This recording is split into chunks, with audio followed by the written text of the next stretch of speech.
Lost 3 lanes. We're working too. Yeah. You know, ladies and gentlemen, I have a co-host. You guys haven't seen him for a little while. You know how it goes. Lost in a dream, don't know which way to go. If you were all that you seem, then baby I'm moving way too slow.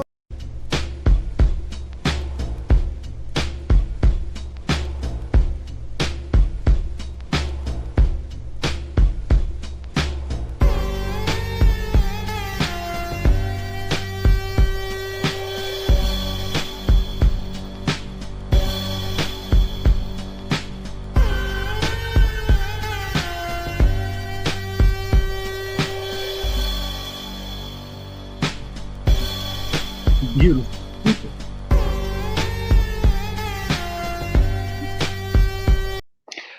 He goes by the name of James Jackson. James Jackson is here, ladies and gentlemen. Peace signs up for the voice, James The voice. Jackson.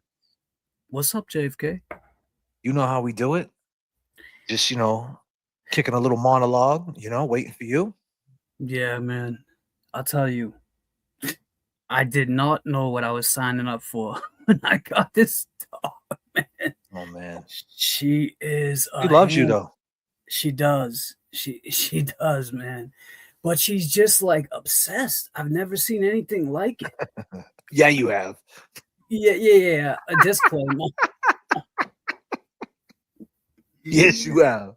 I mean, as far as an animal, it's yeah. just crazy, man. She is literally up my ass. If I go to the bathroom, she's at the door when I come out. It's just crazy. Right now, she's looking out the window, making sure Higgins ain't out there in a tree with binoculars. Right. Shit. Right. Yeah, she's holding it down. She's holding. Yeah, that's awesome, though, man. I mean, I'm glad that it gives you feeling, man. It's therapeutic. She loves you. What would she do without you? Right. Well, that's the thing. I don't know what she, and that's why I could never get rid of her. I can't picture her with anybody else, But yeah, man. So earlier today when you had a show going. Yes, I did, sir. It's hard to talk in the chat to you, so that's why I called you. What I was thinking, I didn't hear about the bike thing you wanted to do. I had some crazy ideas.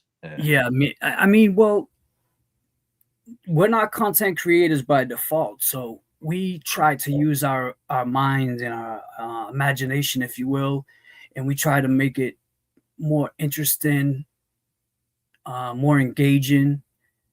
So I thought of something that would, benefit myself, and it would hold myself accountable to, hey, oh, Jesus, she sucks. It's all right.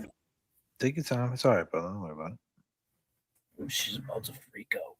I gotta shut that window. So, I was thinking maybe like, even if we could get 5, if I could get 5 to 10 people, right? And I'm not trying to be no gym instructor. If you have your own workout, you want to wake up in the morning, do push-ups, sit-ups, whatever. But what I was thinking, we do a 90-day transformation. And God damn. What's she doing? She running around? She's jumping off beds. She's doing backflips. Crazy. She's all right. Yeah, she's good. So I figured that would be something that we could do. And on top of it, I hold myself accountable, and just transformation. It's healthy. It's good for you. It's Luna. It's all right, brother. Just talk through it. It's cool. Don't worry about it. So yeah, I was thinking like something like that. And like I said, I'm not trying to be nobody's trainer. If you have your own workout that you do and you're comfortable with, 90 days. Like I did. Well, quick question. What if someone doesn't have their own workout and they need you? Do you have something in mind? Well, that was the other thing. And I said, if you don't have your own workout, maybe, at our age, there's things where you find on the internet, you could Google workouts between ages 35 and 40, so you're not Find killing some yourself. great stuff. Yeah. So much shit to find. A lot of information out there.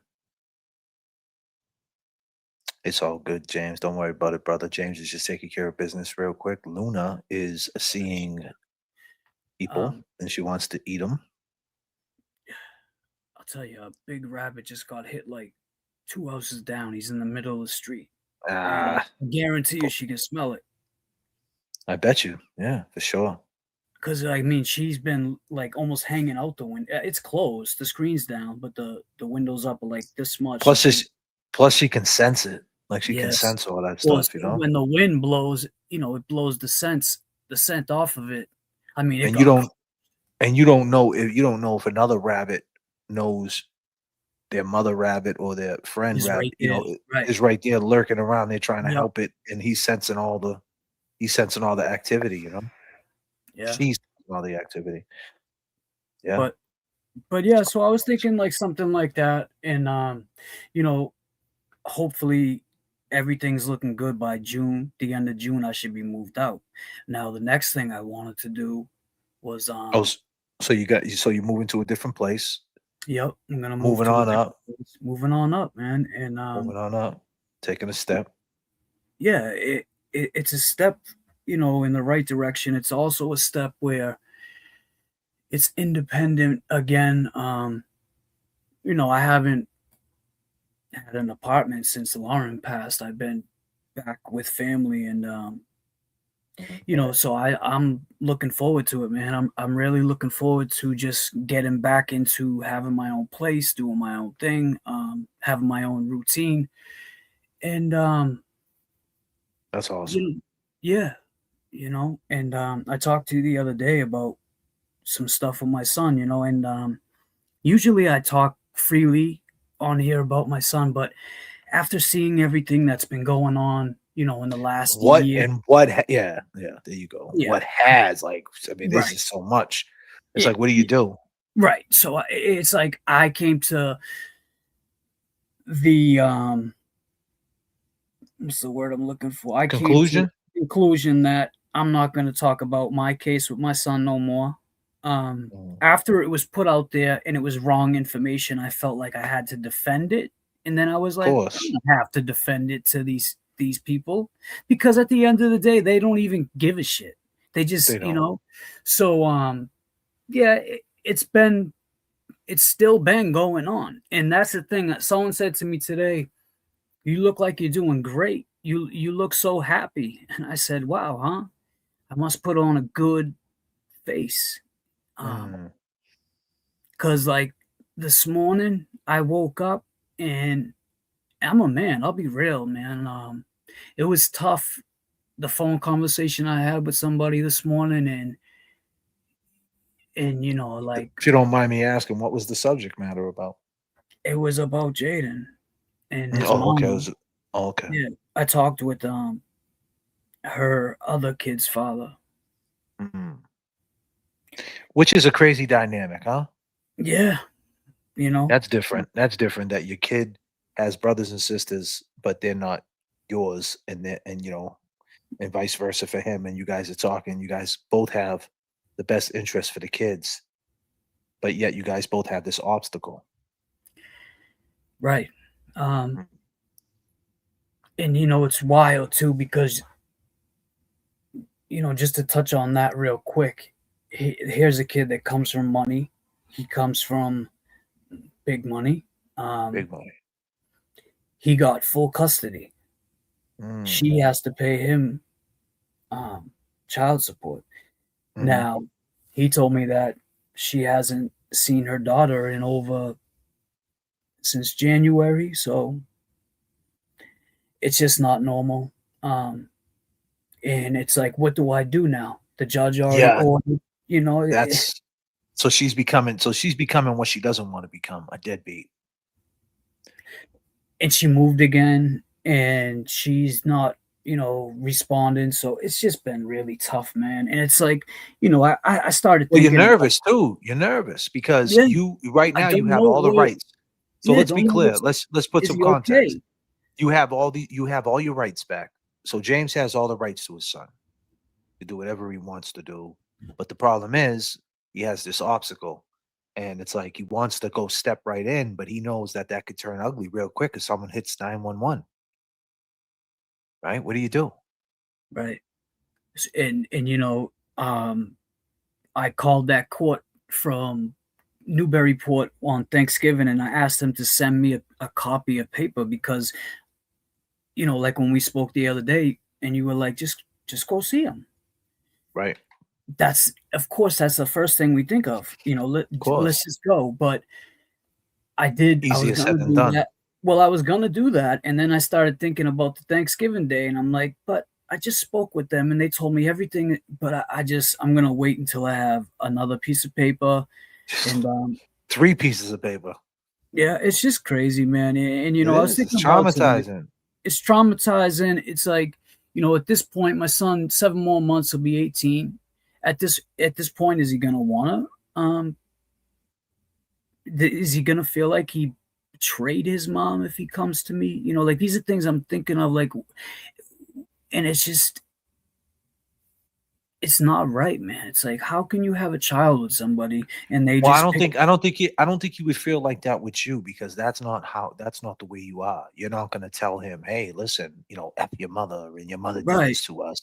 You're not gonna do that. You're just gonna speak to him and talk to him. And if he starts bringing up his mother, you're not gonna down her. You don't even do it on the internet.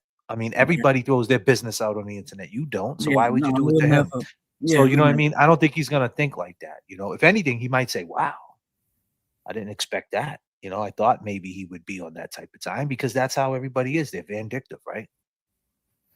Not Right. saying you don't have a right to speak your truth, but you would leave that between her because it's not a competition on parenting. And you're very No, well aware of that. and I'm at the point now where it's like, you know, I've grown. I've got growth in my life, and if anything, if she's going through anything that she can't get through on her own, I would be willing to help her, man. I'm not here to hurt her. I'm not here to put any more stress in her life. I'm just here to father my son. And if That's it. her and I have to have communication and be, just keep it thorough. Like, I don't want to fight with you. I don't want to talk about you. I just want to see my child, man. And I don't understand it. So yeah, it's been tough not to talk about it. Um, and I chose that because of all the stuff that I had seen in the last year. And I thought that was, a good decision. I'm still going Indeed. through stuff, you know, um, but I just chose not to talk about that no more, you know? Yes, I do. Absolutely. Well, the great thing about it, James, is when you want to talk, you got KEVY Kev 781 on the Cash App. You got me. You got some other people in your corner. This is going to work itself out. The good thing about it is, you're on the right side of things and you got through that storm. Last year was a rough year for you. You know, November comes, you go to your kid's game. We know the story. Next thing you know, you're cuffed and stuffed. You missed Thanksgiving. That triggered everything. No one wants to believe you. They think you're back on that bullshit. Like, oh, you knew what the situation was. You did that on, you know what I mean? Like you Yeah, self-sabotage on purpose. And you're yeah, like, no, I didn't. Like a judge told me I could go. And you right. had to go through that whole system. And here you are a little bit over a year later. Um, and you're on the right side of it. So there's no need to jump right into it if you don't feel it. Go with your first instinct. Mhm. And that was my track record. Just how you just said that reminded me. That was my track record to self-destruct. After every time something like this would happen, and I really felt that the last time the Thanksgiving Day thing, and the way she was talking to me, I felt she thought I was gonna self-destruct. That's So what you that's wanted. why, like, I walked so slow away from her, like, and I just knew. I knew when I got to the end, when I seen the cars, that they were gonna, it was gonna go down. But I just stayed away from her. I'm not gonna self-destruct. I can't do that. I can't go backwards right now. No, hell no.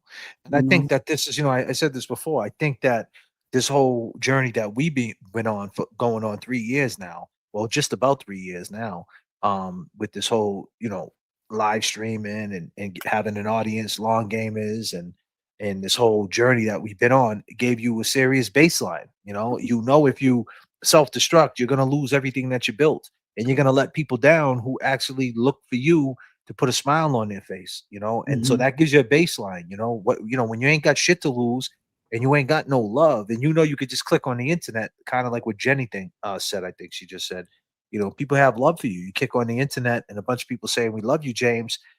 Jenny Lyon said, "We love you here, James." Thank you. Peace to Jenny. Something like that, that keeps you. There's got to be baselines. Speaking, going to segue back into baselines. Now here you are trying to add more baselines, talking about, I looked in the mirror, I don't like what I see, and not in a bad way. I just want to tighten some things up. Now what do I do? I got to put some time in. I got to give myself a 90-day baseline. I got to get busy. I get it. I get it. I get it. So what do you have in mind? Like, are you trying to go live every day? Is it a 3-day-a-week thing? Is it going live in the gym? Is it going live in the house doing push-ups? Well, so that's what I was thinking. I was thinking, say me and you got arrested right now for looking too damn good walking down the street. Well, that can happen, and we got warrants for our arrest right now because of that. Exactly. So we catch a 90-day bid, and we're in there, and we're just push-ups, whatever works for you. I remember when I was in boot camp, and we'd be up I ain't talking about getting up at 4 a.m. no more. I did this when I was 18. I mean, I might be able to after 90 days. Leave that shit for Maki. Maki can yeah, right? He got that club. But, I was thinking more or less. I'm in there at 4 a.m. No, I'm in there. I know you are. And I even said, if we get stuck, I know JFK will be able to help us out. I said it on the live. But, I was just thinking, light, nothing crazy. And then after the 90 days, if I continue, obviously go to the gym and then you get that baseline. And then it's like, all right, now I got to go to the gym. So you could do something like we did with the walk with Luna, Yes. Go down Green Street. So you could do the tripod on Green Street, or even if you go to Planet Fitness, you could, there's a magnet, like a little magnet piece. I have it. It's this little magnet piece. It's like it holds the phone, but it's a magnet, and you could click it on anywhere, right? And they're real and they're small. So with the tripod and Planet Fitness, you probably would get some smoke during the day because Planet Fitness is weird like that. LA Fitness wouldn't be weird. Crunch wouldn't be weird because them gyms kind of endorse that. And often when you go to them gyms, when you go to the gyms that endorse muscle head behavior, basically, it's a different energy because you're looking around and you're seeing dudes pushing weight. I mean, and not only are you seeing dudes, you're seeing these girls that are like built like I said in the song, they I forget the lyric that I said. Bill likes girls Bill likes girls. Cyborgs. I mean, I told this story before. So probably like last year in 2024, I'm in LA Fitness over here in Atlanta, and there's 3 platforms where they have the deadlift bars and the squat racks, like the wooden platforms, and one of them finally got free. And I'm like, all right, I'm gonna go over here and do some deadlifts. Now I'm looking at this girl doing the deadlifts, and I'm seeing that this girl is repping 245 like it's absolutely nothing, right? And she's probably like 5'3". She got quads, right? And she's a black girl, so she's stacked like flapjacks. You know what I mean? A genetic freak. Yeah, a genetic freak, right? So I'm like, man, I got to go over here and try to do some deadlifts next to this girl, right? You know what I mean? So, it's humbling because they're younger aesthetically. She's athletic, and I'm like, all right. So I went over there and I'm doing my little, I'm building up. I start with like 145. I went to 165, went to 185 and kind of stayed right there at that point. And next thing I know, I'm pulling the weights off and I noticed the other side of the bars getting light. And I look over and she's helping me with the weight.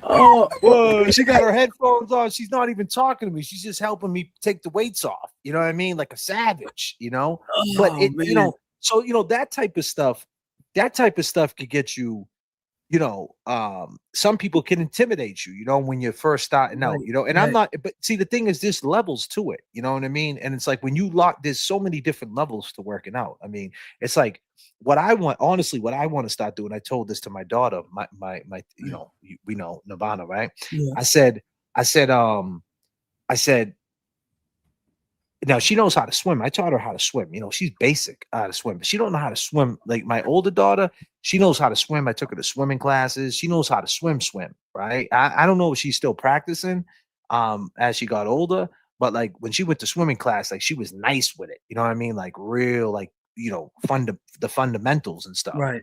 Um, but I know how to swim, but I don't know how to swim like that, right? Mhm. So, and it's like I don't swim enough. So I'm like, man, you know what? I think I might take swimming classes with my daughter, and I think I might try to learn how to swim again. Like I know how to swim. Obviously, you throw me Right, off a boat, I can get back to the boat, but I don't know how to swim. And right. these are There's these are the yeah, things, you know what I mean? These are exactly. the humbling things that as you get older, you say to yourself, are you still going to be one of them stubborn people like, hey, yeah, I know how to swim? No, no, do you No, though? you don't. You No, know, you don't. yeah, You ain't swimming to the island. right. You ain't You know, swimming with the orcas. it's the same thing with going to the gym. There's different forms of working out and lifting, and there's different Mhm. forms of swimming. And I remember in swimming class, like there was like a form each time you use this hand, like you had to like breathe out that way. Exactly. You know, Mhm. this hand, breathe out that. I remember them teaching And all that. that's the repetition, you know what I'm saying? Because when you it's the same thing with basketball. If you ain't shooting up that ball every day, right? When you Yeah, go to shoot, you're gonna clank it off the rim. You know what I mean? yeah, So you're gonna like, you know, the muscle memory comes back, obviously, but you got to go back to chase it. And so, you know, like with you have muscle memory, you worked out before, so it will start coming back to you. But the thing is, you got to be humble enough to say, hey, I'm back to a point, right? To try to get, you know, a better baseline. I'm trying to lock in. I know my goals. I just want to be stronger. And I always said this, Nas, right? I used to say that Nas, not Nas the rapper. Nas, it was a it stood for never goddamn Luna, right? Taking up to 39,000. I said Nas means never above strength. Because you know what you work for when you're in the gym, you work your strength, you know, you're doing push-ups, you're doing dips. And if you take 3 weeks off, you just totally, you know, not saying that you totally get weak, but now your endurance ain't the same. Your strength might not be the same, and then that can knock you down because then you got to claw your way back up. So you're never above strength. And more so, I think people should concentrate on strength, on how strong they're getting, and then worry about the gains later. So basically, you just take that opportunity. Once you see yourself getting stronger, you know the gains are going to come because the more stronger you get, the more active you're going to be. You know what I mean? And once you start getting strong, you're not going to want to give up that strength. And then you just got to sit back and watch the gains come. But it's a process. right, It's a process, and you're here for it. right. And that's the thing. And you know, days go by. 90 days will go by so fast, and I'd be like, damn, I wish I did that 90-day transformation, you know? And I don't want to be kicking myself in the ass no more. Um, so yeah, I'm here for it. If there's people that want to join, Luna, you're not coming in. You're acting crazy. Well, what you could do is you could tell people to meet you at the gym, right? Like if they go to the gym or wherever they work out at, you can actually give people the link if they want to come in, and you could like just say, even if it's to start every day to do I don't know, 20 jumping jacks, 20 push-ups, you know, and people want to Right. come Well, in and do it with you, play the that music was in the the other background, thing. something like that. That's the other thing I said was, what you would need to do this would be internet access because I would probably give somebody, say there's five of us, each of us get a link. We'll be up in here and doing if you want to. You don't have to. You don't have to do it that way. But I think it You would could be do it, better. yeah. I think it Yeah. would be better if there was like, we were showing that we were doing it, and then you go from day one. I mean, it's not going to look drastic on me. I'm not 400 pounds, but and disclaimer to anybody who is, I think that if somebody else wants to lock in, it's great, and I just want to Yeah. do it to Well, up that's the thing myself. too. I think to make it easier, you know how we do. It's what Static Select his favorite line. You already know what it is. You want to say If it? it, if it makes sense, what if it makes sense? It's got to make sense. So Gotta I make think sense. the best thing for that would be like set up an easy program in the morning. Like we're gonna do an hour stream. We're gonna talk. We're gonna chop it up, and we're gonna do a little exercise. Nothing big, just something to start our day. And if people go and keep moving, go on with the exercise. Like they go ahead and step it up off camera, and they go, whatever it is. But today we're gonna concentrate on doing this. You know what I mean? Even grabbing a basketball. Sitting there having the camera out and they got their basketball and everybody's just putting up shots. You got to shoot from here. You got to shoot from here. You got to run from here, run from here. Something like a half hour, little short things, and then start building up. And, things like that, instead of trying to do like a whole full workout because that's a tough thing to try to pull off. You know what I mean? No, I'm not going to try to do all that at once. Just something like a coffee. Instead of drinking a coffee, like let's get a hot or get the Fitbit, and when your heart rate gets up to 160, look at everybody and say what's everybody's heart rate? And people like, my heart rate's at 150. All right, we're there. We're burning calories. We're gonna burn. So that's how you should do it. I think that's perfect. I think you should say for 1 hour we're gonna burn 500 calories in 1 hour. So we just got to move. That's all we got to do. Whether it's push-ups, whether it's walking around the block, whatever you're doing, when you log in, you just got to be doing something active. You got to start it at 0. And we're not getting off this live until everybody pings 500 calories and then we get off. That could be good too. Yeah. So, I mean, it's definitely going to take some planning. But it's not. And believe me, 500 calories in an hour. You're moving. Good. Yeah, you're moving. You're moving. You're getting that those endorphins.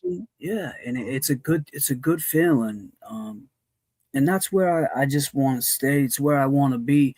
And maybe that's why when people say you look like you're happy, it's because I'm moving every day. I mean, I walk her like 3 times a day.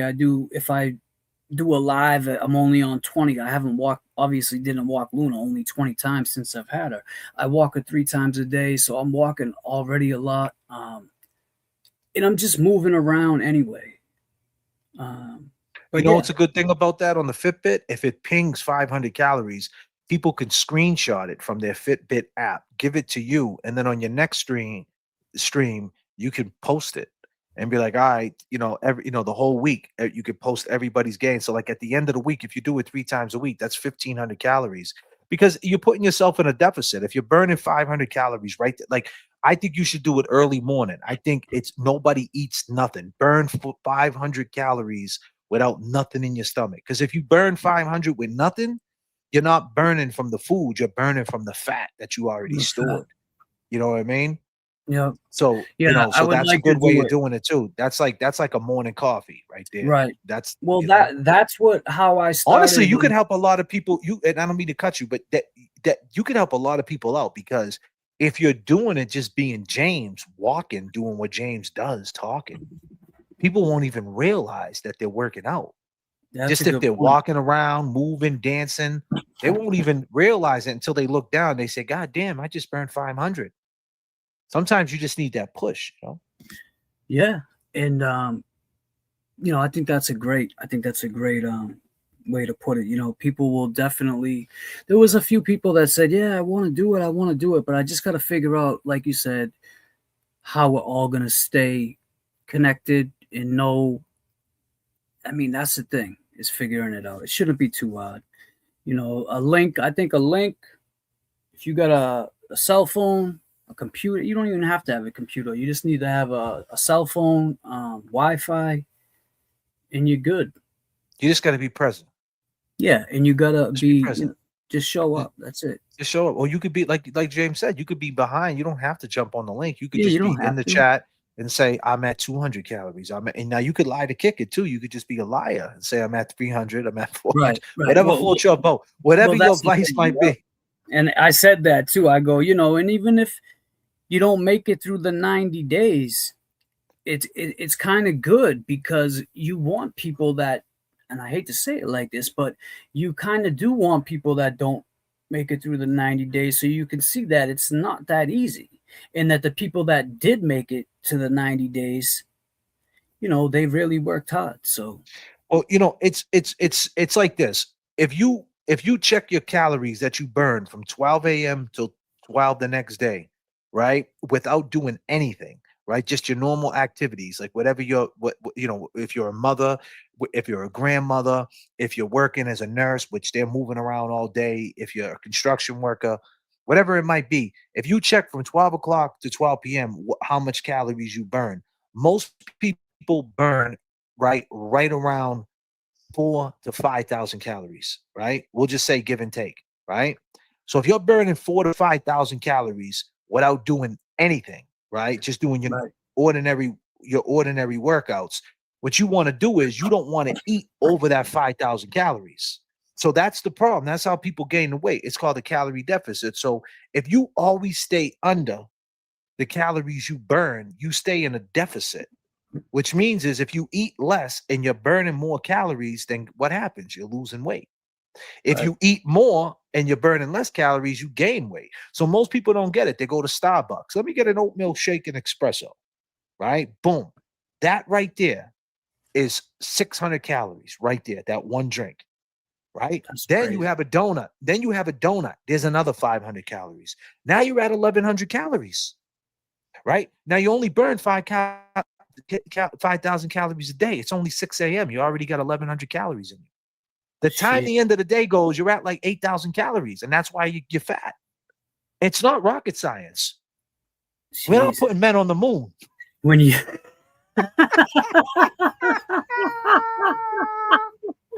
hold on a minute, goddamn. Oh shit.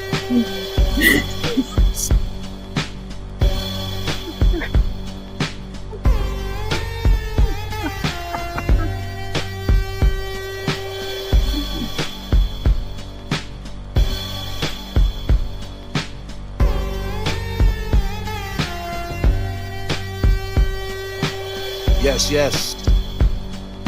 But it's tough though, it's tough.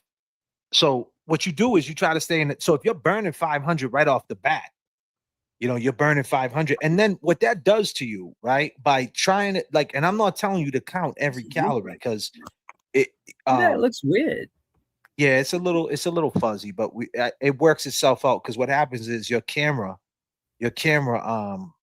yeah, there it goes. You can't. Yeah, now it adjusted. Your camera's automatically adjusting to the light that you have on. You have a light on?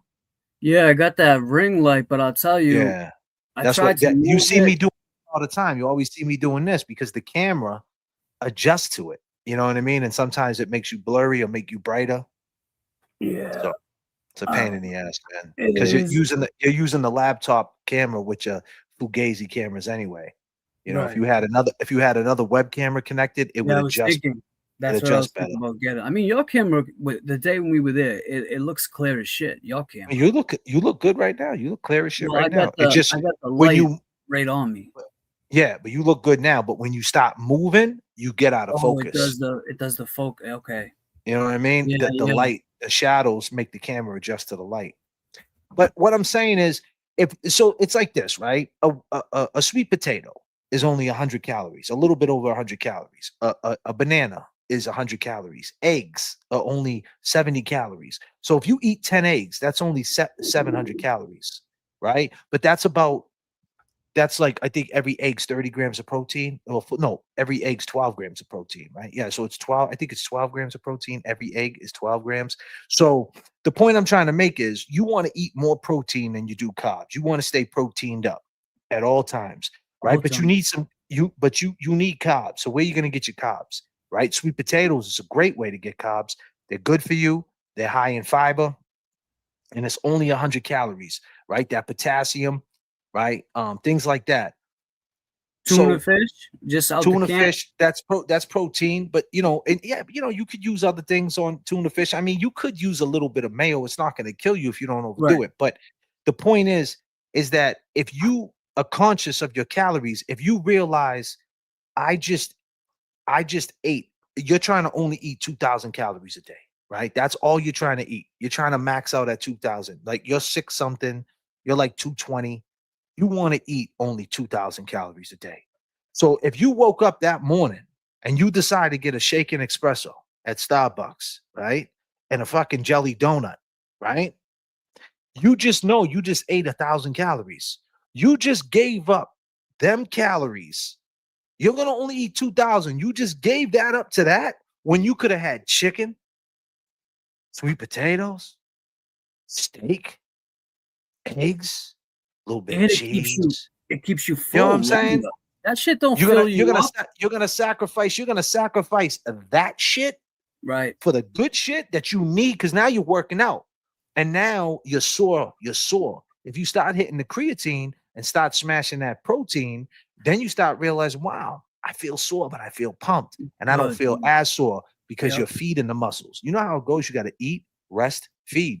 So like it's the simple basic things of it. And if you're not feeding the muscle, you're gonna be more sore, more lazy, and and it's gonna be hard to get back in the gym, because the hardest thing of working out or going to the gym is getting to the gym. That's the Consistency. hardest Yeah, part. it's That's the hardest consistency. part. And that's why I was thinking about it, and then, hearing it, saying it, thousands of people being in the chat, holding myself accountable for that. It's something I want to do. So that's what I was Yeah. thinking next, to kind of pivot from, walking Luna. I still walk Luna. Yeah, you could do Luna. I think you should do Luna a couple days a week, and you should do that like maybe twice a week, Yeah. and just like check in with everybody on the community page. Be like, did you guys get up and burn your 500?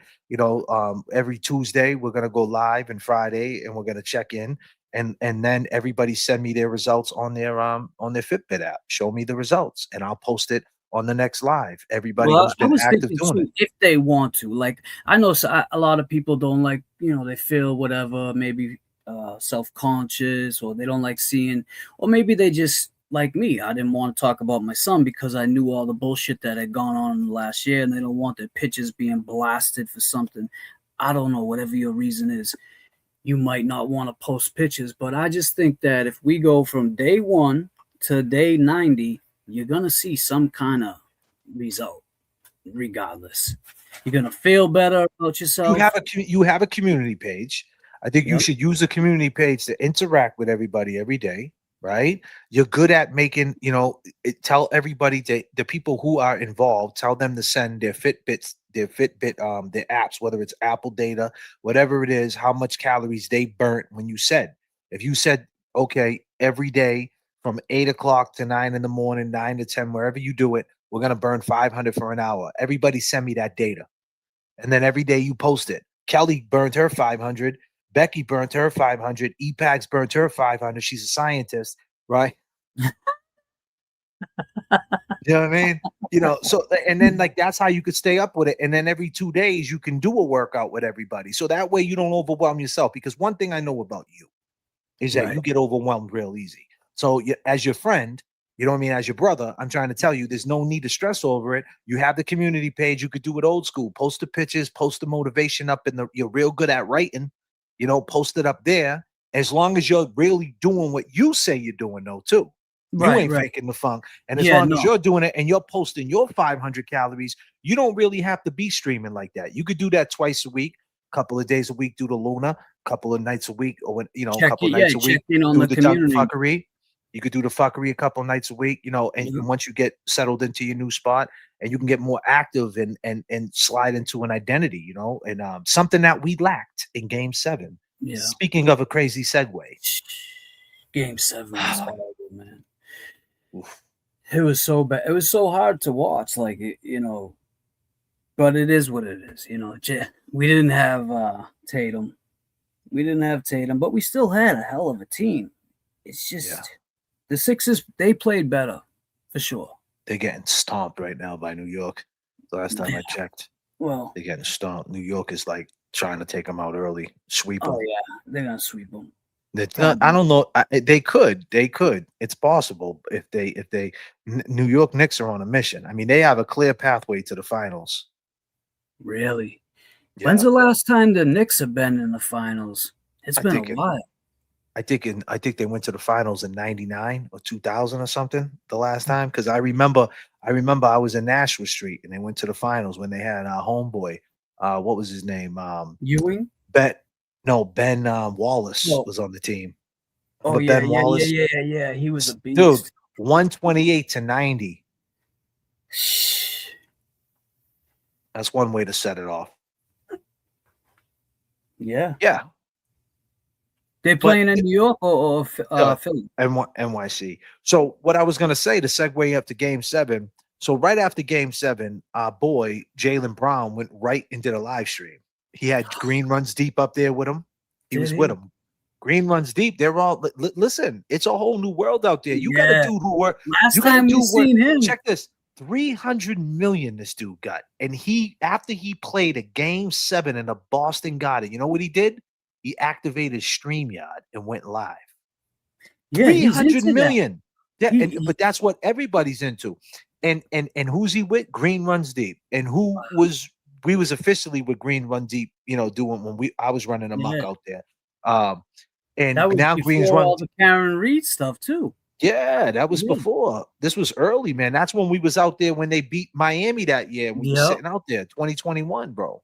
Wow, and he's got see, I mean, I said here's the thing: Green's Run Deep is not in a box; he's with them. Right, he's like just sitting there chilling. They're you know the dude. You know content. Caveman Causeway, that dude who wears the caveman shit. Yeah. He's with him too. He's with him too. Yeah, see, that guy. They all got in their lane. They got the one guy that dresses up. You got the leprechaun. There's two of them: the leprechaun and then the other guy. But yeah, man, that's crazy, huh? I said this the other day. I feel like we're kind of being forced in that direction that pretty soon this is the new world order. Everybody's going to be streaming. Everybody's going to be talking about what they had for dinner. I mean, they're doing it now, but as far as more streaming, I see it's everywhere now. It used to just be a few streamers before. You had Aiden Ross, you had that kid Steve Will do it. Well, I think when people have businesses activated, such as him, who has all these businesses because he's Jaylen Brown, he's in his prime. They need him to stream because he's not getting the push through mainstream because he's very outspoken, Jaylen Brown, about racist and about he's from the country, he's from out here, Georgia. Certain things he speak of. He's kind of like a Kyrie Irving. You know what I mean? He's deep, so they don't want to push him like that. See, Jason Tatum is the poster boy. He got the Jordan deal, this and that. Jaylen don't. So to work all these other deals that he has to go live to and get that whole crowd. I mean, why wouldn't you? All you got to do is click live, and he's got 20,000 people watching him, especially after a game. Right. I mean, it's a no-brainer. So that's what it is. I feel like the more you are active in doing things, right? If you somehow can connect it to the stream and people condition the audience that you have or the business that you have, people who are active in your business, condition them to live streaming, because it's kind of like with Static. That audience is not conditioned with him live streaming. You see it with a lot of people. I see it with people who got 1 million followers. You'll see some people, if you go through the live feed on YouTube, you'll see some people who have 1 million subscribers, right? And they only got 100 people watching them. And they have 1 million subs because their audience are not conditioned for them doing lives. They're not used to them doing what they're doing, like making a show on the, in front of a live studio audience. It's different. So that's the difference between but yet their videos got big numbers, but their live streams don't. Their live streams are basically people catching it if they catch it. So Jaylen wants to continue to be a live streamer and let everybody know that, hey, after this basketball thing, which his knees can only take so much. I mean, he's only 28 years old, and he's already been in the league for 10 years. I know, that's crazy. I mean, how crazy is that? So where did they go live from? Upstairs in the at the I think like he has like a suite in there or something. Like he was he must, because he was across the street. He has an apartment or something over there. Like he got something going on over there where he got like a little stage where he goes in there. Oh, you know that it's easy for them. I mean, shit, we had that one bouncer that remembered us and set us up all the time. Now, never mind being Jaylen Brown. Right.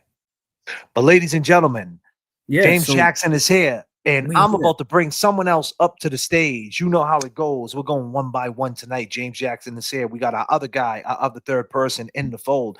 It's a reunion of the boys tonight. We got our boy. He goes by the name of KEV Kev 781, and he's on the motherfucking mechanic. Nice. KEV Kev.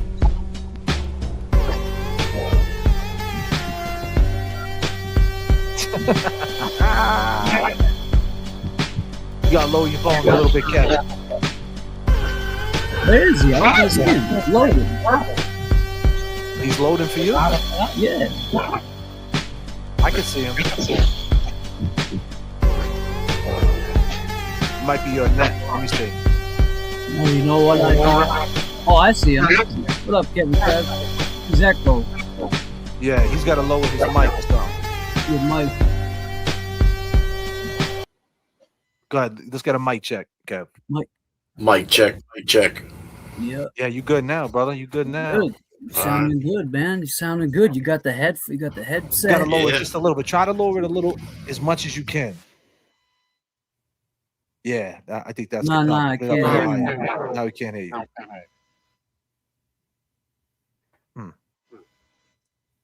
Now we got nothing. Let me see something here. Mic checker. Yeah, I got you. Mic check to the. Yeah, we're good. Let me see. What? Go ahead, talk to me, Kev. What's up? Talk to the what people. up? What up, James Jackson? Shit. What up, man? We here tonight. Yeah, man. We here. The boys are back. What up? Yes. Yeah, man. Yes, sir. So, you know, to get into some business, man, you want to fill. So you had a thing with Artie. Everybody knows. If you're not familiar, I know you are familiar, James, but I'll have KEVY, because KEVY was the one who broke the code with Artie. KEVY wanted to know how Artie knew that Carol went to the hospital. How did he know? Because when he went across the street from 71 Boston Street to use the phone at Gina's, how did he know Carol was at the hospital? And why don't you tell him what happened when you asked that question, Kevin? Well, you know, he gets defenseful. I mean, he tries to push away from it. You know. Can you hear me, Mike? Yeah, you know, I can hear you. All right. Back. God damn it. Mic check to the gods. Talk to the people, Kevin. I'll tell you right now, man. I mean, if you want the full truth on it, man. I mean, tell them how that. No, I'm only laughing, man, because I just think it's cool, man, seeing us all up there, man. It's just, I'm just laughing a little bit. It's nothing with you, Kev. It's just me. Yo, Artie, man, let me just say real quick. I don't understand this guy. He changes up his story every time I go to your show. Oh my God. Fucking story with this guy. So tell him what happened. Tell him this, and tell him exactly what happened here, where it kind of it fucks up his whole story. Like, honestly, if Eddie wasn't in jail, he would be, based on the shit he told us the other day. So go ahead. Yeah, no, I mean, what ended up happening is he tells us that he gets a call from his wife. I mean, he calls his wife at her house. Adi called his wife? Yeah. Dispatch. All right, let me just start it from the beginning. Go ahead, brother. Take your time. Dispatch reaches out to Adi. Says, hey, call home. So he reaches out to his wife. Supposedly, allegedly, let's say. That's what he's telling us. And she tells him something happened at Janet's. So he goes to Janet's. Let me back you up. His story is that she said something. Yeah, you're saying it right. Not something happened at Janet's. Okay. Happened at Janet's. She told Adi this. She tells Adi something happened at Janet's. So he tells us that he had a fear. He had a fear. He just got done. He was dropping him off. He ends up using the payphone, calls home. He ends up getting that that information, he scoots over to Janet's house. Comes down, what was it, Starro Drive, takes the back, like an illegal turn or whatnot to scoot over that end of the neighborhood. Goes to Janet's, and he's stumbling for his keys out there. He goes across the street. He asks to use the phone. Who's the process? At Eddie's? So he's at Eddie's, at Janet's house where the scene's taking place. He asked to use the phone with one of the neighbors, Gina. He goes in the house to use the phone. Says that he calls Mass General, emergency room. Who told him to call Mass General? Yeah. How would he know? How would he know to call Mass General? First of all, how do you know they even brought her to Mass General? Exactly. What if she was at Somerville? She could have been at the Cambridge Hospital, the Somerville Hospital. This guy changes up way too much. God bless you, baby. So, as we're listening to him tell us this, shit's starting to register that this ain't adding up. It's not adding up, James. You know what I mean? First of all, he's saying that the daughter called Carol. Like, who called Carol to tell her that there's something happened at Janet's? Yeah. How would Carol know that something happened at Janet's? Somebody had to call. You want me to pick it up a little bit? You good? You want to keep going? You want me to pick it up? Put some. Where was Carol? Let me put the context, right? So Artie's main thing is that he was taking a fare to South Station. You know the story, but let me put you back on. Yeah. Right? The dispatch calls in, says, listen, something happened call your wife. He calls his wife at a payphone. Back then, there was a Peter Pan bus station right across the street from South Station. Right? You were like, right? So he gets on the phone. His wife says to him, this is what he initially said. His wife said, something happened over Janet's. Go to Somerville. He jumps on 93. He flies to Somerville. He doesn't know what happened. He has no idea. He rushes down there. He gets out the car. He runs up to the house. The cop tells him he can't go in. In that process, he must have lost his key. But he didn't know yet that he lost his key, allegedly. Then he goes across the street to Gina's. But his whole story is, I never knew what happened to Janet until Gina told me that Janet just got taken out in the ambulance. Gina says he was there the whole time when the ambulance was there. And that's what makes him a suspect to everybody, because he was there present before she got taken out by the ambulance. Now, if that's the case, then how did he get a call from Carol? If she didn't get taken out in the ambulance yet, how did he get notified by Carol? Because it didn't happen yet, right? So now we got a problem there. So now we have a problem there. So let me just, I don't want to confuse you. Yeah. So now he goes across the street and he says, let me use your phone. He goes in and he says, because on the scene, he said it in front of Gina, but he must have said it in front of a couple other people. Janet didn't make it. And they all said, well, how the fuck did he know she didn't make it when she didn't even get taken out in the ambulance? She just got taken out. She wasn't even at the hospital yet. How did he know that? He's saying she was already gone. And I called my wife, Carol, at the hospital. And his big thing is the ambulance was already gone. That's his main thing. He hopped on it. And I didn't know what happened to Janet until Gina told me she got taken out in the ambulance. Then I called Mass General and I called my wife. So KEVY, right? All the credit to KEVY. He hopped on this point. Well, how did you know to call Mass General? So now all of a sudden, as we start knowing the timeline, and JFK said, well, wait a minute. This doesn't make sense, because you said in the interview you got there at 9:45. If you got there at 9:45, this is when Ryan got home. Ryan discovered her at 9:45, ran across the street, and the police call went out at 9:55, and 10 o'clock the cops got there. So if the body got found at 9:45 and you got there at 9:45, how the fuck did you know to go there? Right? So now we put the more of the squeeze on him, and we're like, listen, your timeline is not adding up.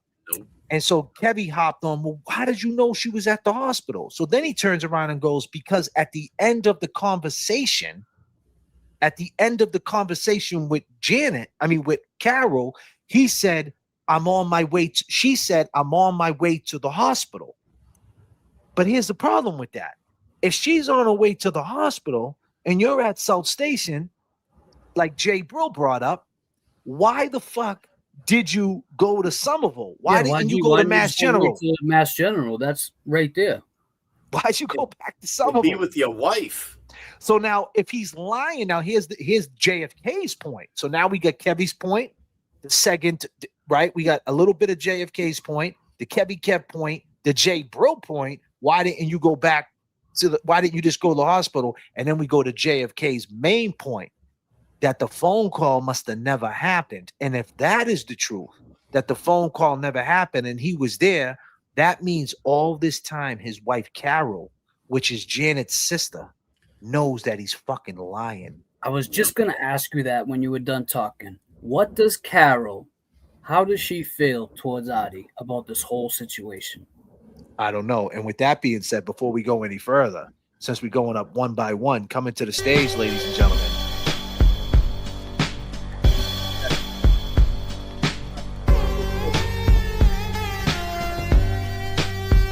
AKA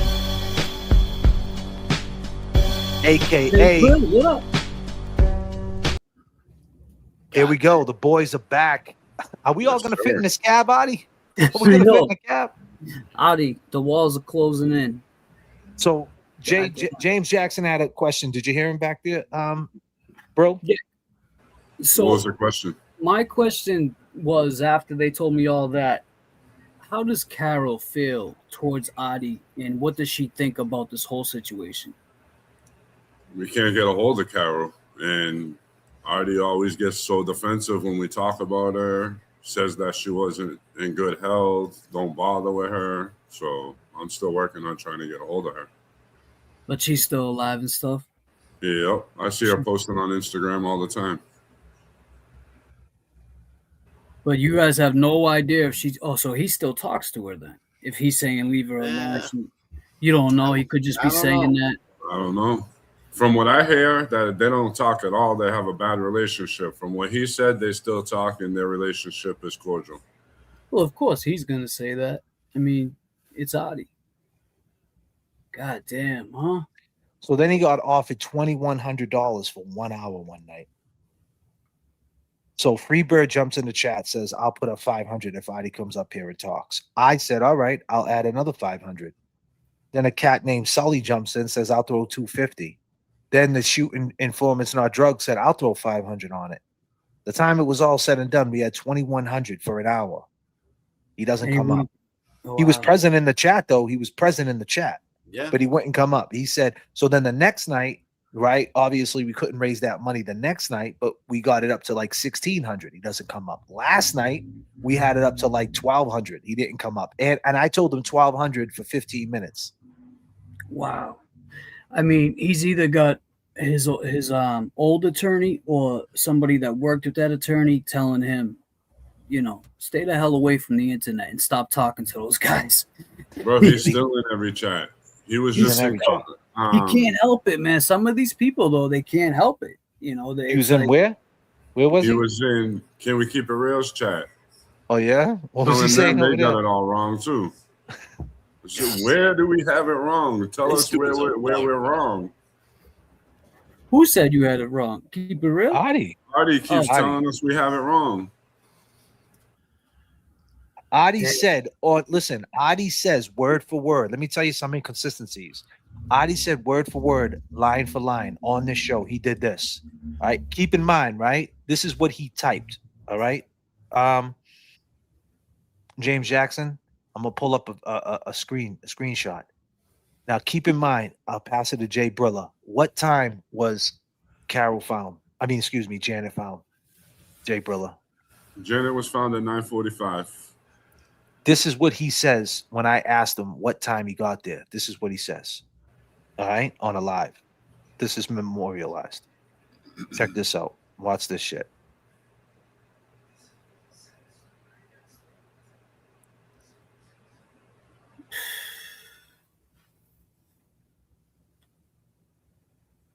Wow. I mean, he's got to know all the evidence too. Like what time the cops got there, what time this happened. He knows all that. So to be saying things like this, it's just weird to me. Why would he do that? You know what I'm saying, bro? Yeah, Sam James. Sam James. James. That shit's crazy, man. Artie, you're a nut. Hey, We free can't Eddie. make this shit up, man. We can't make this shit up. No, it's crazy. Definitely. Well, here's the problem. Here's the problem with that. Let me explain why. So this is the conclusion JFK comes with. He has to say he got there at 9:45, right? 10. This is how crazy his mind's working. The tunnel vision's on. Because he got to get there earlier so the ambulance is gone. So if the ambulance is gone, right? No one can put him there. No one could put him there, right? I got there after she left. I wasn't there. But then he's got to be there late enough. Well, excuse me. He got to get there early enough. Excuse me. Let me rewind that. He got to get there early enough so he could park there. Because where he was parked. So he was parked at the stop sign, headlights pointed down Hamlet. The way you're supposed to park is headlights pointed up at Boston Street. So he's got to get there early enough. I messed up. Excuse me. He's got to get there early enough to park there, because if he gets there any later, he can't park where he was parked. It was impossible. Everything was blocked off. Yeah, didn't he say he was blocked in by the ambulance? No. He didn't say that, because if he got there, he has to say he was there early to say, well, I wasn't blocked in. Yeah, because if you got there early enough, you could park there, right? Because shit hit the fan. But then he's got to get there late enough to say that the call came out to Carol. But the factual thing is the ambulance left at 10:22. 1,000%. 1,000% the ambulance left at 10:22. So you got to keep in mind the ambulance got to make it to Mass General. That's 15 minutes. They're driving slow. She's leaking. And I mean that with all due respect. R.I.P. Right. They're working on her. It's going to take 15, 20 minutes just to get her to Mass General, out that ambulance, onto a stretcher, into the surgery room, right? And then the time they figure out who's the next of kin, who they're going to call, that's going to take, give and take, another half hour. And that's putting it light. It could take 3 hours. So now that message that she passed away got to go to Carol. From Carol to dispatch to Audie. All by right after the ambulance left. Right? Within 10 minutes. So he said, so there's no way. So which means is the earliest Carol would have called him would have been 11 o'clock. The earliest, because the ambulance leaves at 10:22. The time he gets to Mass General, she's on the stretcher, they find out it's 10:45. The time they reach out to anybody, 10:50. The time she calls Audie, the time he calls her back, let's round it off to 11. The time he gets back to Somerville is 11:15. So at that point, how the hell does Gina, and here's the biggest thing, if it's 11:15, how the fuck did he park his car in front of that house when it's an active murder scene? He couldn't have. Couldn't have. There would still be. Which means he never was. Which means is that never happened. And if that never happened, my main point is that means Carol knows he's been lying this whole time, and she ain't never said a word. And you know, you just brought up another thing too. I mean, what did he say?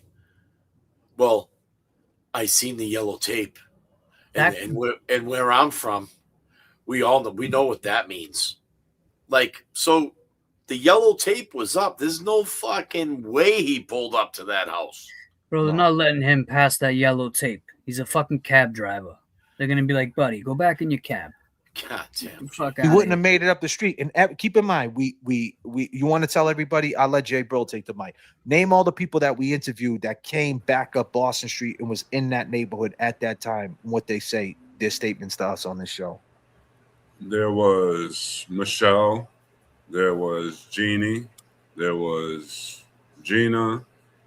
There was the Danielle. O'Briens, Danielle,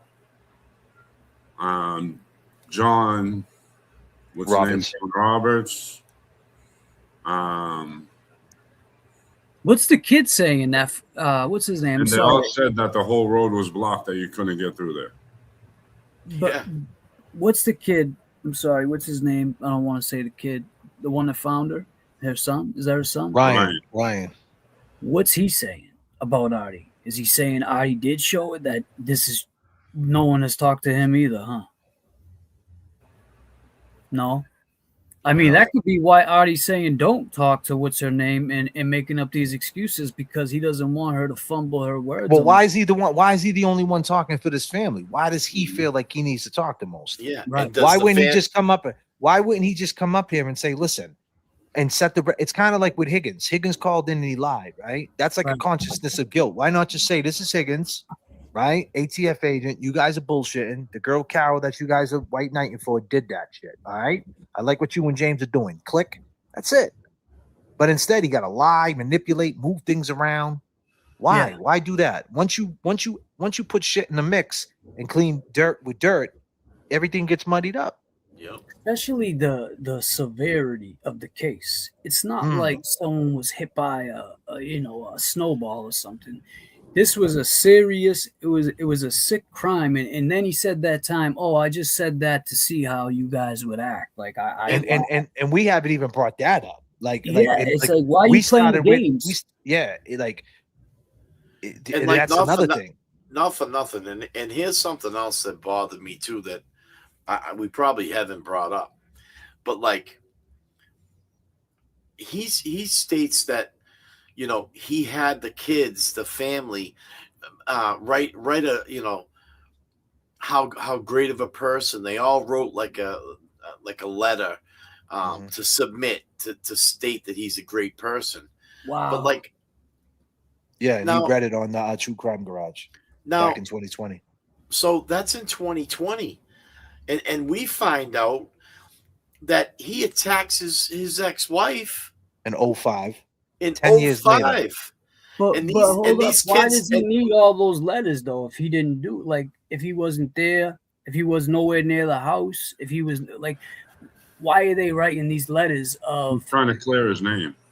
Why? Yeah, From the- if he, from if he the was family. at Salt Station, and he was nowhere near the house. I mean, doesn't that clear him? Well, here's the Salt- problem. But There's no. Go ahead. Sorry, kid. my question is that when you think of that timeline, 2022, when he gets these letters submitted 2020. from 2020 with the family, this was after he had a domestic violence case with his wife.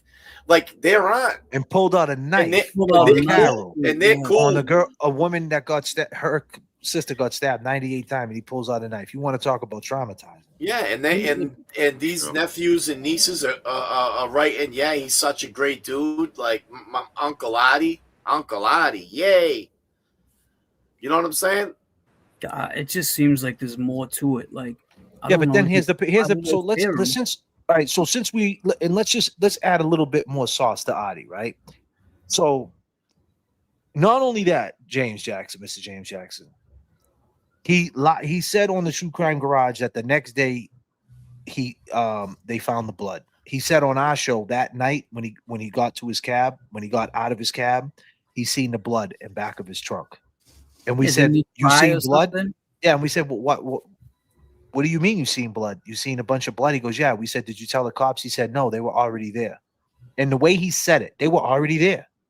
And it's like, of course they were already there, because you got there after. But like the way he was saying it, like he slipped up a little bit when you go back and listen. But the point, he said they were already there, but he never told the cops. And keep in mind, there's no statement from the dispatcher saying that Adi's wife called the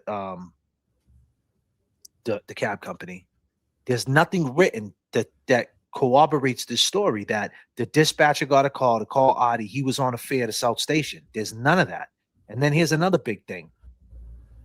He never said on either show or any, and then he has a statement. And there's another interview too that we're dying to get. And I'll say for the last time, if you're watching, can you please send us that Audi interview? All right. If you really want to start moving this thing along, send us the interview and get out your feelings. Thank you. Keep coming. It works. Now, there's an Audi interview on Eddie's camp. They have a full interview with him face to face. We never seen this dude face to face tell the story. And she already told me, the girl, she's a younger girl, a woman though. She said that there's a lot of inconsistencies, what he told us versus what she told, you know what I mean? And I told her back in January or December, send me just the clips of the inconsistencies. I don't need everything else. Right, you know how we do it. You chop it up. Just send me, just send me what I need and we could compare them. And now after getting this information, this could be it all, right? This could be everything you need to make a conclusion that, okay, this guy's definitely shady. So she believes it too, that Artie has some kind of guilt towards this? Yes, but the problem with that is she's an aesthetic freak. And I mean that with all due respect, meaning the way she wants to roll out her documentary, she doesn't want to roll it out on StreamYard. She wants to roll it out with the editing skills, on this night, 10:20, 7:23, the voiceovers. She wants lights, camera, action. She wants the red carpet. She wants to be with Matt and Maki and Ben, and it's like, listen, tell her to call Phelps. He likes that kind of shit. Yeah, that's what I'm saying. Like, but that's how she wants to do it. And it's like, that's cool. You can still do that though. Like, that's still there. That's still always going to be an option. People will watch it regardless. Right. But what's happening here with us is that we're making a compelling story, but how do I usually say it? It's compelling, but it's not, convincing. It's not convincing. Yeah, I came up with that. So it's compelling, but it's not convincing. Yeah, it's not convincing because now we'll stay with Adi for a second and I'm going to spin it. So now keep in mind, there's no dispatch. And when he went in the house, why didn't he ever call the cab company to get the key? Right? Why not? Because here's the problem. If he calls the cab company to get the key, that's their cab. They're just coming to get the cab. They're coming to get the key. They can open up the cab. They could tow the cab. They could take the cab. They could say, you're fired. It's their cab. So if anything's in that cab that he doesn't want anybody to see, they could say, you could search the cab. He can't say, no, you can't search it. If the person in the cab company, right? So he doesn't want to alert them. So we never talked to the people there. He never once called the cab company. He never said how that whole time. And keep in mind, he said it was a newer cab that they got from Florida that had the AC. Right? So this is a newer cab out the fleet that they spent money on to throw miles on to pick people up. Right? This is an active cab. The shit goes ghost. We got a ghost cab. It's like the flight to Malaysia. What the fuck happened to the cab? Right? 42. When did he finally talk to the cab company? See, there's nothing there to say he contacted the cab company. The cab company would have just came to get the cab. Here's another thing before I jump off Adi.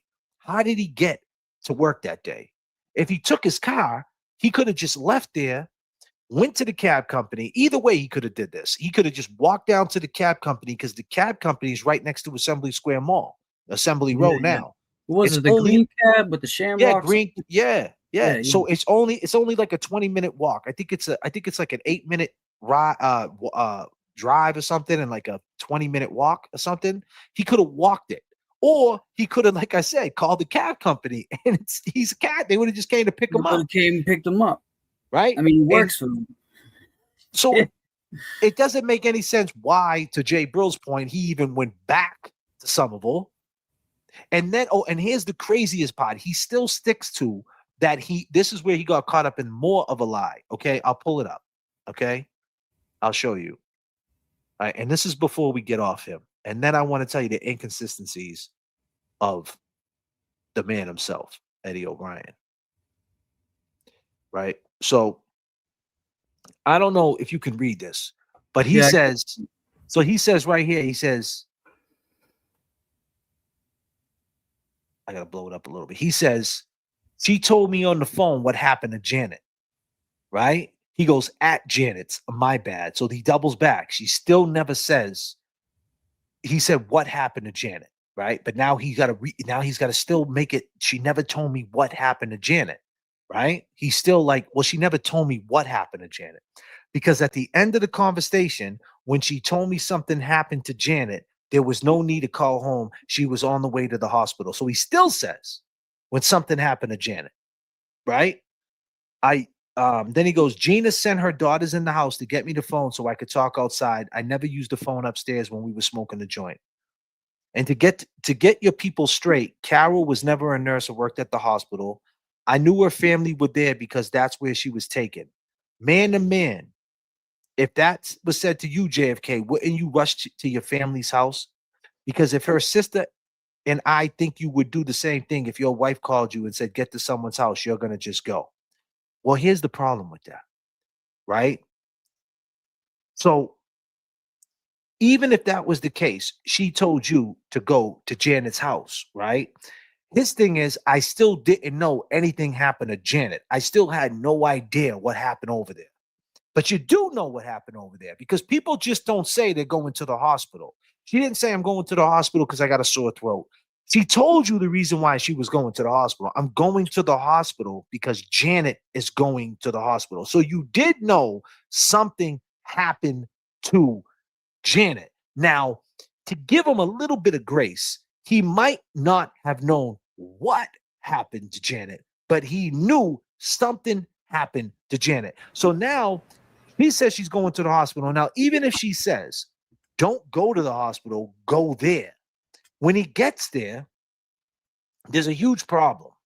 When he gets there, he says he sees Ryan in the back of the police car. Now, Ryan got found in the back of the police car right after he found the body. They took him out at 10 o'clock, put him in the back of the police car, and Gina told us her statement, he was back there for 20 minutes. Right? Sitting in the car? Was for 20 minutes, which means 20, is the maybe ambulance 30. 20, maybe 30, which means is he was in that police car from 10 o'clock to 10:30. So no there's no way. They just put him in. No, yeah. They put him back there to, because of what's going on. His mother's, Right. His mother's, they're working on his mother. But the problem is, Adi says that he talked to Ryan in the police car. How is that possible if he was only there for a half hour? A cop wouldn't let that happen, man. A cop would never let him. You got it. Okay, that's true. But that's true. I'm just saying. I'm thinking out loud. A cop wouldn't let that happen, especially what's going on inside. You're absolutely right, James. Great point. But let me take it a step further. How the fuck? Keep in mind, the ambulance left at 10:22. How the hell did he find out something happened to Janet? If the ambulance left at 10:22, the time they get to Mass General is 10:35. The time she gets the call is 10:45. In time Adi calls her back is 11. The time he gets to Somerville is 11:15. How did he see Ryan in the police car? Shit. Bingo. Dude's all over the map. It's all over the map. I'll tell you too, real quick, just to jump off Adi. I heard you say something. I think it was either today or yesterday. You said, and it was a great point. Eddie's been from DYS to now, wherever he's at. Where is he now? Gardner State Prison. But he's 25 years or something. Nah, you gotta add 7 more years to that, brother. 31. Okay, 31. And hasn't said, you know how many people you become close with in jail? Like, especially that long, hasn't said anything to nobody. The story has always remained the same. That's the only thing I can say that Eddie has for him and Adi has against him. Eddie's story has never changed. He's never opened up. Even in DYS, you would think that, he would maybe say something there. I mean, just to not say nothing at all. And you know how these cops work. They'll put a informant in jail, in his cell, to try to get him to talk. So I'm sure they did that to him too. And I just don't think that a kid that young is built mentally to know how to lie like that, I mean, some kids are, but not like that.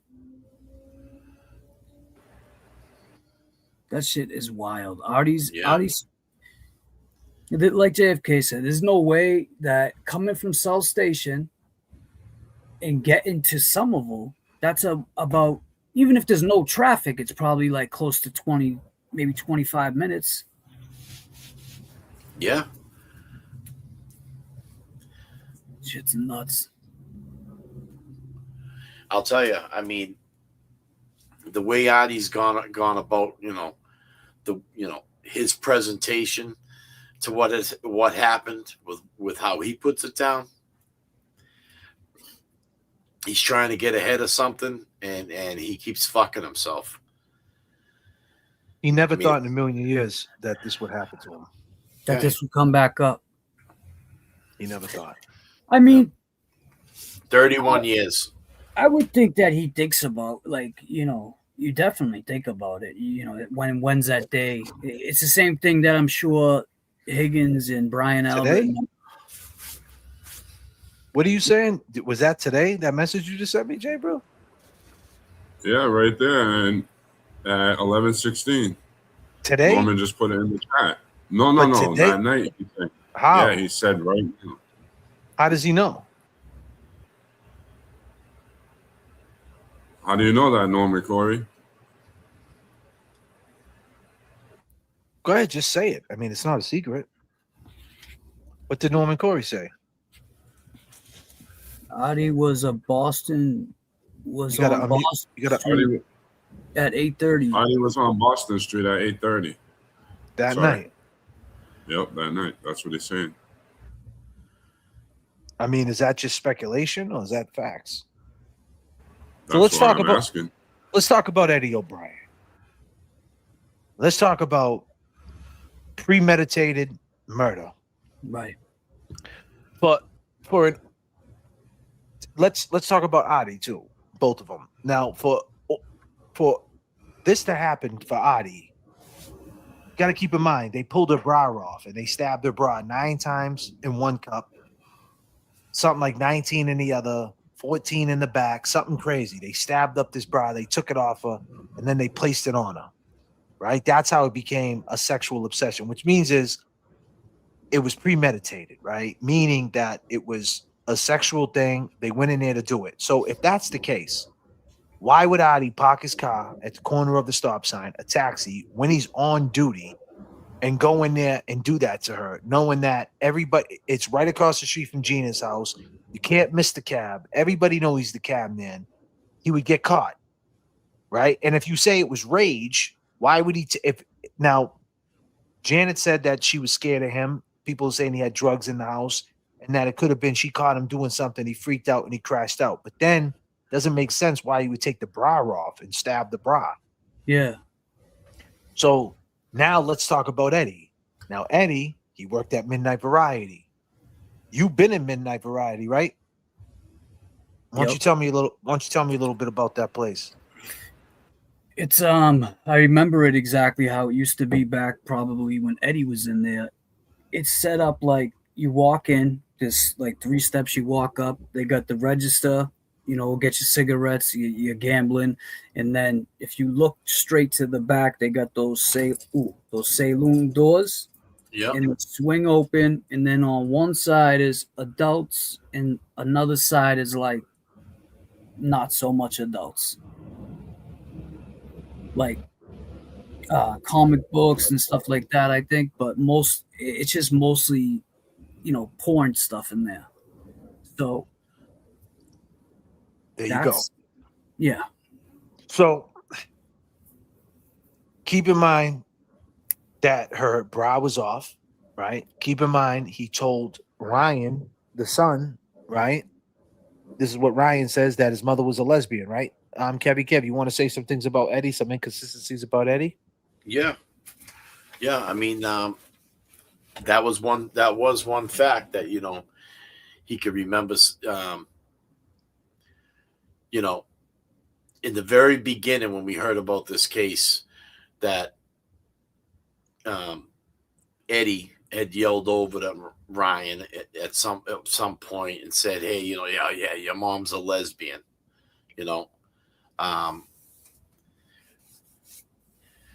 I mean, the other Yeah, but was it like a inconsistency. joke?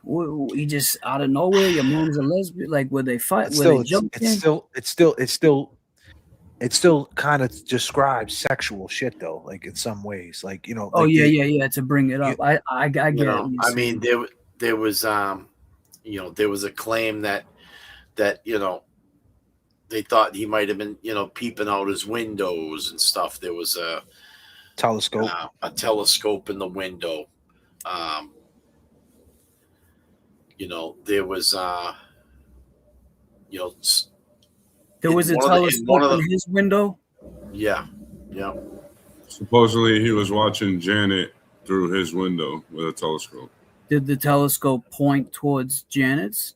They say that. Well, that's a video that I took yesterday when I went down there. There's no way possible because Janet's window was on the side on Hamlet Street, so you couldn't see it from Boston Street. Anything?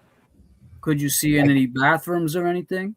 Yeah, I mean that's the thing. We didn't see the trial yet, so we can't speak. Like that's a huge thing. We haven't seen the trial, so we don't know what stands up and what doesn't stand up, and that kind of puts us in a rut. If we're gonna be fair about it, we can have opinions, but you want to speak on facts of what was told, what was said.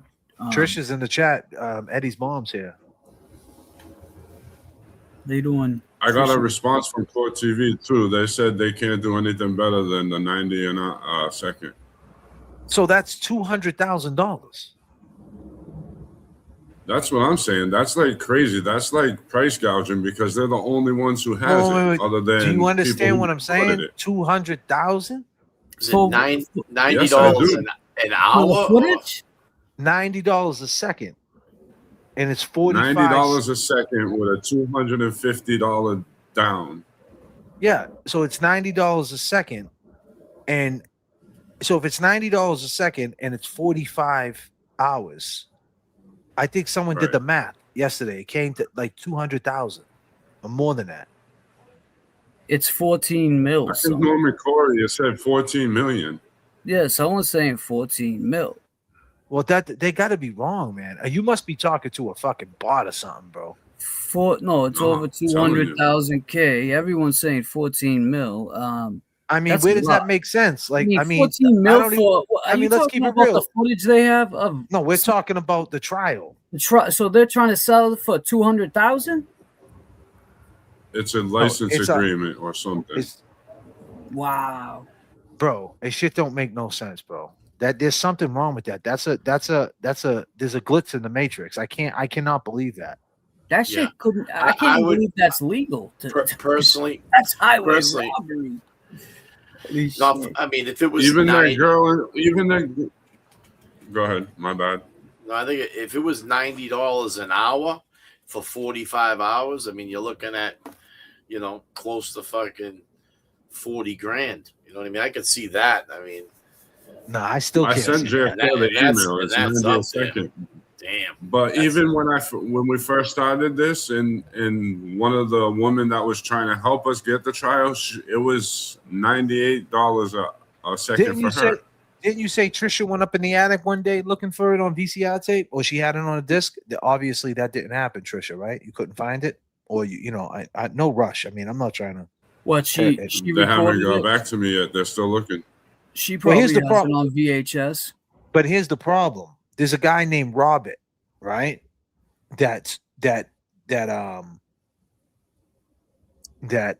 Eddie's signing with. He's like a Jeff, right? Well, he thinks he's a Jeff. And she's still looking. Thank you, Trisha. And he has it. And he won't give it up. And we're on this live stream every day, every night, getting to the truth. And that we can't keep us. We haven't seen the trial, man. Like, if we see the trial, we can see emotions. We can see what the sister looked like, what the brother looked like, what Eddie looked like. See if Eddie was like, no disrespect to Trisha, she's in the chat. I'm just saying we can see what Eddie looked like when they described the wounds. See see if you see a guilty man there. I mean, all this shit makes sense. You can't, JBRILL. Me and JBRILL had not an issue, but we were debating last night. He was on his Stephen A. I was on my Skip Bayless. I mean, I was saying, if you're going to believe all these conspiracies, you may as well just believe Eddie did it. And he's like, nah, there's no way Eddie did it. And I'm like, well, there is a way he did it. Like, there is a possibility he could have did it. Like, you know, he's in jail. Like, and that's the way. And the thing is, to get to the family, to get that other layer that we're looking for, to have the family talk to us, because we found a comment. Well, Becky G found a comment last night on a thread that said that she's a member of the family. She lived in that house. And this was back in 2017. And she was correcting the record with Adi. And she said that how Adi lost his key was when he ran up on the grass. The cop grabbed him and they both fell. And that's how he lost the key. Right? Now, if Adi would have, if this is Carrie Ann, Adi's never said that, you know? he never said that, but this is a family member in this thread saying, I'm a family member who lived in the house, right? So it could be Carrie Ann, it could be Erin, it could be Ryan, it could be Paul, right? The kids, it could be either all them kids. Now, the question is, if we talk to any of these kids and they say, well, that's what Adi told me, then we got even a bigger problem. right. Right. But the problem is, the kids are watching. Erin might be watching, one of the sisters. Paulie might be watching. Ryan might watch. I mean, we're talking about the death of their mother. And with all due respect, R.I.P. Janet Downing. Somebody's watching and getting back to them what we're talking about, right? So the question, if we keep harping on that Eddie's innocent, not saying that he ain't innocent. We're not saying that it's not innocent. But we got to give them the grace to say, well, explain to us why you guys are so convinced he's guilty without what we already know. Is there something he said, something he did, something that you know about him that we don't know? You guys grew up with him, not us. Right. You know, I don't know if this is off topic, but I was just thinking about this today, how when you go into a courtroom, right? So in this situation, you had Janet's family and Eddie's family, and people who support Eddie and people who support Janet, and they sit on the court's already making a side. You pick a side. You sit here and you sit here, and now you're on a side, and that's it. Great point. Yeah. And I thought about that today, and I'm like, you know, where do the people that just want justice sit, that are not on a side, that are not there for, like, when I went to with Karen, could I sit in the middle by myself? There's nowhere to sit in the middle. It's either you sit with them or you sit with them. So it's like they make sides, you know, and it's so, yeah, I was thinking about that today. That's a great point. And and I'll tell you, and that courtroom was tough too, because they didn't want any emotions or distractions. I mean, that it got to the point where they even were all over the O'Brien family because they didn't want them holding hands and hugging. Yep. Wow. Yep. I mean, and that, and what crazy is that? But they let that's crazy. Yeah, Mrs. O'Keefe was crying on the stand, and you know, which I don't blame her. She just lost another one of her children, but I just think it could taint the jury, but it didn't. But imagine if someone right now decided to write a blog on Trisha and call her a "See you next Tuesday." Right.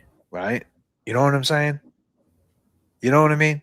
Like, you know what I mean? Like, you know, the shit they did to John O'Keefe's mother was the most dumbest, immature, sloppiest fucking thing ever in life. Like, that is the reason why I think everybody wants revenge on Karen. Not just the way it was handled. It was handled so sloppy. It's like, and that's the thing about Eddie. It's like, I don't want to turn this into a slot fest. Right? No, not Trisha. We're not saying you. I hope you got the context of that. I'm saying that they called Peg O'Brien to see you next Tuesday. John O'Keefe's Peggy O'Keefe's mother. O'Keefe. Yeah, Peggy O'Keefe. So I'm saying, like I'm just saying, if this family decided to react to what we're doing and started calling names to Trisha, right, and you know, or vice versa, we start calling them names because we think, yo, listen, there's no way Riley set him up. You know what I mean? Aaron, you're this, and what I'm saying is, you got to understand, like, I don't want this to get to that. I don't want everybody in the chat to be like, oh, there's no way Eddie didn't do it. Okay, fine. That could be your point. But we still haven't seen the trial, right? So, like, until I feel, this is for me, everybody in the chat, you can say whatever you want. That's your opinion, right? But my point is, I don't want to be the one to look like I'm directing that narrative, because my narrative is this. I haven't seen the trial and I haven't talked to anybody on that side. So I really can't, until I could get what Adi told them and I could compare notes, then I could come up with a conclusion. And that's where we're stuck at. I'm surprised you can't get that. Like, you can't go back and find that. Like, you can do that with it. Most trials, you can just look up. Well, Trisha's looking for it. She has that sailing that she got like over 30 boxes of evidence. Ed can't fit up there, so she's been doing what she could do to get up there and try to find the trial. She's still looking for it for me. Yeah, my Dukes don't like the attic either. Well, let me tell you something, ladies and gentlemen of the chat, people that are watching. The reason why Adi speaks, because Adi knows, and this is where I'm at with Adi now. I already told you the gloves are off with Adi. Adi, and I know you're watching Adi, right? 1,000%. And if you're not watching now, you're watching on the replay. The thing is this, Adi, you lied. Now, if it's as simple as you don't remember, right? And you're just messed up in the timeline, come up in one of these boxes. We'll pay you for your time handsome at that, right? Because you deserve it, because you're putting in the time. People want to hear from you. Your time is money. Take the money, bro. Take the money, right? Please take it, right? Go do something nice for yourself. The thing is, what if Artie, right? So let's zone in on Eddie for a second. So Eddie walks in the house, right? Right in front of him, what happens, Jay, bro? What does he see?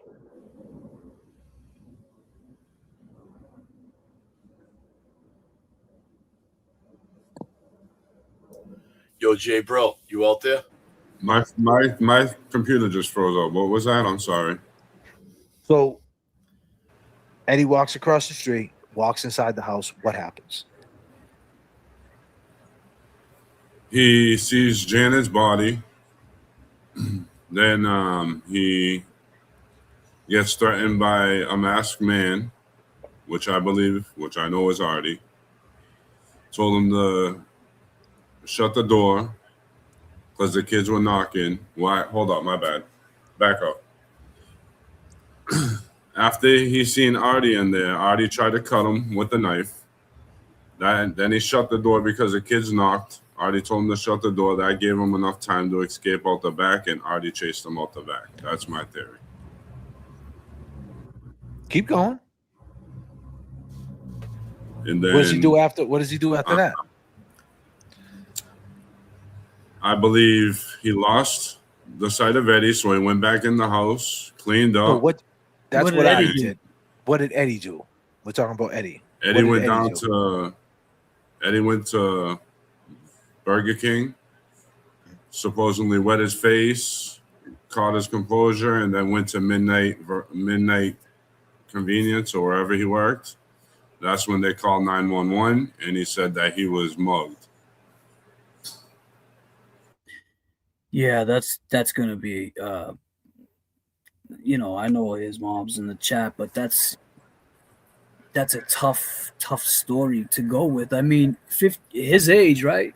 You think you see something that crazy? I want to go home and make sure I want to see my mother or my family and just make sure they're good, or even just tell them what I just saw. I'm not going to have can I get a number 2? Well, actually, let me get the McFlurry. I'm not doing that, man. So that, once again, I hate to do this because I'm trying to get everybody equal mic time, but I'm gonna have to, because I gotta make the story straight, right? JBRILL left a huge pot out. He walks in the house. He sees Janet on the floor. He nails down next to Janet, right? Janet's laying there. A masked man pops up, puts a knife to his neck. All of a sudden, someone knocks on the door. The masked man tells him to shut the door. That's how his bloody print but the bloody print is from Janet's blood. It's Janet's blood. He pushes the door shut. It's Marco, a cat named Fitzy, and I think one other dude. I think there's 3 dudes. They're at the door, his friends, right? Or the John Fitzgerald and Sean. He's saying, Brill's saying he got cut in his hand. That's not what, see, Brill always wants to say he got cut in the hand there. No. That's not what Eddie's saying. Eddie's saying a masked man pulled up and said, if you say anything, I'm going to kill your family. And he runs out the house. And as he's running out the house, right, out down through the cellar, which I'll pull a video up and go inside the house, which JBRILL did some great work, right? He runs through the cellar. And he goes out the back, down the bushes. The kids are on the porch. The kids look over and they see Eddie coming out the back. Eddie doesn't deny this fact. Eddie said, yeah, that was me. And he doesn't deny it, right? To keep in mind, he doesn't say, no, it wasn't me. He denied it at first and said it wasn't him. But then as time went on, he said it was him, right? So now he comes off there and he walks down here. He just walks down Hamlet Street. Now, keep in mind, he just seen a killer in the house. Janet's dead. He doesn't turn around to the kids and say, yo, there's a killer in the house. Someone just killed fucking Ryan's mother. He don't turn around and say that. He walks to Burger King. Oh, and then by the way, he goes to Burger King, gets his composure, as JBRILL would say, right? And then he walks to Midnight Variety. But before he's going to Midnight Variety, a Spanish dude and a black dude pops up and says, yo, run your shit. And they robbed him for some money. Then they said, you seen my face. And then they stabbed him in the hand. Then he walks inside Midnight Variety and they said, what happened to you, Eddie? And he goes, I just got jumped. They said, call 911. Well, somebody called. Yeah, somebody called. No, someone called 911, but he got on the phone because we got the recording. Yep. Right. Yep. And to this day, he has not said. JBRILL keeps adding that in. And Jay, I'm not trying to hop on it, but you got to keep. No, I thought you asked for me my theory. I didn't ask you. I thought you asked for my theory because No, we're telling you what we told you the theory of what possibly what Adi could do. Now let's weigh it out. So now that's what. So for in order to Adi to do this, right, to stab that many times, it was rage, right, and it was premeditated. You would assume. Right, because the bra comes off. There's that many stabs. It was an intimate situation. The question is, why would Adi show up on a Sunday, 8:40 at night? How did he know everybody was gone at the house? How did he know everybody was gone? It's 1995. Did someone call him on a celly that no one had? I mean, I know they had cell phones. Didn't he live next upstairs or something? No, he lived there, but he got kicked out in March, or he left in March. Allegedly, he got kicked out, but whatever. He wasn't. You know, he could have been following her around. Right. But why would he want to do it right then and there on a Sunday, July 23rd, when all the kids are out of school? Everybody's still on the porches, bro. It's the stoop. You're going to go in there and murder someone, man, with the windows open? Fucking 100 degrees out. You know what I'm saying? Like, you know what I mean? Like, you're going to go pull it off right then and have your cab parked right in front of the fucking house? It had to have been somebody she known, you know, that she trusted, and she was like, because there was no screaming, no yelling, right? Nobody heard no screaming, no yelling. It had to have been somebody. Corey. Yeah, right. No one heard no screaming, no yelling, right? And that's the thing. But now we got to go what Janet's been saying. Janet said that she was afraid of Adi, right? So if she was afraid of Adi and she seen Adi, what would have been the first thing she would have did? She would have probably screamed. What the fuck are you doing in my house? Yep. So, but if she saw him and he grabbed her and she couldn't scream, you know, right? So, so that's the thing. So, all right, and that's where we stand with it, right? So now it happens because he goes into the basement to get some drugs or something. She catches him in the house. He's pissed that he's there. He reacts. He muffles up and he does her dirty. But why'd he take off her bra? Now, one conclusion that I had about the bra being taken off is that. Did she take some type of drugs of his, like an 8-ball of coke? She take a stash of money, a roll of money, and he's looking everywhere for it. And now he has no choice but to take her bra off. But then he takes the bra off and he realizes maybe the drugs was there. Maybe something was there. We don't know, right? If this is the case, this is a wild take. But then he stabs the bra. And he puts the bra back on and to make it look like he stabbed the bra, like, you know, he never took the bra off. Because if it shows that he took the bra off, then they would know. Like, you know what I mean? Like, I don't know why. I mean, yesterday it sounded good. Now today it doesn't sound as good. But there was no the point is, there was no wounds on her chest. no. So what they're saying is, based on the stab the wounds bra inside off the and bra, Yeah. based weird. on the stab wounds in the bra, they took the bra off and they stabbed the bra. I mean, can I say something? Can I add it? I mean, I just not to change the dynamics of that, but like, you know, we're talking about a Sunday afternoon. It's fucking 90 degrees out. You know, she was supposedly sleeping on the couch. Is there a possibility that when she come back from grocery shopping, she took her bra off and Yeah, a just lot of laid women do and that. just Yeah, laid down on the couch? a good point, And Kevin. then maybe she had it in her hand when she got spooked by somebody in the house. She could have been And, using it and it as was a a shield. defense. Yeah. It was a defensible thing. That's a great point. Yeah. You know what I'm saying? Like Yeah. it might have just been in her hands during the That's attack. You know That's what a I'm great saying? point, guys. All right. Yeah. So, okay. So, because we got to get over that hurdle, because they connected that with a sexual obsession. Or he did that to make it look like that. But then We again, thought it's about that too. you know, why go through Well, it all would be a that? rage thing. It would But be a then- rage thing. If he because- did that, he's trying to get up out of there after that. Well, see, I the like thing- that crashed idea, out. Kevy. I like that self-defense. Maybe, you know, she could have had it off. The only thing I'm thinking about is let's say during the struggle or whatnot, you know, he's like, or whoever is like, what the fuck? Like, and you think about it, like, you know, it's not that easy to put a bra on a woman laying on the ground. You know what I'm saying? Like, But why would regardless- why would he place the bra back on? Yeah, why waste your time? Like, especially after doing that, you would think you want to probably get out of there. Why are you sticking around to put a bra on and shit? no, I get it. I mean, some people, I guess that's, you know, what they say. And that's where the trial comes in. You know what I mean? Like that's that's the part we don't know, right? Because if we're gonna stick by the law of this, we don't know what they said. Like we have reports. We could go on, but we wasn't there in trial and like hear Riley's explanation of how he broke that. Like I want to hear the opening statement. Like, you know what I mean? Like this is what happened. Like we got to have this trial, and the fact that it's $14 million is that's so crazy, man. Bro, that's highway robbery right there. Hey, Vinny. robbery. That shit's not even reality, bro. Shit. It ain't. That shit's not reality. It can't be. It just can't be. Man. But the guy Robert, who wants to be, you know, he wants to be Mocky Mock and fucking Donnie. He thinks he's having a red carpet. He's acting like, hey, Eddie's not guilty, you know, da da da da da. Yeah, but you forgetting a big point, Rob. You watching it, you all caught up.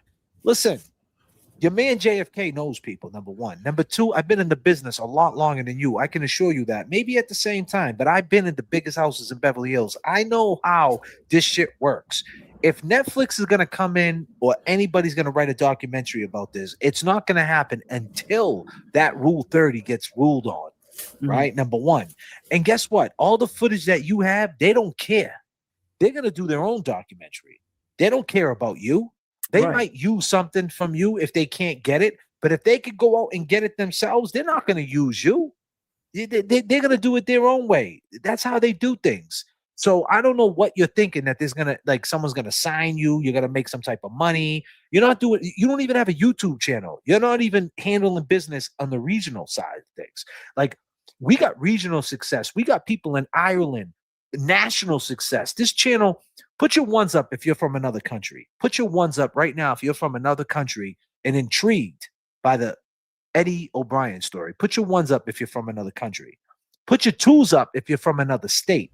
If you're not from the state of Massachusetts. Let's go. Let's go. People, let's see it. One's up another country, two's up if you're from another state that's not Massachusetts. Look, we got one. We got K. K's not from out here. 1, 2, 1, 2, 2. 1. Canada, 1, 2. Look at how many people ain't from here. Ones, twos, right? We got another one. We got twos. What's 2, 2, 3? We got another one. Look, we got people. Look at how many. We got at least like 7 people already from other countries, man. Damn. We look at how many people from other states. There's 2s everywhere. I haven't even seen anybody that's from here yet. Yeah, well, we didn't ask that question. Well, I mean, oh yeah, that's true. God damn. Yeah, but that's the point, though. The point. God damn, man. God damn. I'm glad you're here, James. Oh God. shit. But my point I'm trying to make is, right, I hope Rob's watching, because we got people that are tuned into this Eddie O'Brien story from different states and different countries, right? And you don't even have any type of YouTube channel, any type of platform, but yet you're telling Eddie, which I think is wrong, that you're doing things for him. I'm going to do things for you. Well, guess what? You're telling him you're going to do things for him, and we're doing things for him. So do me a favor. Give us the damn trial so we can continue with our work. Please. Thank you. The fuck? Shit. God damn. I mean, it's 14 million. Yeah, it's We crazy. ain't got 14 million. We need to see the trial, because until we see the trial, we can't make our presentations tighter. What's this guy's name? Rob. It's like Rob. Look how they did that Lifetime special with Karen Reed, and then they're gonna do a movie, and then someone's gonna do a documentary, and then it's gonna go no matter how you like it anyway. People are gonna do whatever they want. Once you get to a certain once it gets to a certain type of publicity, anybody could use it. Yeah. So what's the reason that they're not releasing this one though? Why is What do you mean, the court TV? I mean, the trial? That might be a glitch in the matrix. I don't know. It's a licensing thing. It's just the way they do things. It seems kind of suspect. Like, yeah, it seems fake. I think there's some type of glitch. But the point is, regardless, you have to pay for it. And instead of even going through them, we could just go through this dude, Rob, who has it on disc. He could send it to me, right? Or give it a Brill. Brill can download it, put it on a Dropbox at Staples or something. Send me the link to Dropbox, and we could sit here for 45 hours, and we could watch the trial, and then we could continue with our presentation to make it more tighter, more efficient, and we could come up with a solid conclusion of what happened.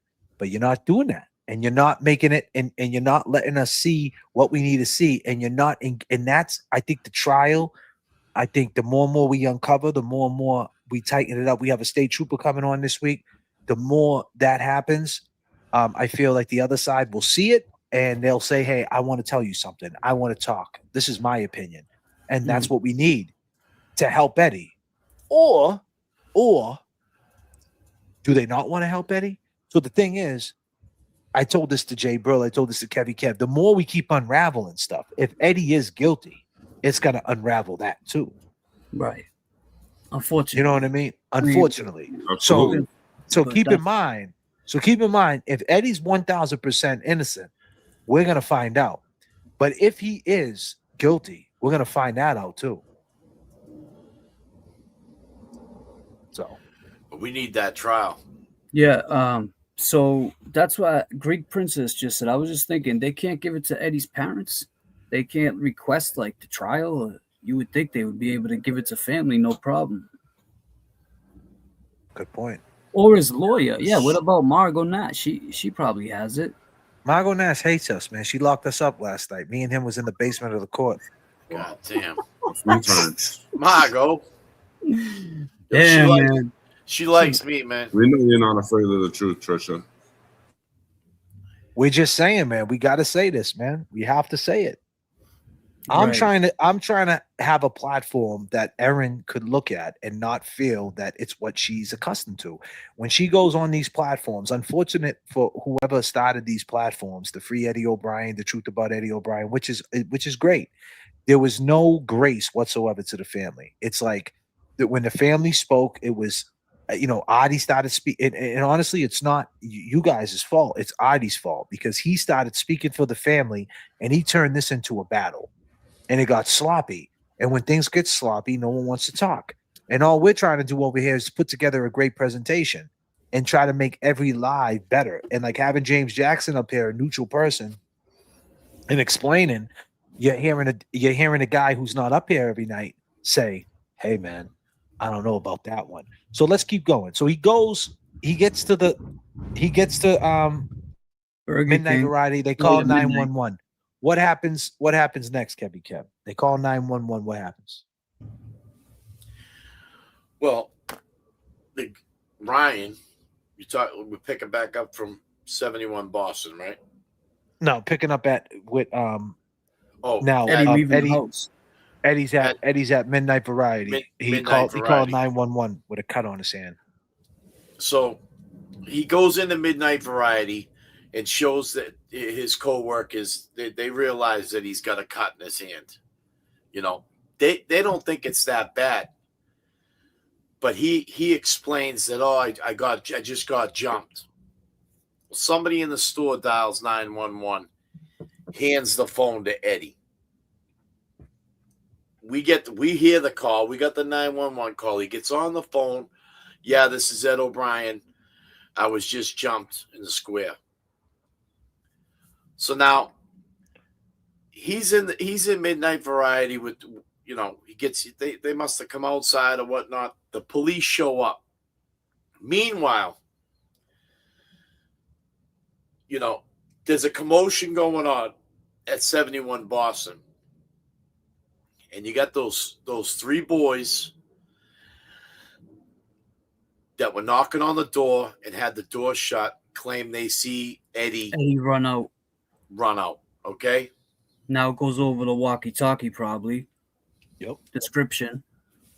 So now, and we're going to have to circle back on this because this is a topic that I can't understand and stomach either, is these three boys, they go down to Midnight Variety.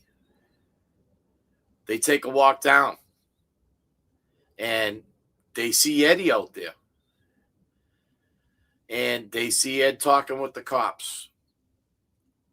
And they end up giving Eddie a ride home. Okay? Eddie gets home,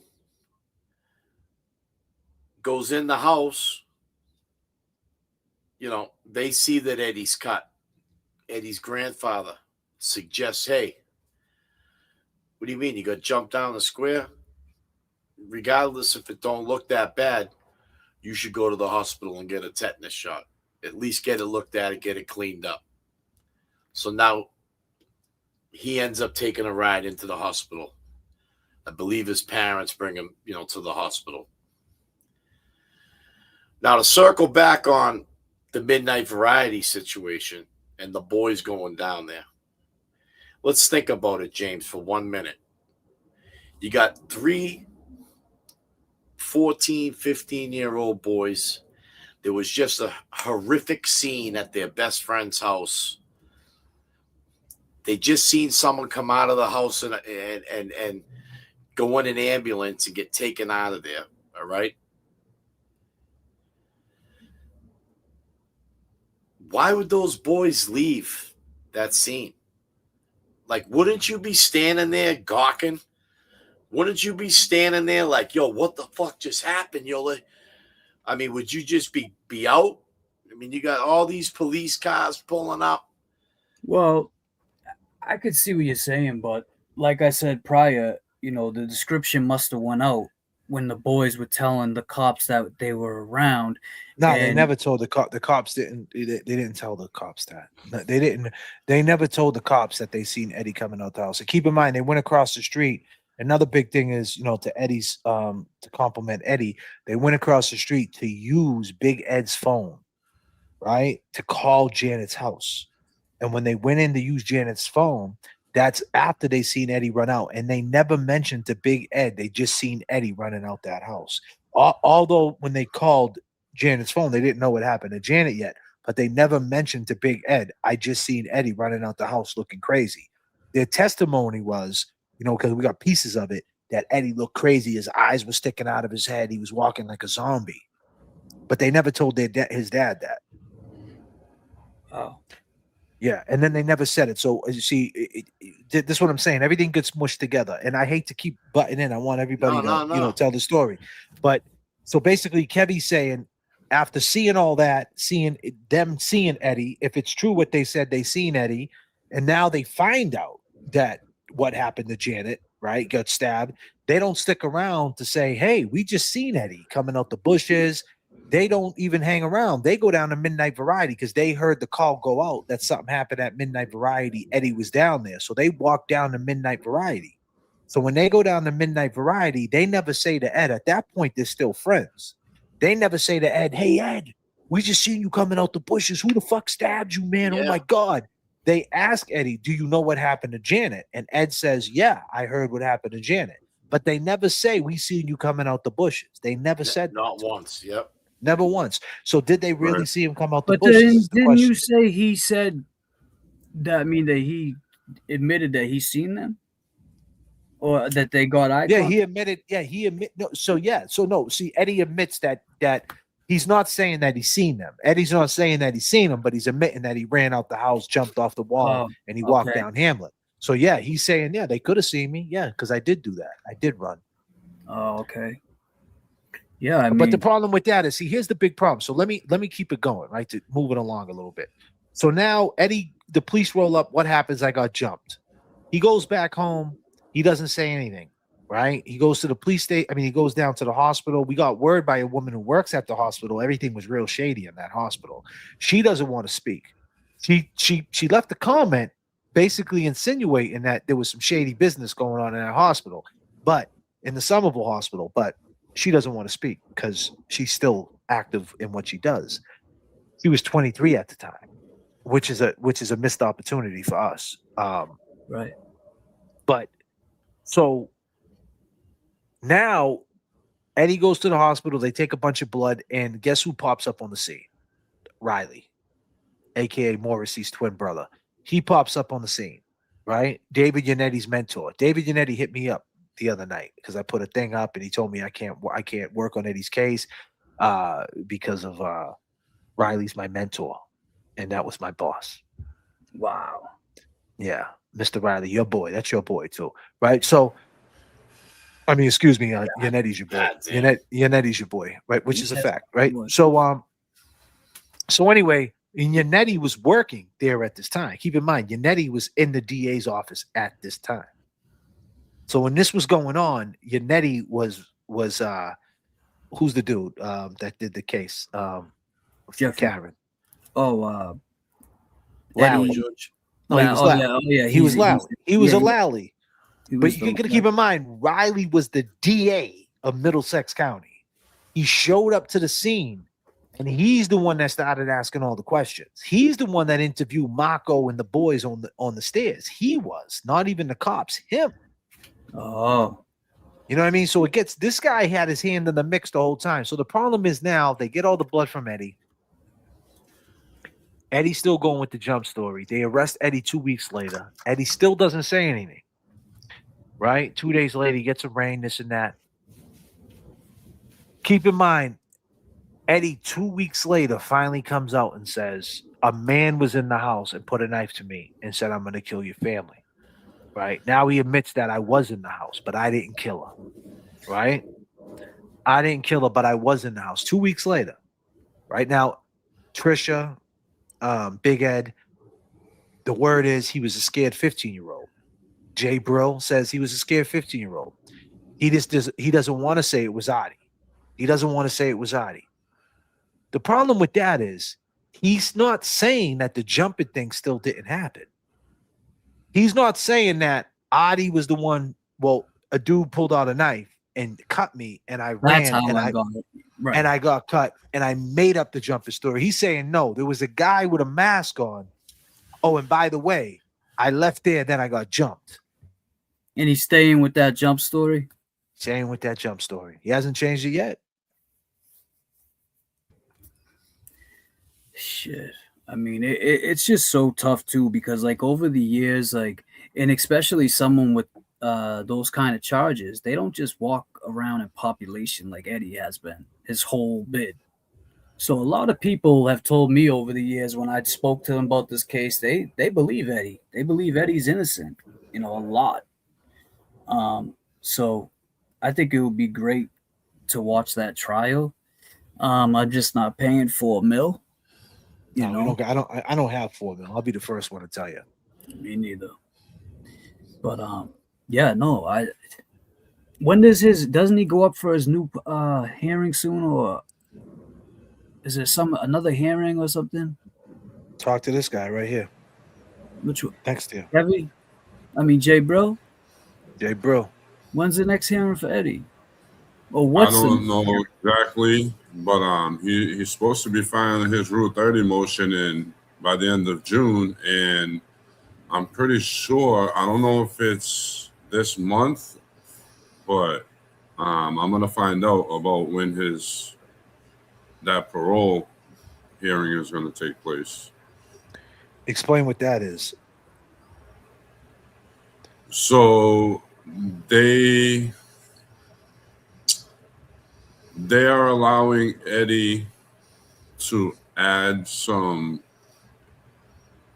evidence into the parole, so they're gonna try to have a new parole hearing. That's good. I mean, too bad they don't test that. Wasn't there another DNA or some other blood they found there or something that was never tested? Well, there was 5 sets of DNA in the house. This is giving one you was some clarity Eddie's, right one, here. I don't mean to hold. I think you should read that real quick. If he was bleeding in the house, his blood would be down the walls of the cellar stairs. So they are going with the jumping story. See, the thing is this. When they say this, he was scared, right? Is the reason why he's like, so I think like two things get distorted here, right? And I was talking to KEVY about this earlier, right? Me and KEV, we have one-on-ones, you know. Matter of fact, I talked to everybody today because I'm just a cool fucking guy, right? I talked to the long gamers, I talked to you privately, I kicked it with JBRILL, I text him, I talked to you. So this is the thing that gets distorted. People say, when you bring up the jumping part, like how, like the way you're looking at me now, like, you know, you like with like cellmates, like, oh yeah, I kid. Yeah, I do. Tough one, yeah. Yep. Yeah, sure. Yep. Yeah. What do you got? You got a $5,000 bill and a fucking $200,000 lawyer. Shit doesn't make sense, buddy. Right? You know what I'm saying?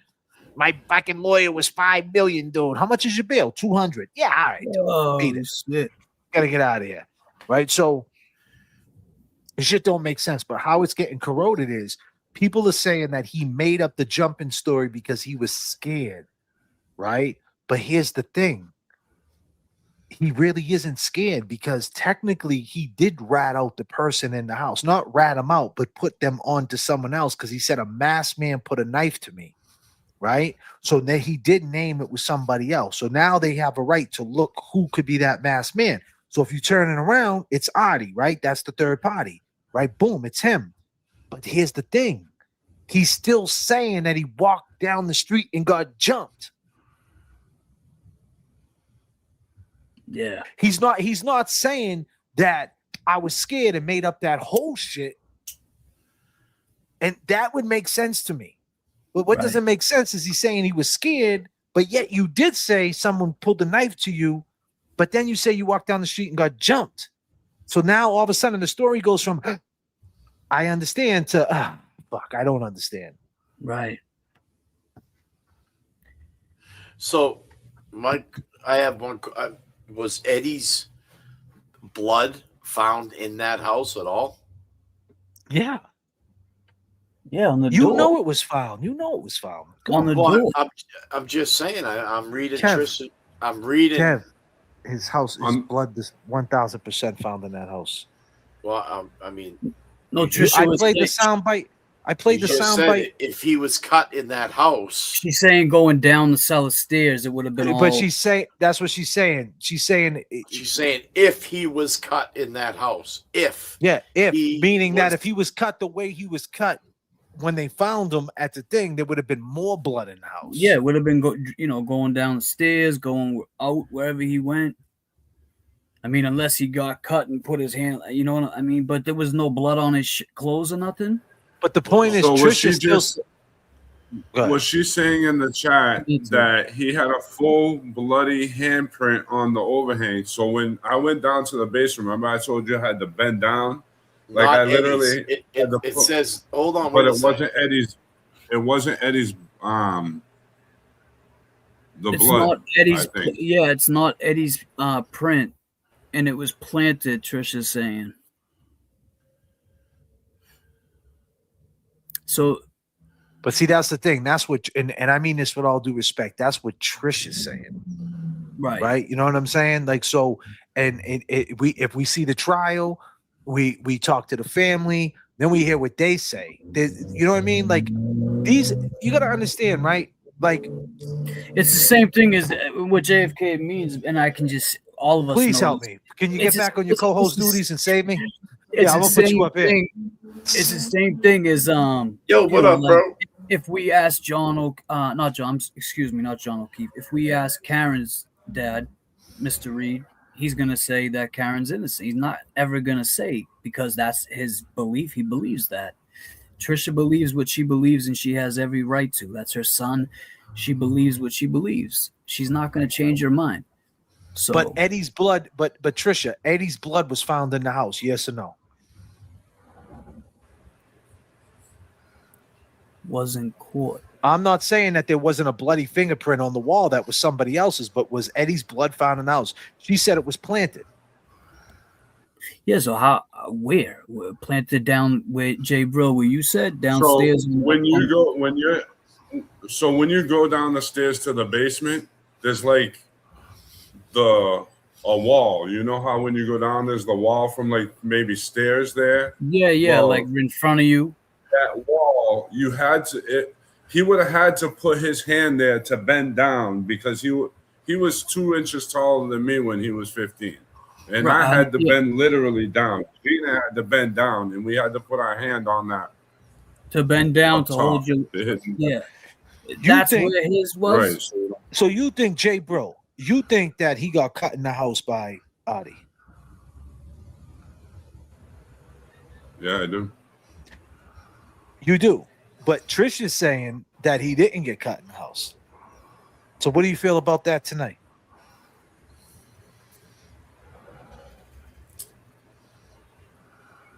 I still feel he did. Yeah, because it makes sense. Because, listen, at the end of the day, okay, supposedly his bloody fingerprint was in Janet's blood on the front door, under the doorknob, when he shut the door.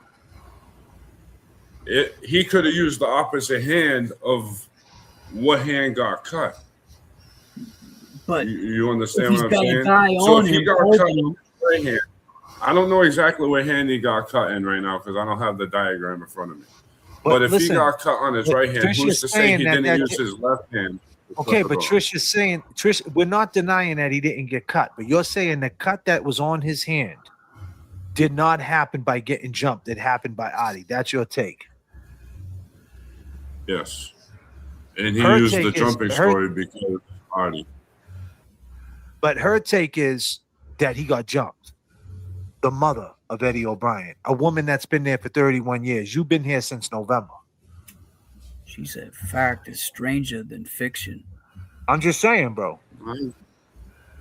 What is that? I know exactly what you're saying, but from what I heard from Eddie, and I spoke to Eddie, yeah, that's his parents.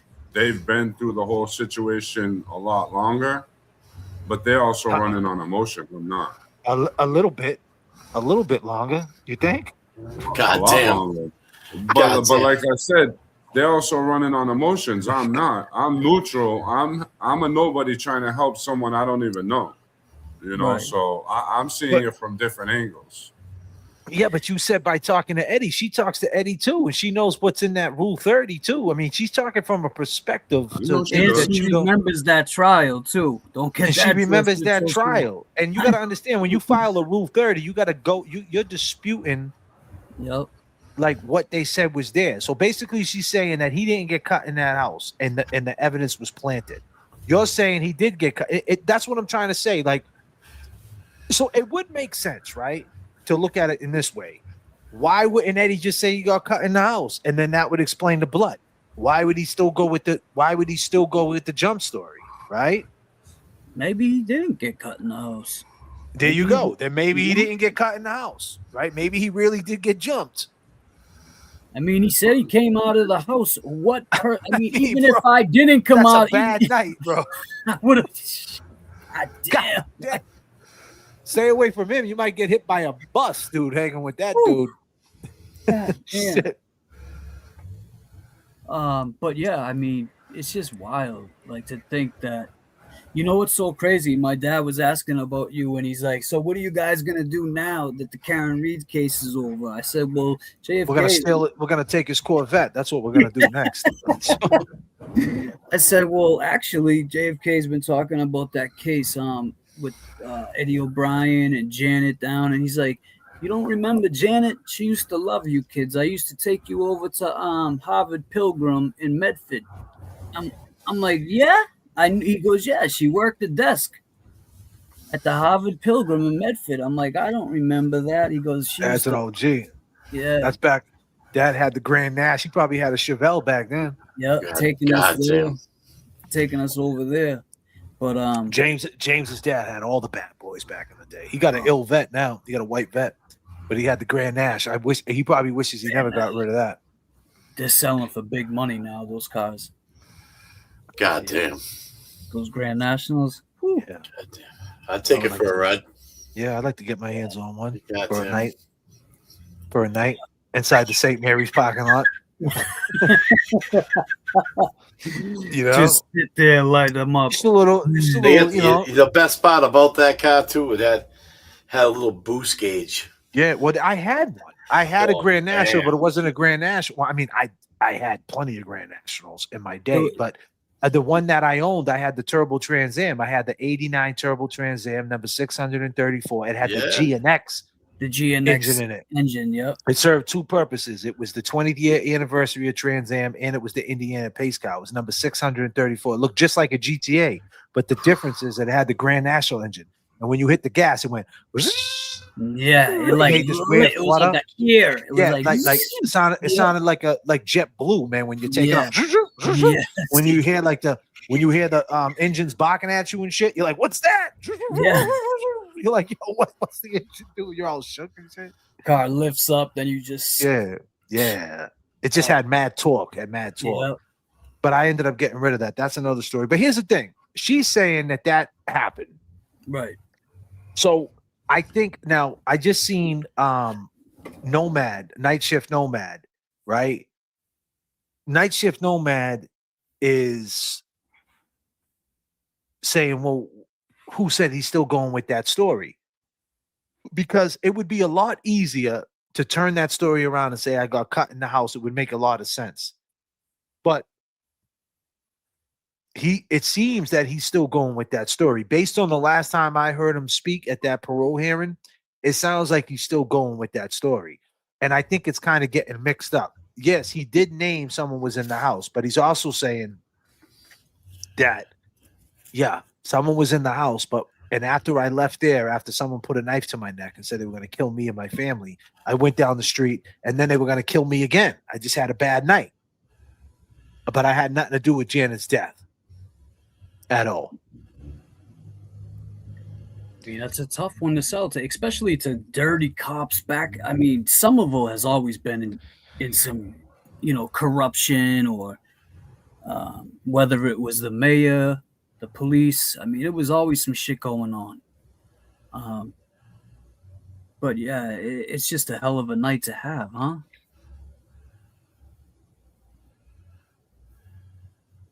Yeah, I got you, JBRILL. Yeah. Trisha said forensics change the blood types. So let's did you ever see the video when he what Riley said? This is what Riley said. It sound like a setup, like the way he said it too, the way he breaks it down. right here.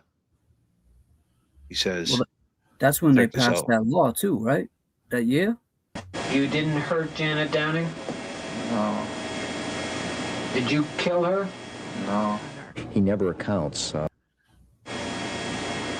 You didn't hurt Janet Downing? No, You didn't hurt Janet Downing? no, You didn't hurt Janet Downing? no, You didn't hurt Janet Downing? no, You didn't hurt Janet Downing? no, Did you kill her? no, You didn't hurt Janet Downing? no, Did you kill her? no. That's crazy, though, bro. You know Right. what's sad though about the whole thing, man? They'll put this kind of footage out, but they won't put the trial out. Well, no, Becky found this on the dark web. Goddamn Becky. Goddamn Becky. Shit. And now it's erased. Now you can't find it. Really? Yeah. Never accounts for the fact that his blood is in that house. Never accounts he never accounts for the fact that his blood is in that house. He never explains that away in the tape, and he would not have been able to explain that away at trial. Blood is in that house. Blood is in that house. He never accounts for the fact that his blood is in that house. He never explains that away in the tape, and he would not have been able to explain that away at trial. And all of this is that Ed O'Brien has been convicted of killing Janet Downing. That's never going to change. See, I want to see that whole video. Yeah. I want to see when they ask him, so what happened when you got jumped? What'd he say? Trisha, Did they bring that? Trisha, did they ask him that question? Well, that's what I was going to ask. Was they able to be in the room? I mean, she doesn't have to answer that, but were they able to be present when they did that to Eddie? Eddie found it in the paperwork. Would you ask her, Jay? What did they ask him about the jumping and that truth serum? And what'd he say? No, she must be talking to someone in the chat because she answered something else. I mean, I would hope they let his mom and dad be there. Yeah, I think No, they she would. said no, they didn't let them be there. Well, no, I don't. I think she Oh, might she's be saying answering no me. to what you. Yeah, I'm sorry. I don't know. So what questions? What question would we would want to know? They asked him when he was underneath that truth serum. Was that the biggest one, or was there something else that would make us say, "Whoa"? Is there another one that you could think of off top that would make us say, "Oh"? When he was underneath that? Have you ever had any sexual attraction to Janet? Yes, yeah, something like that. Nice, James. Perfect. Something like that. Well, don't you think they would? Don't you think they would have asked that? That would be the first thing. That's what this guy is going with, right? He was in love with her, or infatuated with her, or something. He had a crush on her. It was just like a sexual obsession, I can't say. Okay. Now, Well, how do we get that video? Hold on 1 second. Hold your thought for 1 second. What up, Long Gamers? Go ahead and let's match the energy. Gamers, it is time to match the energy. Let's feel the energy. JFK in the mix. Come on. People get up. People get up. Stomp your feet. Let's get down. Match the energy. Turbulence in the chat keeps the plane running. We are all we got. The pivot is magical. One's up. JFK in the mix.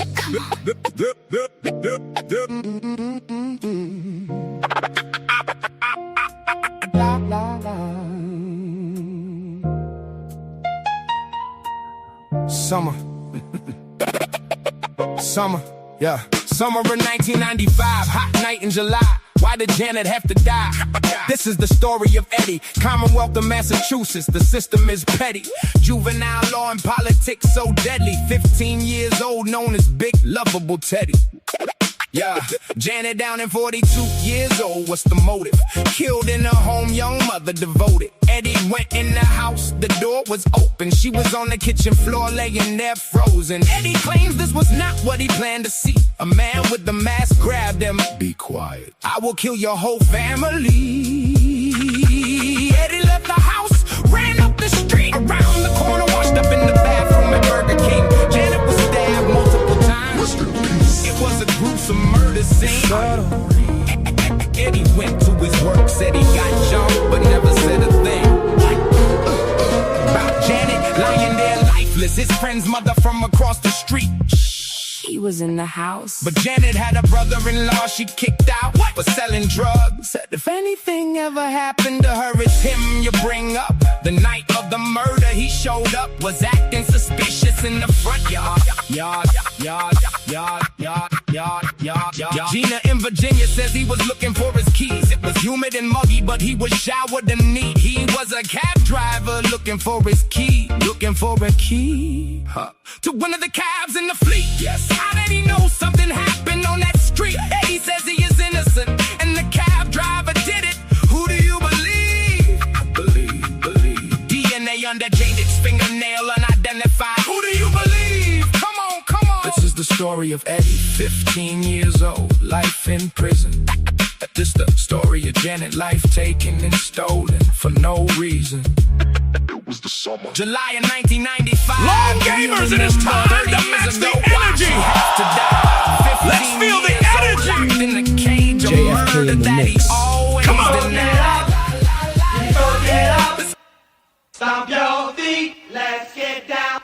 Match the energy, turbulence in the chat keeps the plane running. We are all we got. The pivot is magical. One's up. Dear Riley, time has passed fast. JFK in the mix. But I got a couple of questions I would like to ask.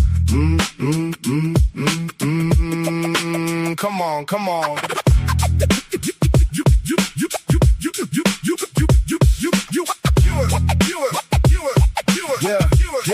Yeah. You were 52, I was 15. You became Attorney General. I went to Walpole at 17. State prison never was a fit for me. Do I ever cross your mind when you think of the lies, the deceit, the evil that you will reap? La. Come on. It's me, Riley. It's me, Eddie, the 15-year-old with the big head. Altar boy you thought was dead, but I am alive and I seen the notes that you wrote and what you said. Come on. Yes. Come on. Riley. I should have told you sooner. I was in the house, seen her laying in the dining room, but you was there investigating with the point to prove. I stayed quiet because I thought the killer would be caught. I assumed I was just a kid and you had a plan. You couldn't lose. But what about the truth? You were the district attorney. You targeted the youth, made it about you when there was nothing I could do. But now you are 82. Already had blood in the back of the cab, and it's crazy too. You were on scene with the CPAC unit that is known to be a shady crew.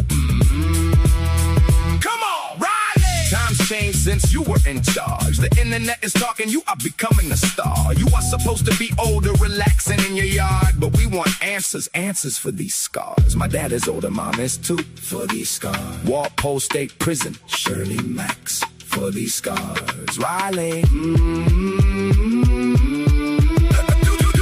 Do you hear me? Woo! For these scars. Governor Well can't save the public perception. The notes that was written by you in my case overstepping. The DNA didn't match. You got to be kidding. I passed the lie detector in the truth serum. Riley. Come on. I was 15, you were 52. I'm in my prime now, and you are an old man. And I know now, and I know how, and why you did this. And I am so proud to say I'm innocent, so say it so loud. Riley, you did this shit. You are so ignorant. Run the DNA under her fingertips, and maybe you can think again of me. Read my rule 30. Riley. Yes.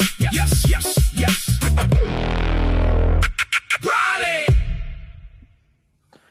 Ladies and gentlemen, if you like the songs that you hear, the soundtrack to the summer of 1995, you could go on my Bandcamp right now and go buy that. It's $35. Go buy 2-3 copies. We're trying to get to 100 sales.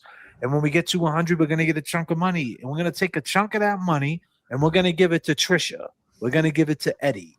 We're going to give it to their fundraiser, whatever they got going on over there. What is it? A gift and go or something like that? A send and go? How's that go? What is it called?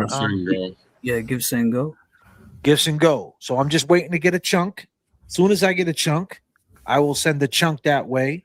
So every day I'm playing the music. I think the music is great. It's explaining the story. If you're not familiar with the story, you're hearing it's getting choppy. You're trying to understand the best way. Go ahead and crank it up. Listen to it. Because basically all the lyrics are there explaining all the characters. Riley, Audie, Carol, 2 mixes of the summer of 1995 of what happened. 5 songs. Great album on the Bandcamp now. JFK featuring AWOL. Go ahead and get that now. Our boy James Jackson has to fly. So James, talk to the people, man. I'm happy that you hung out with us, man. You know, we got to get back to it. Absolutely. Yeah, so like I said, when we first started, if we can get that going, if I can get that going, I would like to do that soon. If anybody's interested, you can email me and let me know, and we'll figure it out. What else? Before you stop, James Jackson is streaming on his channel right now. I need everybody to go into James Jackson chat and go ahead and give some memberships right now. Go over there right now. I need at least to see 10 James Jackson memberships. It looks better all green. Go ahead and gift them right now. Go over to the James Jackson channel right now. Give some memberships. I said do it. Let's go. Go ahead. Static Selector. Yeah, we all reppin' for Boston, man. All green, everything. Brought up, we were bleeding green. You ain't got our history on you. We all reppin' for Boston, man.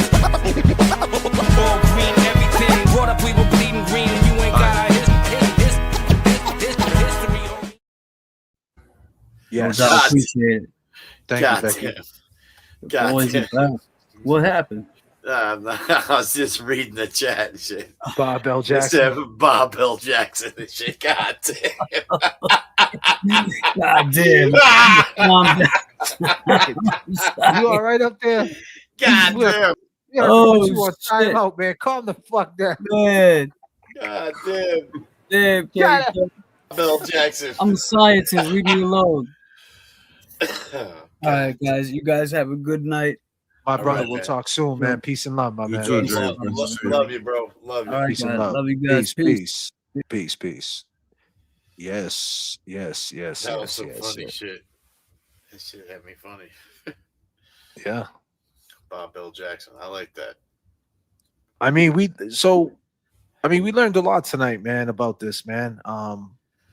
And thank you, Cat's Pajamas, for matching me with $40. I appreciate that. Check your inbox for the info on the blood. Got you. I mean, could the jumping story? I mean, do we believe that? I mean, do you feel right believing that story? Go ahead. I'll let KEV speak on it. You know, I mean, to be honest with you, I mean, it just doesn't fit that night. But I mean, where he went with that story, I mean, how do you back up from that, man? I mean, that's a tough one, you know. That's a tough one. I mean, he put that in the mix. If it happened, it happened. I mean, I'm aware that, you know, there was an eyewitness that had signed an affidavit and submitted it. That gentleman's since passed on. There'd be no, physical appearance or but there is an affidavit, You know, I mean, whether or not that could be submitted, I mean, that's tough. I mean, but that is the story that he ran with. I mean, how do you? I mean, that's a story that he got convicted with. You know, so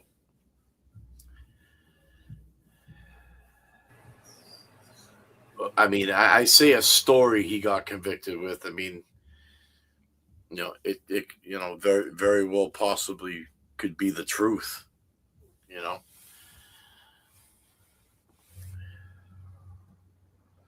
It's funny. I just got a message by a cat that says, "I'm always thinking about Eddie O being found by the friends hiding in the bushes behind the house that same night." I'm gonna ask Tony, man. Tony just left me a message. Were you in DY with him? How do he know about that story?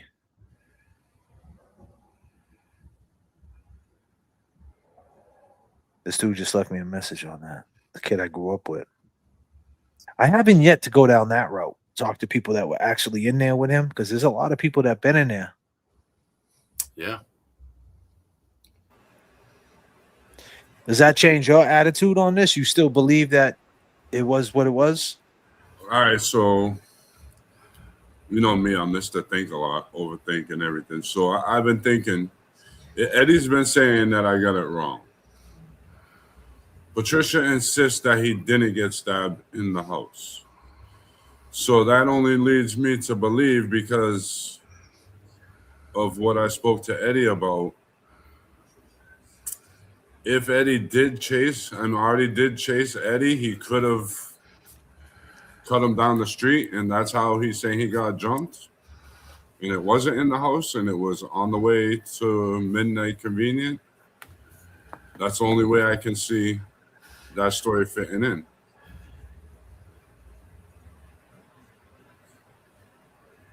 You know, I could have been wrong, because he said I was on the right path, which, you know, maybe I got the times mixed up where Artie tried to stab him. You know, maybe it could have been on the way, when he was chasing him instead of inside the house. That second that the kids knocked gave him the second to run, and Artie chased him. Well, the thing is, like, why did he lie? At that point, he did. Yeah. Like, that's what I'm saying. Like, why lie at that point? Like, that's where I think it gets corroded. Like, you see my point? Because he did say that, I wish I was Alan Jackson. You know why? Because he could explain it so much easier than I could. You know what I mean? Like, these guys, man, these lawyers, they could just say it so easy. So my point is, it's like, who the fuck is Adi to Eddie? Like, well, why the fuck would he cover up for this motherfucker? And that's point blank. I don't think Alan Jackson would have said it that way, but well, fucking Alan Jackson, if you need me to approach anything, let me know. God I love you, KEV, man. I'm so happy to have everybody up here tonight. What a great show. What a great show. We don't need anybody, y'all. We got us, the long gamers, the panel. That's right. We can always pivot around. We can always be entertained. And tonight was practice, ladies and gentlemen, for us, because we have a big show coming up with that state trooper, Mr. JBRILL. So yeah, you got to give me a day. Probably going to give it to you tonight. It's probably going to be Wednesday. I would assume Wednesday. If he could do it Wednesday, would be the best day. 6 o'clock. I probably could do it. But my point is, it was practice with laying down the facts to him, because, you know, James Jackson knows, you know, most of it, but he, you know, he's not going over it. It's kind of like us. We kind of had to put ourselves back up on things, because we kind of laid off it for a little bit. So when he comes up, we want to lay the facts down for him. I think I just did a little pause. Yeah. We got to lay down the facts for him and make sure he gets it right. And I don't think he can make an assessment whether he thinks he's guilty or not, but, you know, at least make an assessment on, you know, why, like the stuff that the mechanic KEV saying, like, what's the connection with him and Adi, you know? Yeah, I mean, I just, you know, and I get it, like, you know, and I've heard you know, in it seems like Eddie's, very persistent on the facts of the case will prove his innocence, you know?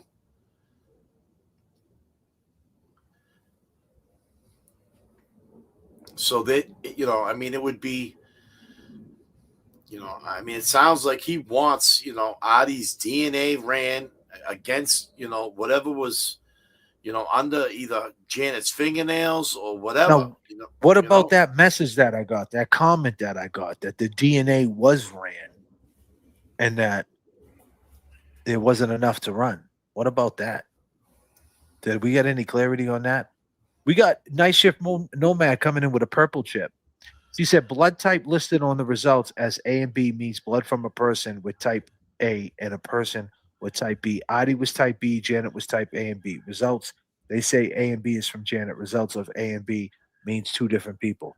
Yeah, I mean, there's a lot of like shifty things with the blood for sure. What do you call it? Just sent what the duck sent the blood stuff.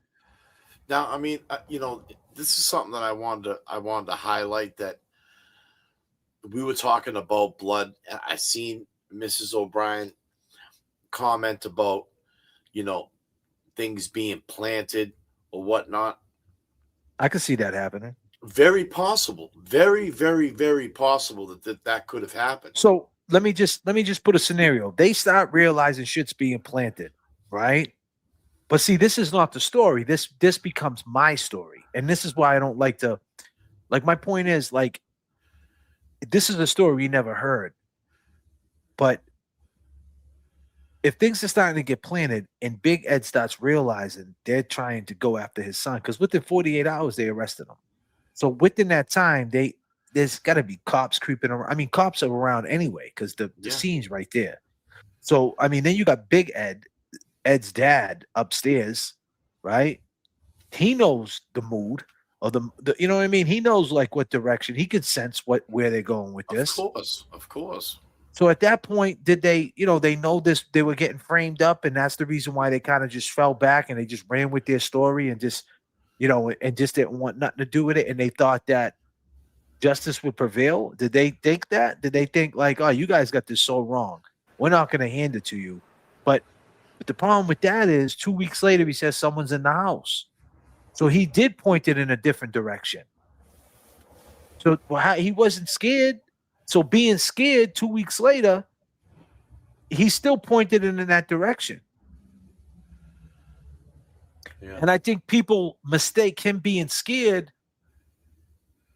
from being in the house with the guy who he did say there's another guy with a mask on. So he did say there's another person in there with a mask on. So whoever that person was, if that person's listening to him, they still might go kill their family, right? You know what I mean? If that person hears that, right? I mean, God damn, bro. I'm listening. You look so blasted right now. I'm reading the chat, bro. His eyes are like this. God damn. I don't have my no. I do. It says the DNA under her fingernails was not Eddie's. He was excluded. He was excluded. And then all testing was then stopped. Then all testing was stopped. And that's the main thing, right? That's the main thing. Like that's why we're still here. I think that if there was no DNA underneath the fingernail and it didn't have all that different things of saying that stop and all the notes with, hey, make sure this is to Eddie, all the things that he penned, blow it out of proportion, all these different things, I probably wouldn't be here. I probably would be saying, hey, man, good luck. Yeah. But I'm here because of that. Because that's a huge problem. But the biggest problem, but then again, I mean, is there an explanation for it? Everybody I talk to saying no. Margot's saying no. Kevin, the lawyer, saying no. Trish is saying no. But I have yet to talk to anybody that can tell me an explanation for that from the other side. And I don't think there is one, to be honest with you. Let's be clear. I don't think there is one. But I still have to ask them questions. And I will always keep them options open that there's an explanation for that. And maybe it's just run it. Maybe it's just run it, right? Well, my theory on what I wanted to come back at with the planting.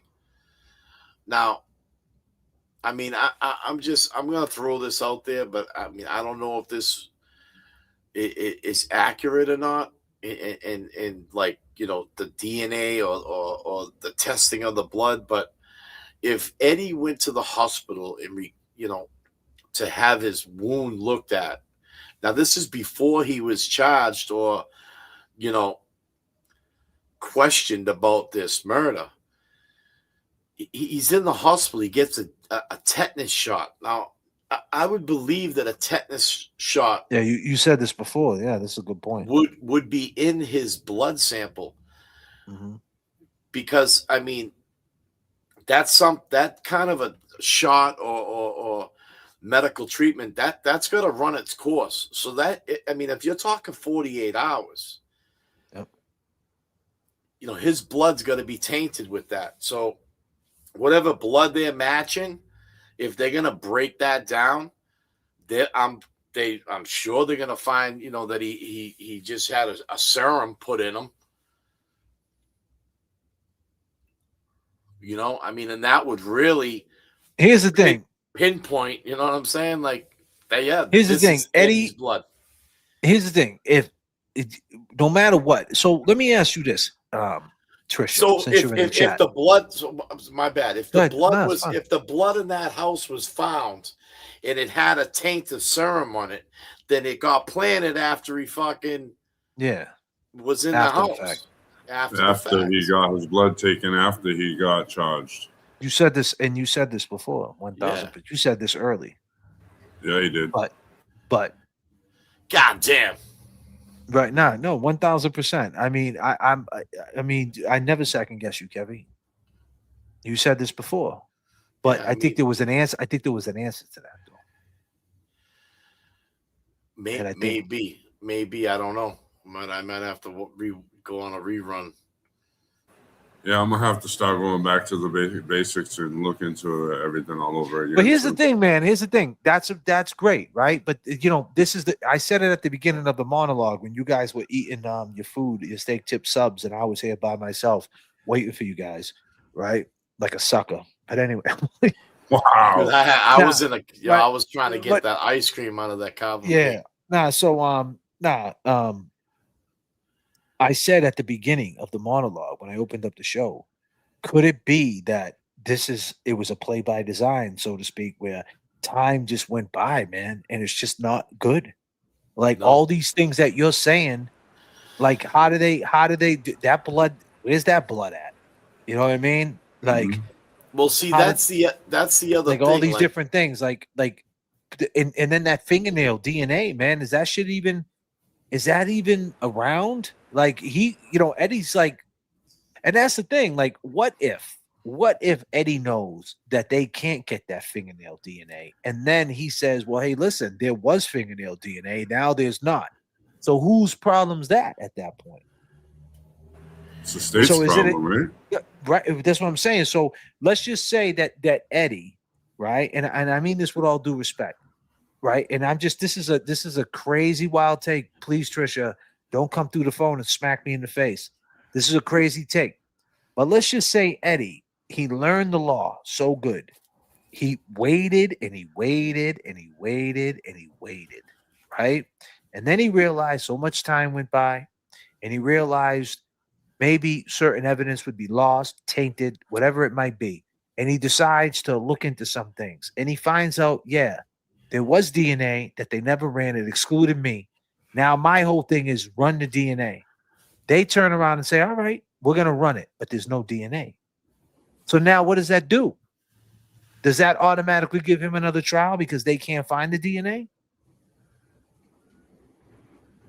You see what I'm trying to say? Like, I don't know. Like, so, like, this, you got to say to yourself, and hopefully they have the DNA so we can get to the truth. He said, follow the evidence. The question is, do they have this fucking evidence? But see, right. And Mago said, hold on, Kev. But Mago said, that if you did get Artie's DNA, right, that Eddie has the DNA and he can line it up. So that's another thing. I think that's how she answered it. Like it's a way you can line up the DNA. Well, that's what I wanted to speak on. Is like they tested the blood types. They're comparing blood types. I'm almost positive. I mean, EPAGs, if you're out there, I know you're a chemist and shit. Like, there's a difference between blood type and DNA. The natural breakdown with the DNA and shit. So today, and we're talking 31 years later. There's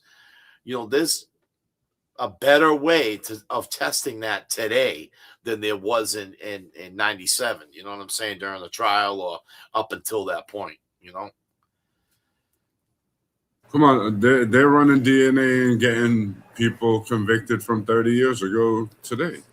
Like, they already ran the DNA, and I know they excluded. I know that's the crazy part. They excluded Eddie, but now why couldn't they match a profile?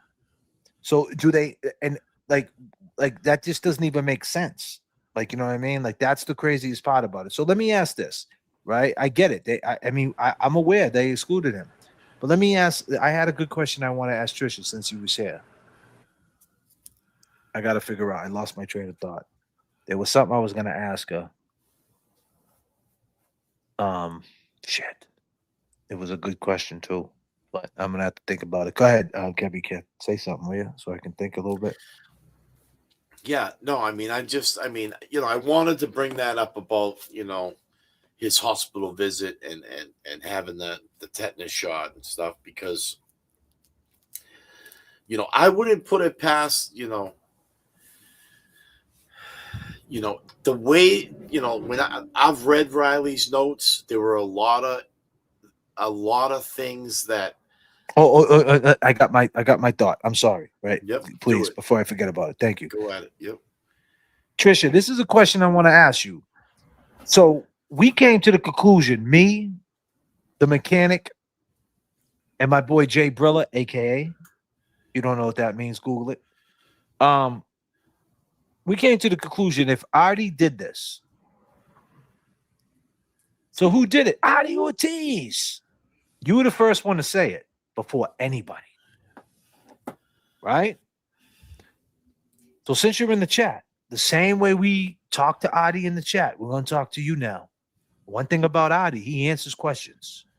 So here's a big one for you. If Artie did this, and based on hearing his story later on, do you always think the way we think? Did you always think the way we think now, that Carol knows Artie is lying, that Carol knows that he told a big fat lie, that Carol never called him? Because in order for Artie to be on the scene, he never was at South Station. He never had a cab fare. He never was called in dispatch. Do you believe that Carol had something to do with it? Because in order to Artie to be the culprit or to have something to do with this, Carol knows he's full of shit. Which means is Carol, very touchy subject, Trisha, who's Janet's sister. And I would hate to even say this, but in order for this scenario to happen with Artie, and this is when I say, if we look for the truth, we're going to get down to the truth. And this is the only way it would work, that Carol knows Artie lied.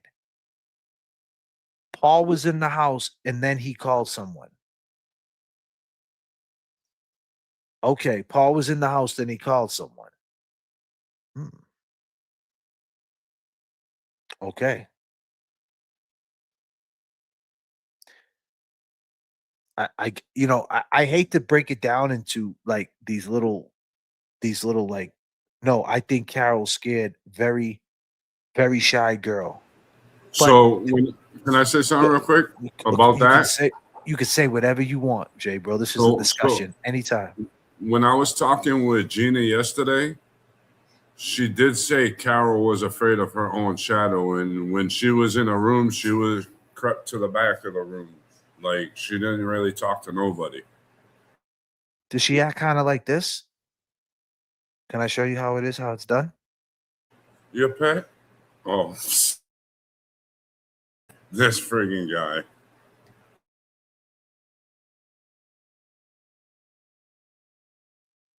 Y'all caught up, Adi? Hey, let me do this since I'm in the middle of this shit. You know what, JBRILL? Fuck that. You in the middle of this shit. Goddamn. Right? So it's all on you. It's your fault. Right? So, but here's the thing. See, Trisha, I got nothing but love for you and Ed. But based on our research, based on what we did, I can conclude that all three of us on this panel, and if you don't agree with me, please, I don't want to speak for you. For in order for this to work, Carol knows Adi's lying. Do you concur, KEVY Kev? Yeah, 100%. If Adi got he's stating that he got this phone call and was sent to Janet's house, 100% that Carol, she knows who called her to tell her that something happened,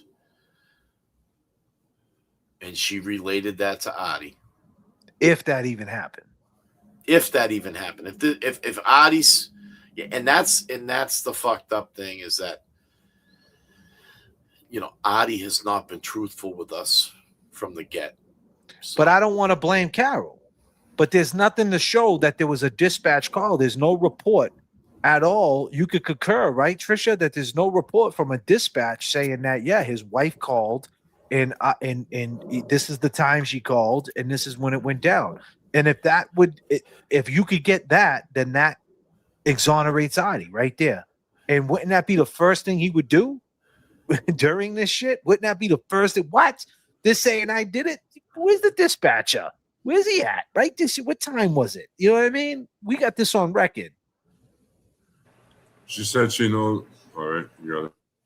She knows after a knife was put to her throat. But just like all due respect, Trisha, I'm asking you a direct question. The year was 1995. I'm going back to my teenage years. I'm going back to Cambridge jail with your son.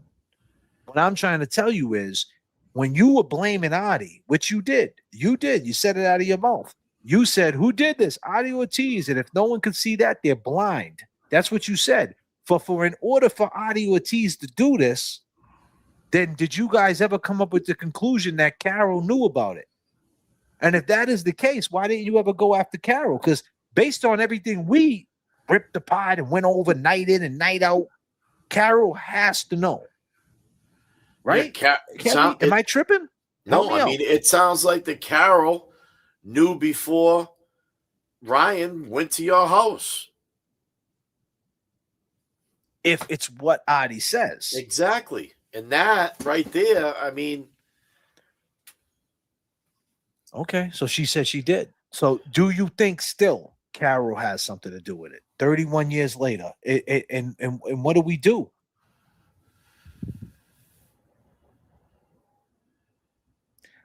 Here's the thing, people. Everybody in this chat, right? Not everybody, but Norman Corey's saying, what's he saying? He's saying Carol might not remember all that she just found out her sister was killed. Maybe she figured it was out years later.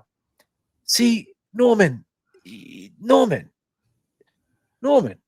now I'm gonna have to, turn into Randy Allen Boucher. God. This is bedtime tragic. This is when shit gets tragic. This is when it gets tragic, Norman. Norman, you've been screaming Adi did this from the rip, from the jump, from the start, from day one. I mean, you said it so much, you almost had fucking the helicopters on top of my roof. And then, halt. And then you want to turn. Yeah, that's okay. I'm not hungry, man. I ate. But let me tell you, right?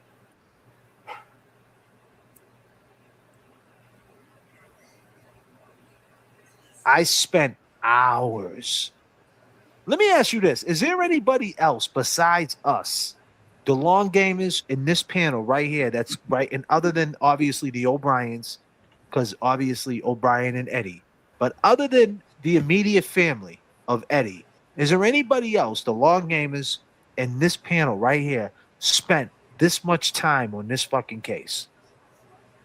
So forgive me when I tell you that you can't have your cake and eat it too. Although if your name's KEVY Kev, you can have a cigarette and a piece of cake. Goddamn. Goddamn, KEVY Kev. You just can't believe. I get it, but that's the only way this works. JBRILL, please, JBRILL, you bite back, man. You tell me how it is. But am I tripping on this? Tell me. Nah. She definitely knew when she knew. Is another could be an issue, but she definitely knew. She knows now. She knows he's full of shit. Yeah, absolutely. When he started talking on these podcasts and he started telling that story, that shit is fugazi. Whether it was 2017, 2015, he told the story in 2010, he told it in 03, he told it in 01. I don't know how many times he told the story. I don't know. But based on when I could go as far as back as 2017, he started telling this story, she knew right then and there it's full of shit. It's a lie. Now, I just want to say this. She had stated that was it Paul was in the house and made a phone call. Now Paul, how do we know that? How do we know, Trisha, that Paul went in the house and made a phone call? How do you know that? And was the phone call to his Aunt Carol? Because I need to know that. Goddamn, KEVY Kev 781 on the Cash App. God damn, we might have to take it up, JFK, just for a couple minutes, man. I got you, brother. Aye, sir. Let's go. I walked outside. Oh shit. We in the hood? Or the hood is in here? Absolutely. Sticky fingers, ladies and gentlemen. Welcome to the stream. Let's go. Let's make the go. Guess we are the hood boogers. Scratch that. Maybe it's because we too good looking. Hey, they can get up.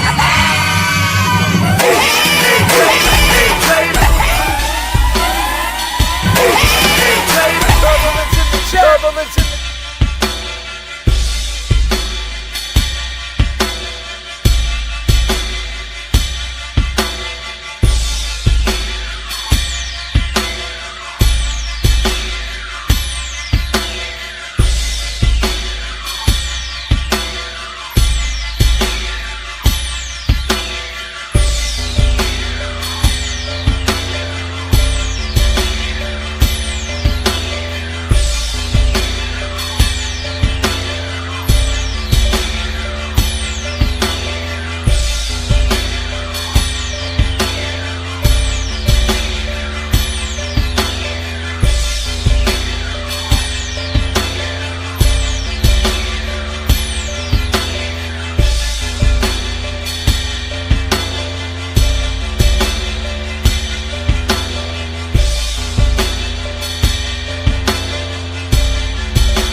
in order for all this to happen, right?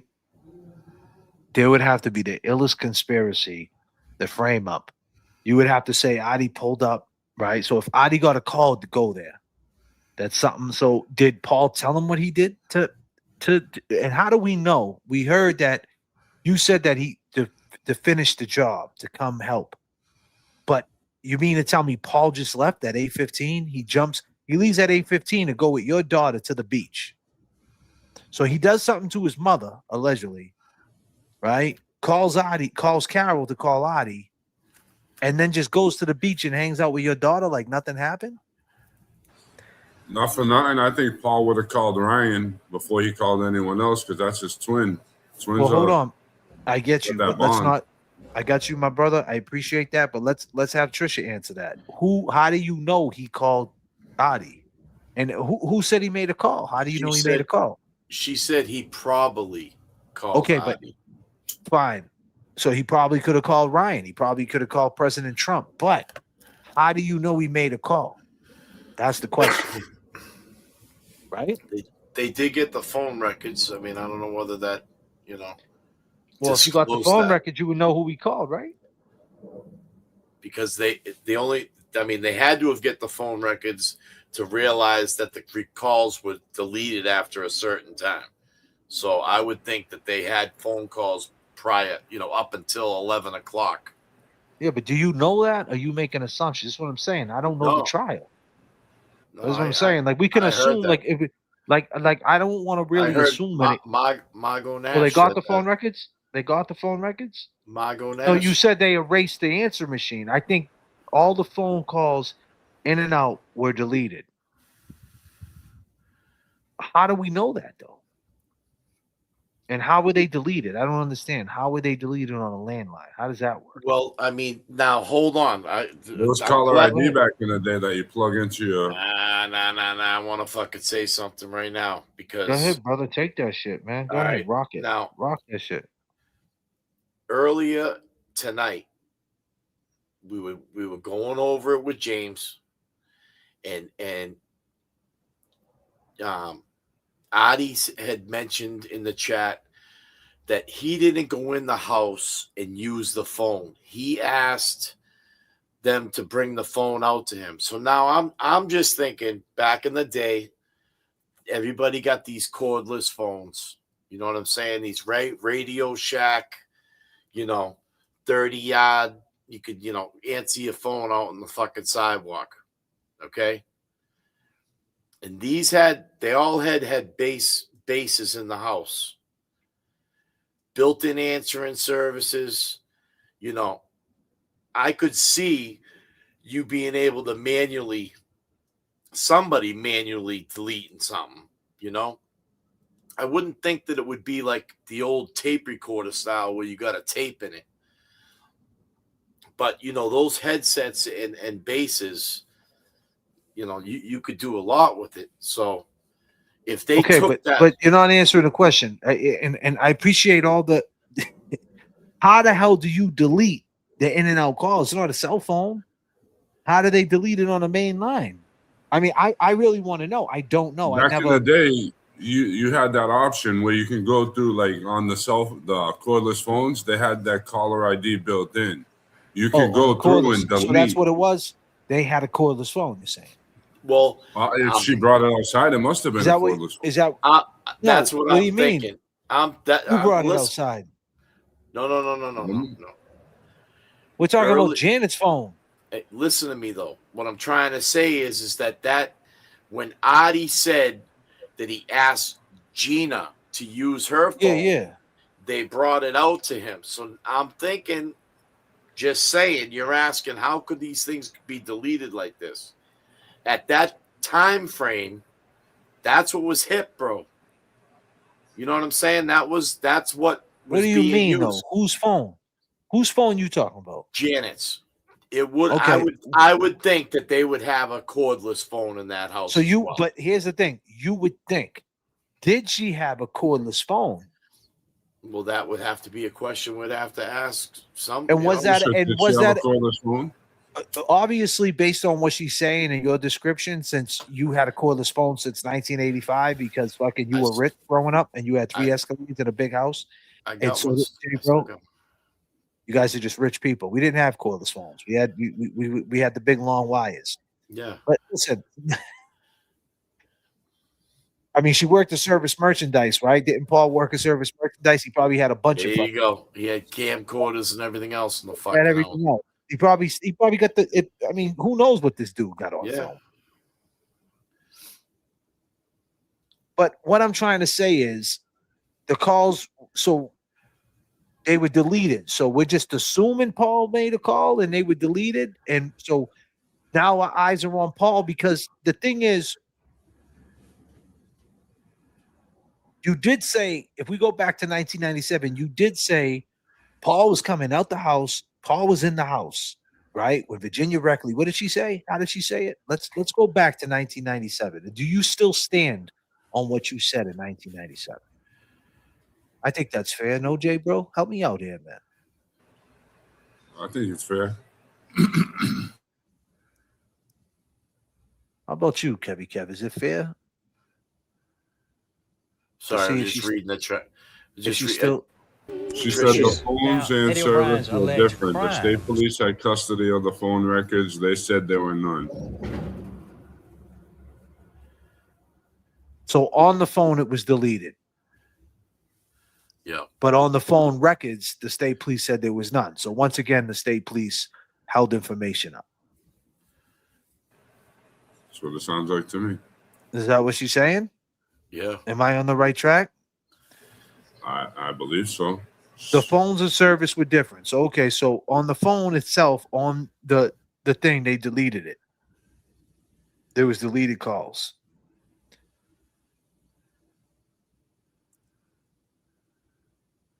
I'm just, I mean, how do we know that, though? How do we know that? Because do you know that because Eddie, is that the reason why you know that? Because Marco called the house and then that's deleted, so you just assume other calls are deleted? You're getting hot. What do I mean? I'm getting hot? Yeah. I mean, Did I hear Higgins talking? Mark, an exclamation point, question mark, question mark, question mark, question mark, an exclamation point with some question marks, question mark with a couple of exclamation points and then some type of emoji, quotations, it's a smiley face, question mark, exclamation point. What do you want from me? Question mark, question mark, question mark, question mark, question mark, question mark, question mark, question mark, you're hot. Okay, Trisha. Thank you. Appreciate your time.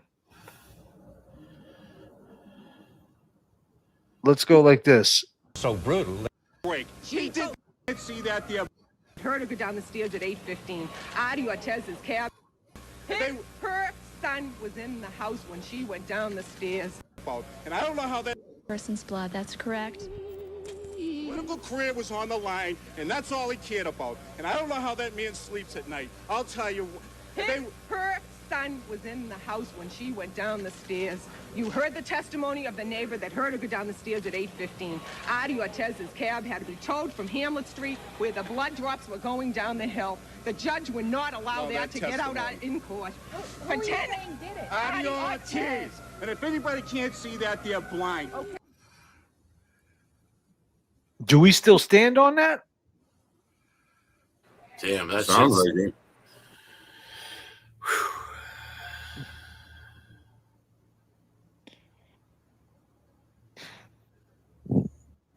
Jen McGarry told the paper she called and left a message.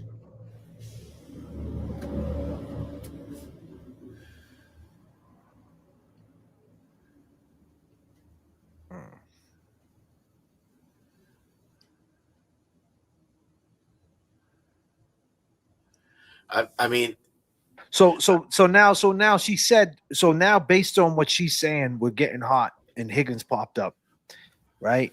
Question mark. Since we got a bunch of question marks, let's just play a game. So basically, if I didn't know any better, I would say that Trish is saying that Paul did something to his mother, made a phone call to Adi or to Carol, to somebody, and said something happened. Then they pulled up to clean it up.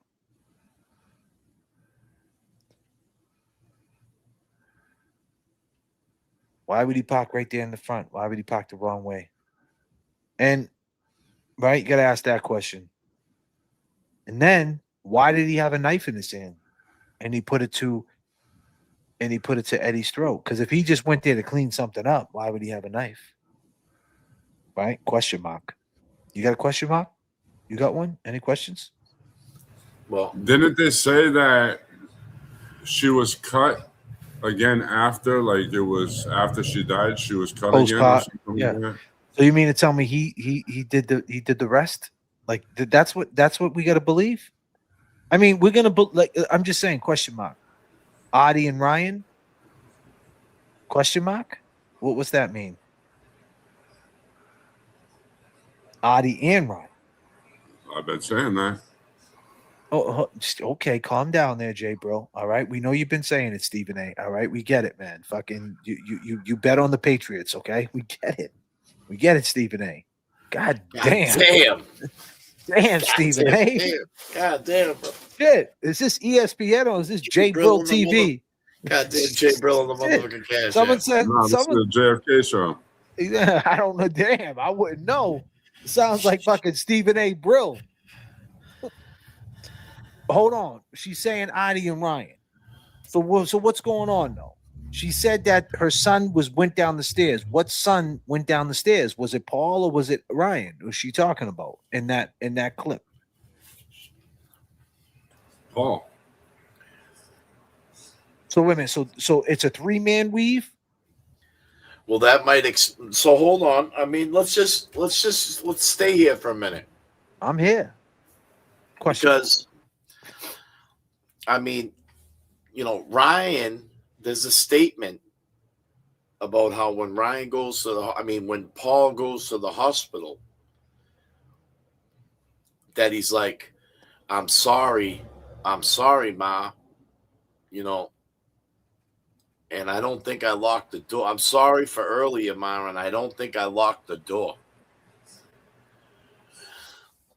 Just very odd that he would say that, when yeah, but wasn't it testimony? Hospital. What didn't Jeannie say when he was going up the street? He said something happened to my mother before he even got there. Isn't that something that happened too, bro? Once he seen the lights, he said something happened to my mother. And he's another one. They said at the beach that they felt as though that he was kind of trucking through the water and shit. Yeah, but Jeannie didn't say anything that stuck out wrong. He didn't say. She said that he wasn't acting that bad. I remember that interview. Yeah, but someone also said that he took off he went in without his shoes on with all his clothes, and then that girl Michelle said that like he took off his shirt and his shoes and went in with his pants.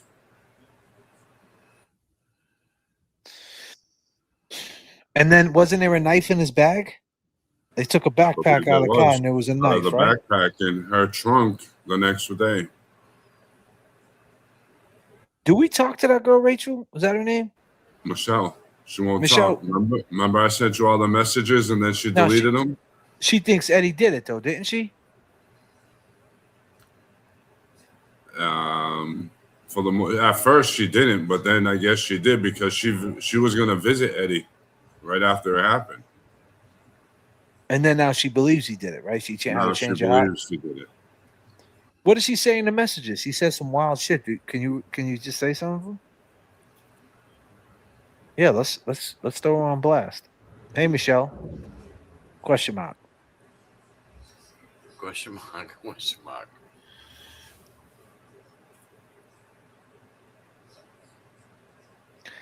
I mean, we got to believe a lot of shit for Eddie for not have done this. I hate to say it. You got to believe a lot, man. You have to believe a lot, man. You got to believe that Paul did something to his mother. Ryan did something. Paul did something. Walks across the street, jumps in the car, goes to Revere Beach, hangs out with Jeannie and Michelle. Right? Ryan and Audie do the rest to this lady. Eddie walks in, gets a knife to his neck, right? Then runs down the street and gets jumped. You know what I mean? Like, the question is, like, is there a part in this where Eddie had something to do with this? Is this the only reason why he's making up stories? Like, did he help do something? I mean, I'm just saying, like, you want me to believe all that? I mean, do you believe a judge is going to believe all that? I mean, I'm just saying, that's a hard sell, man.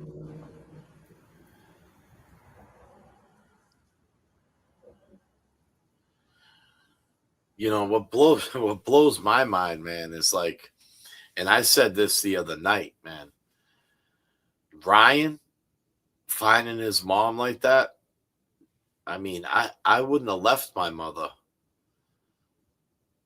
You know, and I damn wouldn't have ran across the street to use a neighbor's phone. I would have called 911 right there while I was holding on to my mother. Like, what can I do? You know, I'm 15. My mother's on the floor. Like, they're gonna tell you on 911, like, you know, is she, see if she's breathing, like, you know, check for a pulse. You know, I mean, I get it. It's how do we get a hold of Carol? We got to call Carol. We got to hear Carol's explanation on how she called Adi. We have to talk to Carol. If we want clarity on Adi and we want to stay in that pocket, I feel like we're jumping around. Geraldine's in here screaming no. Trisha's saying no. I think they don't mean it that way. I think we're misreading it. And I think they can only say so much. And you know what? I'm not going to interrogate them. The fact is this, where I'm at with it, that if Adi had anything to do with this, Carol knows what happened to her sister. Carol knows Adi's lying, which is not right. And especially with her sister. So I don't know why she would do that to her sister and why she would hold that secret in this long. That's the only way it makes sense. There's just no way. The timeline don't add up. He said on this show, Adi said on this show, this is what he said, ladies and gentlemen. He said, I got there at 9:45. Read that. I got there at 9:45:10. There's no way he got there at 9:45:10. He got to get there early so he can get on the street, but he got to be there late enough for the ambulance to be gone, which means is, what is it? If you get there later, you didn't get on the street. If you get there early, then how did you find out? He's in a pickle. He's in a pickle. Someone got to explain that to me. And until we get down to the bottom of that, he points at Carol. He's the one that said, Carol, I didn't bring Carol in this. This is his story. He said that Carol was on the phone and said, I'm going to the hospital. What time was that? And does Carol remember the time? Does Adi have any mental issues I don't know about? Does he have CTE? Does he have dementia? I don't know. Is he just out of control? Is he just spun out? Did he have drugs in the house and he just don't want to admit that he lost his key because he tried to get in the house to get drugs? I don't know. Is there another reason why he's so sketchy? Is Adi Ortiz innocent? Is Eddie guilty? Is Eddie innocent? Is Adi guilty? I don't know. Adi, you out there? I got $500 right now for you to come on the show. Right now. You got Trisha here. You got Geraldine here. I think, Adi, if you're out there, do me a favor. Put your peace sign up, man, if you're out here. Throw your 2 up. If you're listening, at least throw your 2 up for your boy, man. Because I'm in here, man, and I'm not defending you, and I'm not defending Eddie. Like I told you, this is nothing personal. I'm just trying to get down to the bottom of it. And the more we peel these layers back, Adi, if you ain't got nothing to hide, you're good money. And it's going to come out on Eddie. And if Eddie got it, and if you got something to hide, it's going to come out on you or whoever did this. But if you're here, Adi, throw your 2s up, peace signs, because I'm not saying I'm the only one. Honestly, I think I'm the only one on this panel that is screaming, you can't blame it on Adi. I mean, Kev too. JBRILL, he just thinks you're stone cold guilty. Look at that face. Not 100%. I mean, throw your peace signs up, Adi. Let us know that you're here, man. Because I mean, I'll give you $500 right now to come on for 10 minutes, man, just to speak your piece, man, to get clarity. Because if not, we're gonna find Carol sooner or later. She's gonna have to talk to someone sooner or later. I got all the time in the world to go looking for her. Adi, you out there? He's out there. It's 1:20 a.m. What's going on? Tell me about the Michelle messages. I'm still looking. Oh man, shit. We have millions of messages together, so I'm going back Of Michelle? in time. Of Michelle? No, from when I sent them to you, I have a better chance finding them on our thread than finding her. God damn. You better. It's a long tread. God Yeah. damn. That's all right. We don't have to go there. I don't know, man. Yeah, I mean, you know, the other thing We got too is Trisha like, up late. so- We got Trisha up I know. late tonight. I mean, if I don't know, Why wouldn't he just go to the dispatcher and get the dispatcher to say that he got a call at this time and that's what happened? And why isn't there any record that when did he call the cab company to get a new key or let them know he was locked out? Because he's on the clock. He was working. He says he was coming from a job. So if he's coming from a job, after he gets off the job and he runs to the house, the dispatcher knows that he's going there. Isn't the dispatcher going to be concerned? Think about it. If the dispatcher knows, right, that he just got a call from the wife saying something like, call your wife, it's an emergency, and then he goes dark, isn't the dispatcher going to be worried about Adi?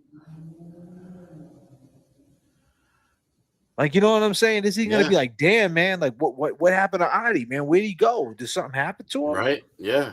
You know what I mean? Because the dispatcher knows something happened. So on December 5th, I talked to her. I asked her if she's sure she didn't want to talk to us. I already lied, said he went in the house. She said, look, I absolutely love the O'Briens, and I also love the Downings. I have a lot on my plate. I don't want to reopen a can of worms. Whatever is current, I don't need to know about. I said, what if you get dragged back into this in the court? It's tragic, but what if you get dragged back in the court? I know it's tragic, but it's fair for Eddie to do life. If he didn't do it, please, I know what you're feeling. Just reach out to us. I've heard the podcast with Ed and Trisha, and I want to clarify a few things, set the record straight. One, we went to the beach. We parked near Kelly's because at the time the parking was a crazy day and night, and we found a spot, not because Paul made us park far away or asked. Two, we didn't anticipate swimming, and we ended up going in the water. Everyone's stuff, including Paul's backpack, was in my trunk. We all went in with our clothes. No one had bathing suits, towels, etc., or was going to go naked. So yes, Paul went in with his clothes, as so did we. And he wasn't wearing his shoes or socks. They were all in the trunk of my car. When the murder happened, Big Ed Sr. called my mother to get me home, and I went back to my vehicle. The only thing that came out of the trunk was my purse and Jeannie's purse. I called my mother. She was pissed. I didn't answer the 9 o'clock call. She told me to come home ASAP. She never said what it was that Big Ed told her. My mother, he found Janet murdered. When we arrived, Paul and Jeannie's house, when we arrived at Paul and Jeannie's house, Ed came to the driver's side and told me Janet was murdered. I need to go home as soon as possible. Mind you, Paul was in the car and heard this, and that's when he cried out for his mother and raced out of my car to the family. I went home the next day. I had detectives at my car, taped off white gloves, and they took everything in my trunk, which was shoes, Paul's backpack. So saying the backpack on him was suspicious is bullshit, because they took my car and the stuff for evidence. I want to clarify that all because it pisses me off that things are getting said that isn't true. That's all I have to say. So stop bothering me, and I want to move on from this. It's just a very bad time. I lost my mother. I want to mourn her now. I will worry about it then, but until that happens, stop contacting me. So I told her I was sorry for her loss because I just lost my mother and everything. And she said, no, it pisses me off. They in the podcast are all about Paul. I was with him. I was one in the Camaro. Ryan was out that night, not anywhere near the house. And then she deleted a lot of her comments. but I screenshotted them all and I sent them to you. So what were they?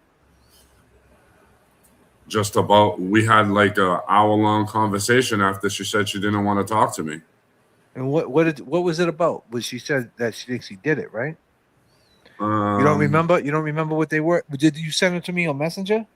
Yeah, I don't remember. I think so because I got these on Messenger. She said, also, I know for a fact Ryan was out because his father picked him up at his friend's house.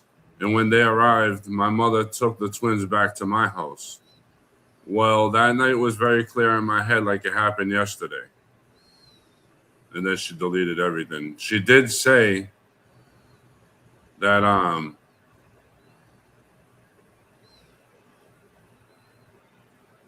she did say that she loved the Downings and the O'Briens. And I know that she was trying to visit Eddie when this just happened, but yeah, I don't know what this shit is. She's definitely said that Eddie did it. And I think, and if I kind of got a feeling that she kind of accused Big Ed of something in the text. Yeah? I'm almost 100% sure that's why she deleted a lot of her texts, the responses. It was from December 6th, so it'd be December 6th that I sent them to.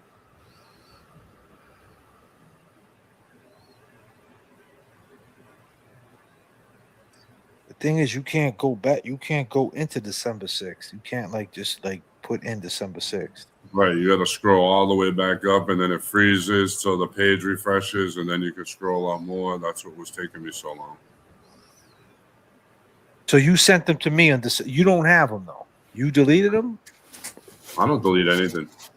So why didn't you look for them in December? I did look for them, but I just went to hers and I found hers and realized it was December 6th. So now I'm gonna go back to yours and look for December 6th. Okay, it might not be that bad. I got it. It's not too bad. I'm already in February. Let's hear what she got to say. Put the year. Is that Michelle Beach talking again? Put the year. Hey, Michelle. How many pieces of tail light was out there that morning?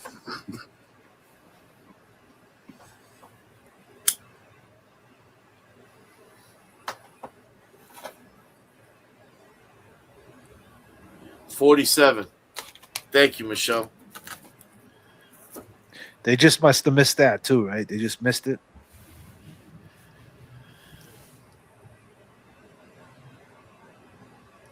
Cops with big ass boots on. Crack, crack, crack. No one stepped on no tail light. They're there the whole morning on the crime scene. They don't notice 47 pieces of tail light. I know. Then they be wearing them high boots like they ride the fucking horse and shit. The fact that she's saying that everything she's so on Eddie's side, but yet she's so against Karen just shows straight up bias. I'm sorry, Michelle. It's just my opinion.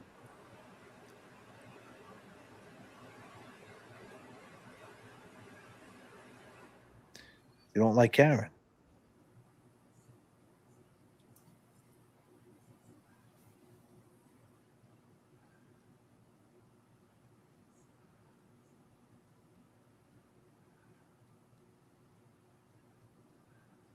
I do have investigation skills, you know.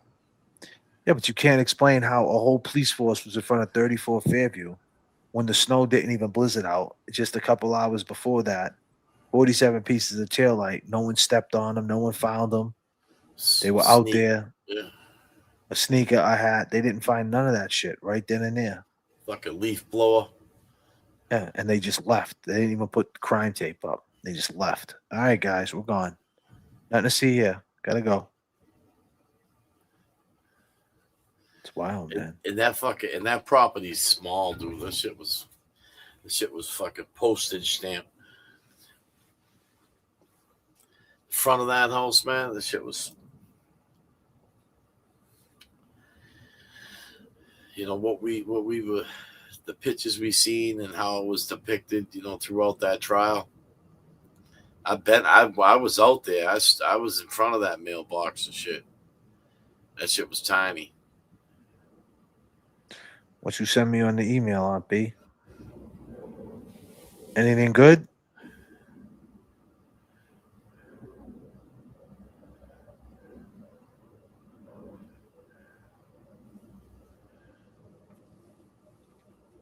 So what do we got? What do we got over here? We got a nice full chat. I'm just scrolling through this, trying to get to December 6th. Yeah, man. I mean, there's a lot of stuff we went through, man. I mean, Michelle, she clarified a lot of things. I mean, he jumped in the water with his clothes on. She's saying we all jumped in the water with our clothes on. People said that he said, "Oh, my mother." She said, "No." He came up to the window and then he cried out for his mother. Like all these different things, man. Like this is what I'm trying to tell you. When you talk to the other side, you're gonna hear different perspectives, man. That might make you say, that explains that. That explains that. So the more and more we keep peeling back, and the thing is, man, it's like Artie goes hard for this family. You think they would go hard for him? Yep. I mean, Artie, talk to these people. Call them up. Tell them to come on the show. All they got to do is make a phone call. Call us up. Even if it's behind the scenes. They don't have to come on the show. We could talk behind the scenes. You know what I mean? I just want to hear from them. My word is my bond. I just want to hear what they got to say. I want to hear. If there's an explanation for it, I'll be the first one to put it out there. Like, listen, you guys got it all wrong. This is what happened. This is what they're saying happened. This is what they say happened. What do you believe? And, if you really want to put it on record, if you got the truth on your side and Cal really did call you and everything you're saying is bond, then what's the problem?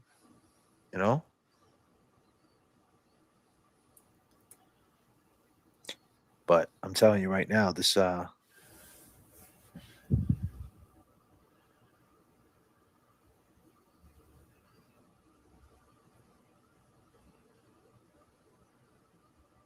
story with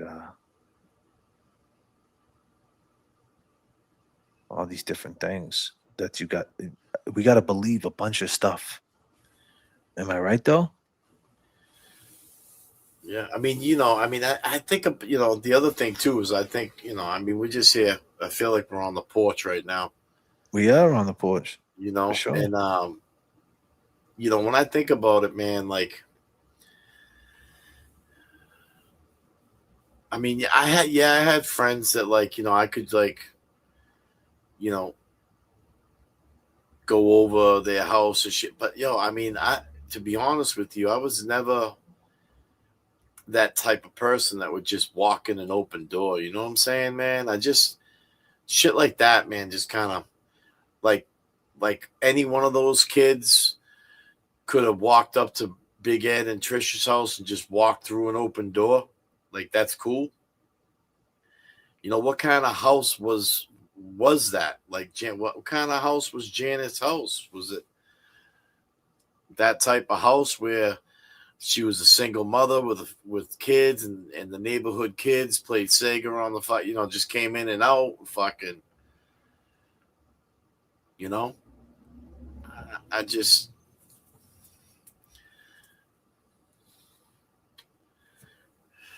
I don't know.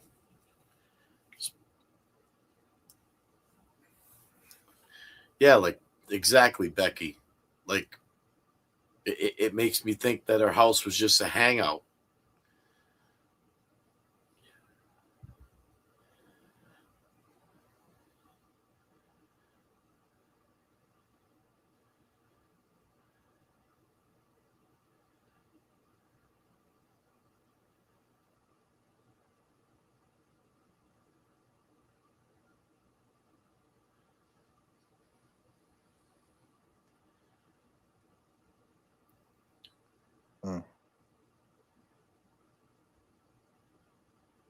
I don't know. I just, I've.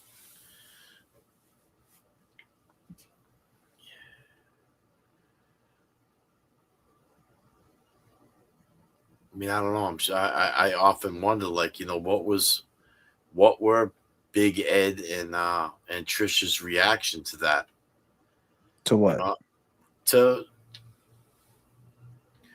the initial, like, standing in their own kitchen with their son saying, what the fuck happened? What do you mean you just walked in there? So you found she it? Said, well, to be honest, the only two people in the house were the Eds. So if it wasn't little Ed, then it was Ed Sr. Michelle said this. Yes.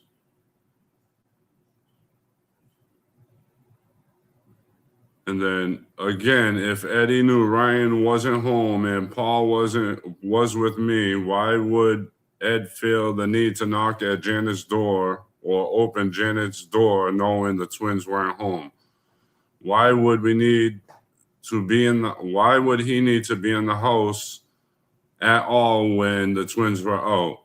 If you knew you were not home, I wouldn't go. If I knew you weren't home, I wouldn't go into your house and enter it knowing you're not there. And it wasn't like you could see someone enter the house. Say that again. She said, if I knew you weren't home, I wouldn't go by your house and enter it knowing you are not there. And it wasn't like you couldn't see someone enter the house. She also said that they knew that the back door never locked. Who knew the back door never locked? Everybody. Everybody knew that.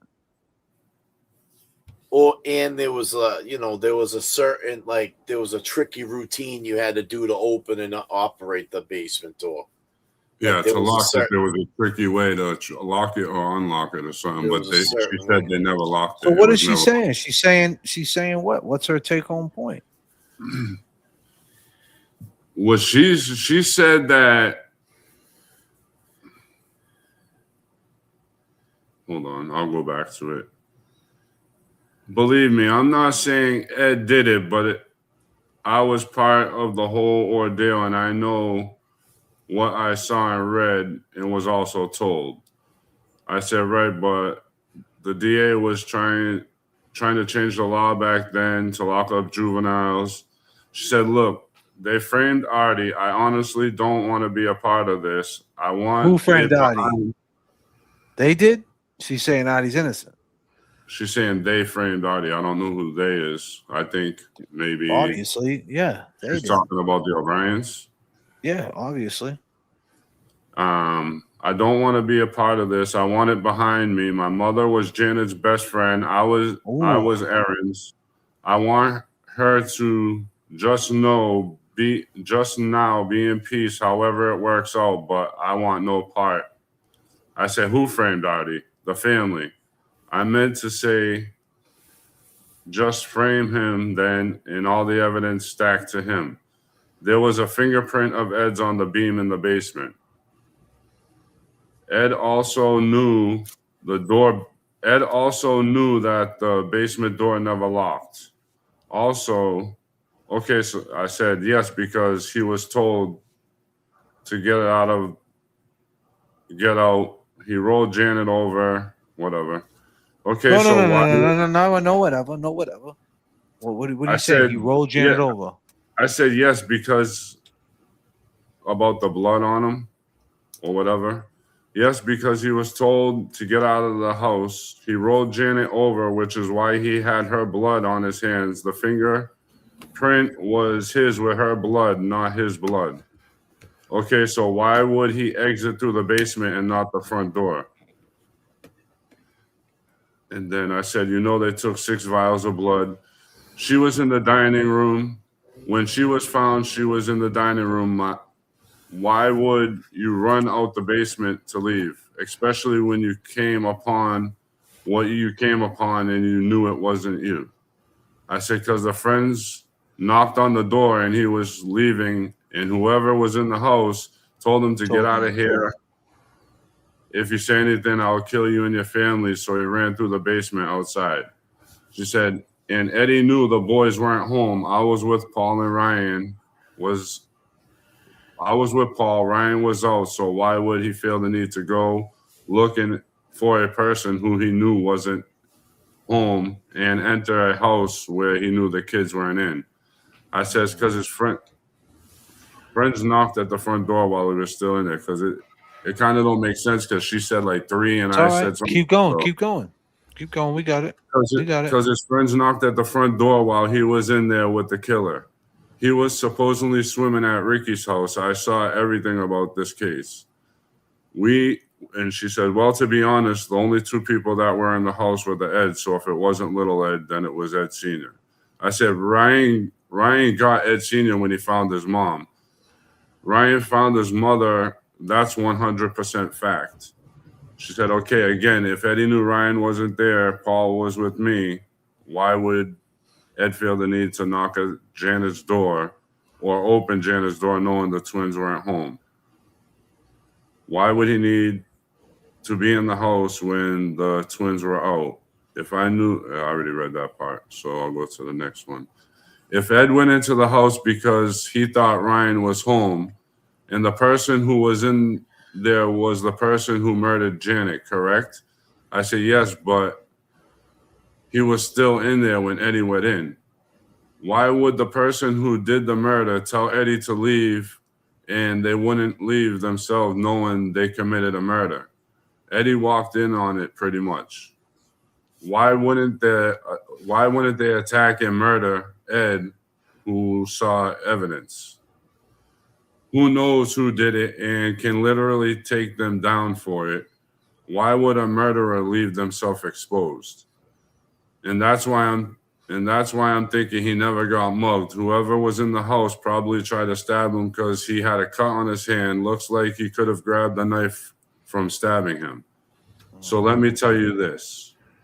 Unless it was, this is her. So let me tell you this. Unless it was Ed Sr. who did it and Eddie helped after the fact, was told to leave, and whatever DNA was there, leave it, whatever DNA was there, little Eddie, that if he went to jail, he would be tried as an adult. He wouldn't be tried as an adult or at all because his grandfather was the chief of police. So in other words, she's saying Big Ed did it. Little Ed went there after the fact, and Big Ed told him to take the rap because he won't get charged as an adult, or he won't get charged at all because he's a juvenile. And then I said, how in 5 minutes of being in the house, Big Ed went because Ryan called him to go. Right, and you don't think his grandfather being the ex-chief would have helped him? She said, because little Ed left, Big Ed went home. And that's why Eddie has the jump story. I said, that's not what the facts point to. I said, so you think it's Big Ed or Little Ed? She said, okay, look, you have hard on about Artie. Why wouldn't Artie kill Eddie? And he supposed killed his own sister, according to you, right? Both. I don't, because to be honest, I don't think Artie did it. I know he helped though. So what's an extra body? He didn't have to worry about telling on him. Why would he let them leave seriously? Janet was Artie's brother. I said Janet wasn't Artie's brother. He was a brother-in-law who got kicked out right before. A murder, knowing someone caught them, lets the person leave. Okay, either way. I'm telling you, he tried to cut Eddie too. That still makes no sense. I said Ryan changed the story 3 times. He never said he touched her into the grand jury.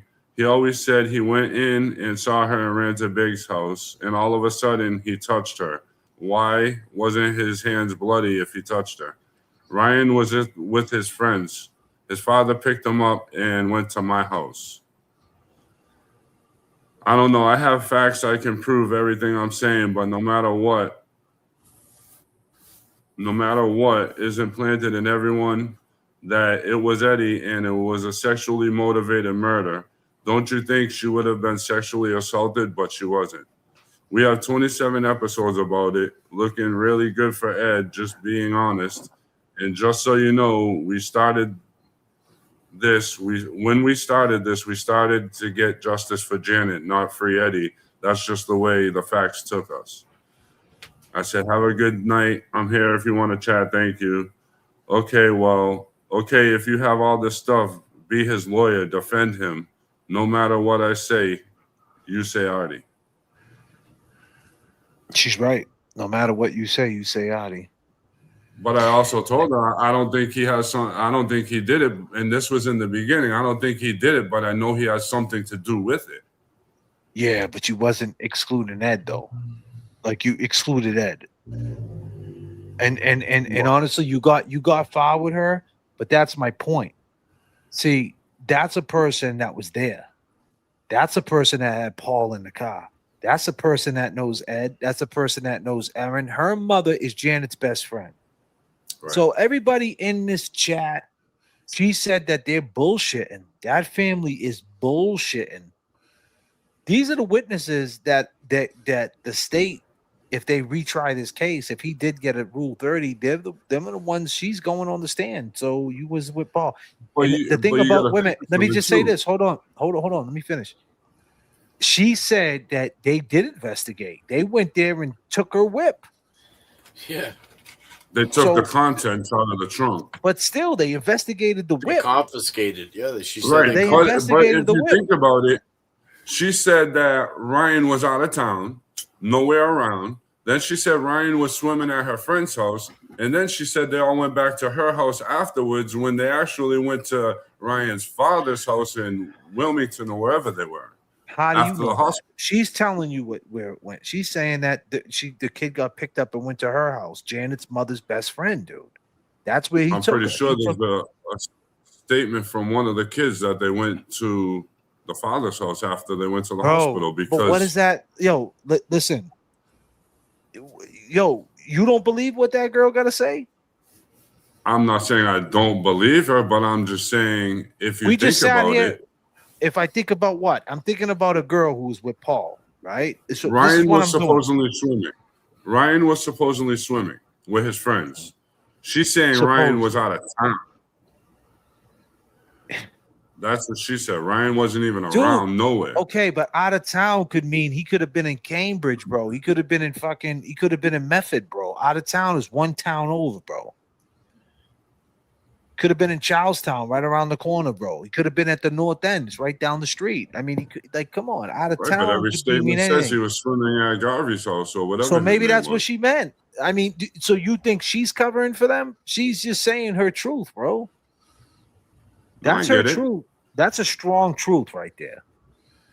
And she kept going. She had more to say. Yeah, but here's the thing, you guys. But JBRILL is saying she changed the story 3 times. Okay, Aunt B. That's great, Aunt B. She changed the story 3 times. But you know who else changed the story fucking twice? Eddie O'Brien. Eddie O'Brien said that he got cut, like he got jumped. And he didn't get, like, you know what I mean? That there was a guy in the house. And I mean, what are we talking about here, man? Like, I mean, you got to understand, like, these people been down this rabbit hole for 30 years. That's one person we talked to right there. I'm glad that we pulled that old piece up. Because this is what I'm saying. When you go to talk to Erin, what happens when Erin debunks half the shit you're saying? What happens when Ryan says, what? I went swimming, and he tells you everything where he was. What happens if they could debunk it? Are you okay? I said this to you last night. Are you okay with Eddie being guilty? I am okay with Eddie being guilty as long as I come to the truth. Okay. I'm just letting you know, man. And I made that clear to Eddie. I made that clear to the O'Briens, and I made that clear to Artie. I'm here to let everybody know in the chat, everybody that's watching this, Artie, if you're watching too, I'm here to let you know the more and more we peel this back, we're going to find out who did it. And if it comes out that it's Eddie, then Eddie, my bad, bro. You know, I don't know what to tell you.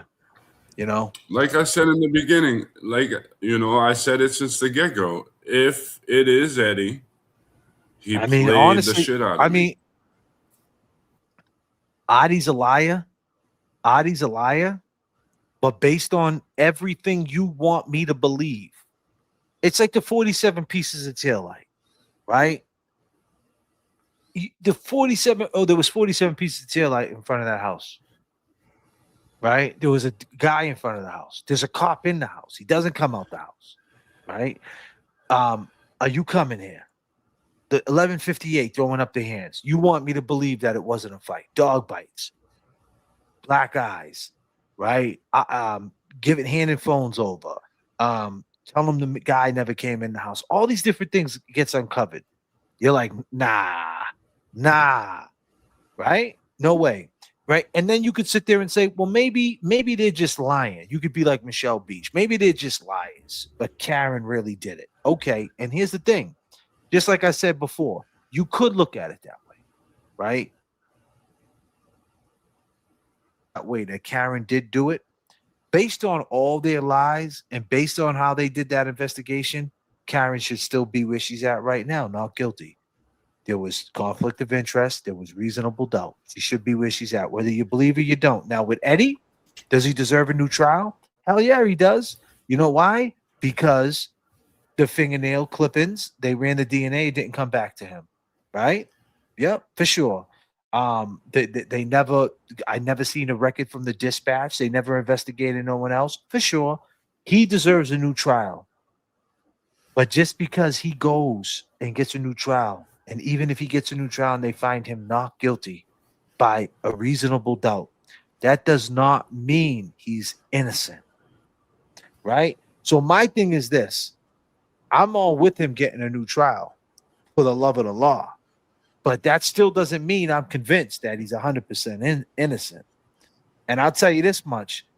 If he does get a new trial and he gets out and you don't prove it for sure to me anyway, this is my personal opinion, you don't prove it to me anyway, that he 100% did it and Adi did it and explain how Adi did it, how he got away with it, all these different things that make sense to me, right? I'll tell you this much, man.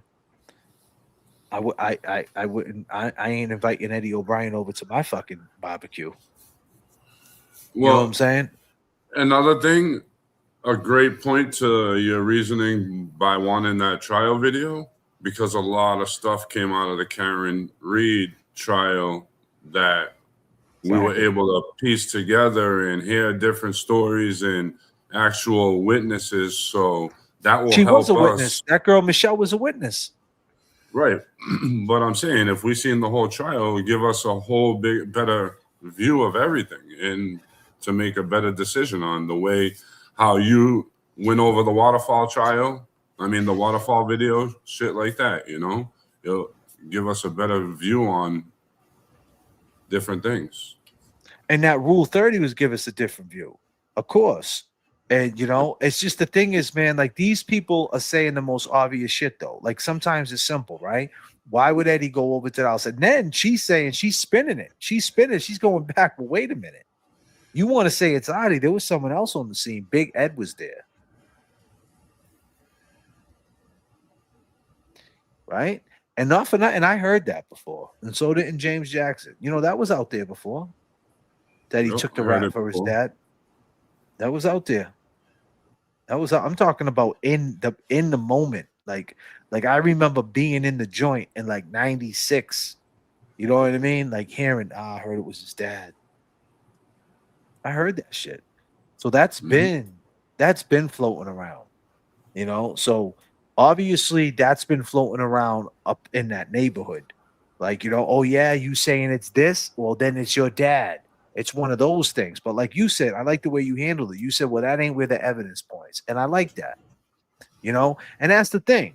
We have to come to an understanding with these people that we're not in it. Like, you know, when you say we're trying to get justice for Janet, even though like you're trying to, you're still eliminating Eddie though. Like to them, right. They already got justice for Janet. Like where we need to stand right now going forward, if we ever want to talk to these people, that as we peel this back, None of it's making sense.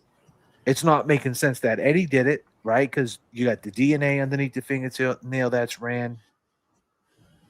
And more so, you got this guy Adi, who's his timeline. He was there. What does he know? Period. You know what I mean? Like, what the hell has he got to do with this? Like, he's got something to do with this, right? Somewhere down the line, like he went back in the house the next day to get the kitty litter box. That shit don't even make no sense. And you know what still sticks in my head about Artie that really gets to me? So we all can agree that he didn't go in the house, right? That night, Artie. Well, we can agree. When in the house? As he says, because he tried to go in 4 or 5 hours later. They never let him in, right? He didn't go in that house. No fucking. So what gets to me in my head, if he never went in that house, how would he never want anybody to see what he saw? Yeah, exactly. That's a great point. That's a great Only point. way you saw what you saw is if you were in that house before, while it happened, or right after it happened, before the police were there, because they didn't let you go back in. Well, what if that happened? What happened? If they let him in? What if he got there right? I don't know. What if he was? I don't know. I don't know. That's And just he also said, if you think about it, in the summer nights, it starts getting dark around 8:30, 8:45. I mean, they were right there through the door. Did he peek over? The thing is, he said they let him in and he walked through the murder scene. He went in through that front door. They let him in because they're not letting him through the back. He didn't say he went down he didn't say he went down the back through the basement. He didn't say none of that. He said he went through the front, right, and she was found right there. You seen where she was found, right? She was found right there. I don't think KEV seen the video. He wasn't on with us last night. Yeah. I can show no fucking way though. There's no way. So he would have to walk through that whole dining room, man, to get to the kitchen for the kitty litter box. And he said, and what I've seen, yeah, you're right. It sounds like an omission. It does. It really does. But it just doesn't make sense with Eddie, man. It just don't make sense. Like, it makes hella sense what you're saying happened. He's in the house. He gets cut by Adi, right? But for some reason, they want to say, nah, that didn't happen. I got cut down the street. Like, what the hell? What the fuck? I mean, you're already pointing out that he did it. Why are you still sticking with the jump story? Unless the jump story is really true. And we're the ones that just think it's not. I could be wrong on the timeline of when he got cut. Like, he couldn't have, maybe he wasn't cut in the house and Artie chased him and cut him down the street. You know, yeah, and then cars came by and yeah, but then you got to say to yourself, though, if he cut him down the street, right? 9:20, they knock on the door. He runs out the house. 9:45, it was discovered. So then that means that would put that. What that would mean what could make the most sense about this, right, is what I said to I had you say Ryan, I say Ryan, but I had a thing where he left in the cab to chase him in the cab, right? Maybe he got out the cab, he did something to him, I don't know. And then he came back in the cab, which I don't know why he did, but then at that point when he came back, and that would mean if he came back, he didn't park that way. He didn't, or maybe that's the way he parked the first time. Maybe when he initially went in that house, he was parked the right way, more down the street.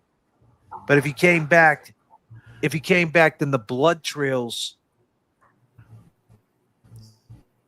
So you see, that makes what you just said right there makes a lot of sense. So let's just say he was there early, and that did happen. He was parked straight up the hill.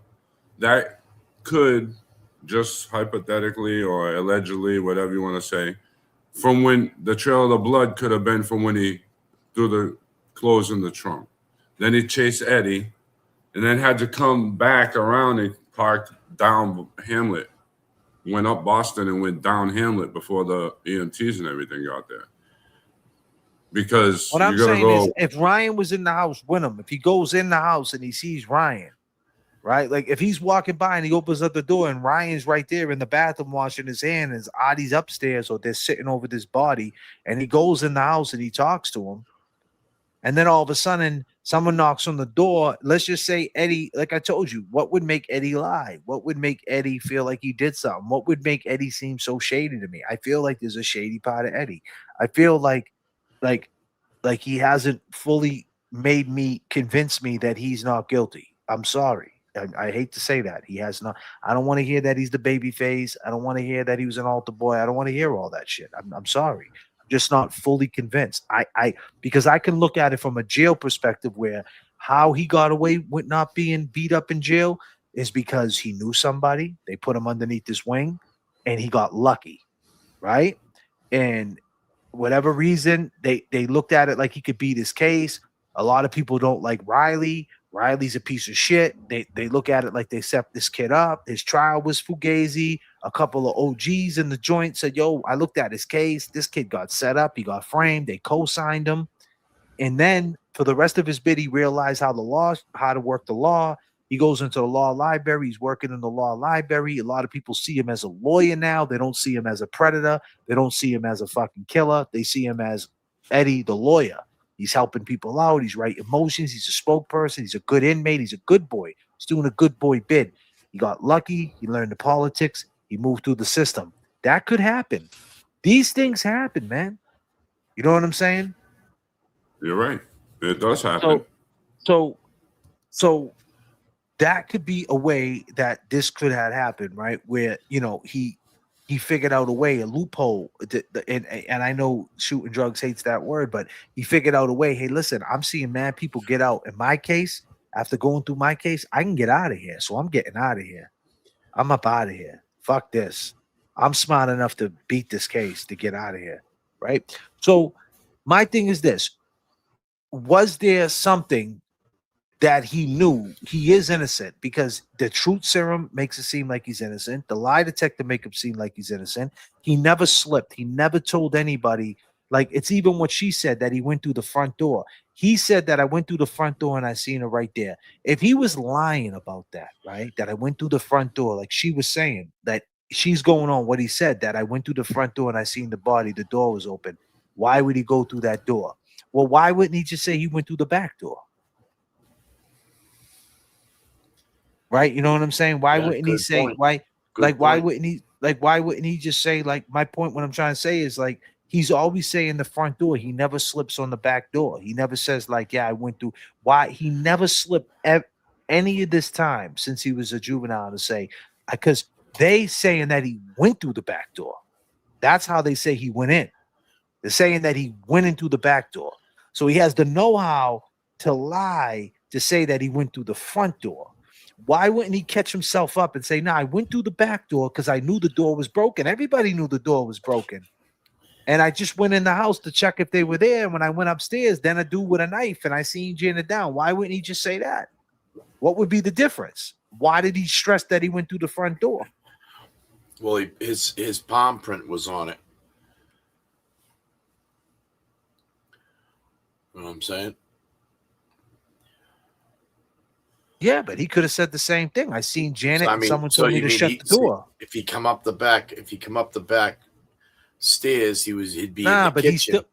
He's saying that the palm, he said that. You know what I'm saying? He'd have to walk through the crime scene. Like that's you know. What do you mean? He if he did the crime, he walked through the crime scene. And he did walk through the crime scene. He fucking ran out the back door. He went right over her body and ran out the back door. No feet, no foot, no feet print, no footprints at all.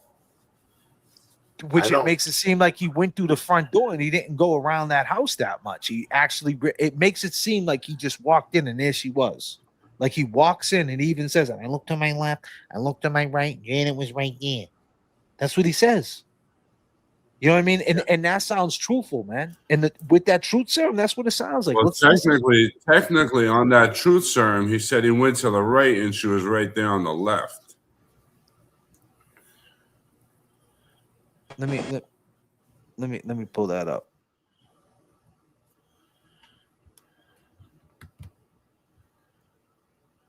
Who's chatting me? Kev's getting off, huh? Yeah, I Damn, got Kevy. I got to bounce. Yeah.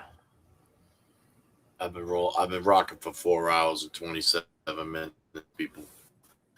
Nah, you've been rocking for 3 hours and 27 minutes, Kev. We got on late. Yeah, but he was behind. I've He was behind been stage, though.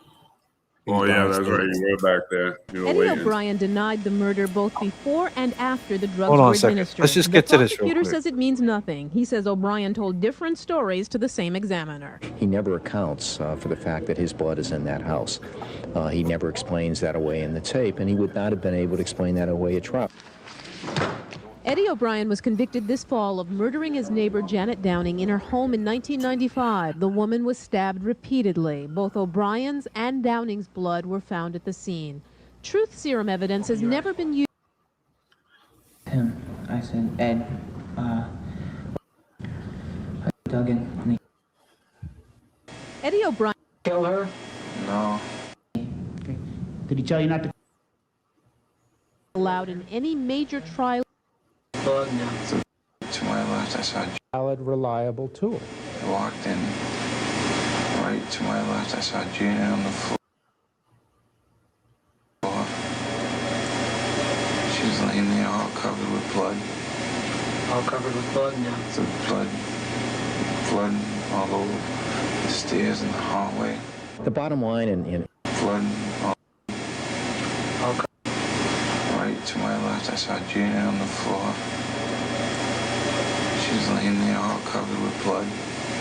All covered with blood now. The blood all over the stairs and the hallway. That makes sense to you, JBRILL? Can you play that again? Yeah, well, I mean, how? Go ahead. Say whatever you want. Is that if he was to come up the basement stairs, he would enter the kitchen, and then to his left No. would be Janet. You would have no. When you came up the basement stairs, you would go to the right into the dining room. And He if didn't you go, went, but he's not saying he went up the basement. They're saying that. Reliable tool. I walked in. I walked in. Right to my left, I saw. Right to my left. But it was not, though. When you walk in and you take a right, she was right there, right? when you walk in, it's right on your right. She was laying there all covered with blood. All covered with blood now. The blood all over. What's up with that? That's what I want to know. How did the blood get all over the steps? That's what I want to know. I know they said they started upstairs, but if she, I don't know, if she was right there, like, how would the blood be all over the steps? Unless it happened upstairs. Janet fought back, bro. That's what I could tell you, man. We're gonna have to just go. We're gonna stop right there, man. And we've been rocking for 4 hours and 30 minutes. I appreciate everybody for being here.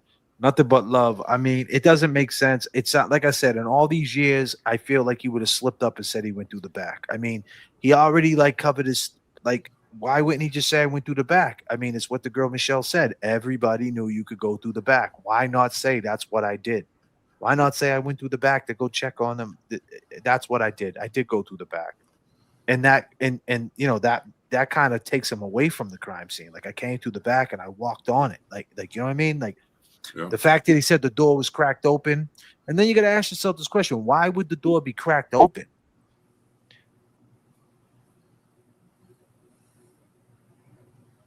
And why would the water be running too? I mean, the water was running in the sink, overflowing. That's what I'm saying. He said the door was cracked open, so which means is that door was cracked open, and the dude just did a murder. What did he leave it open? What was he like?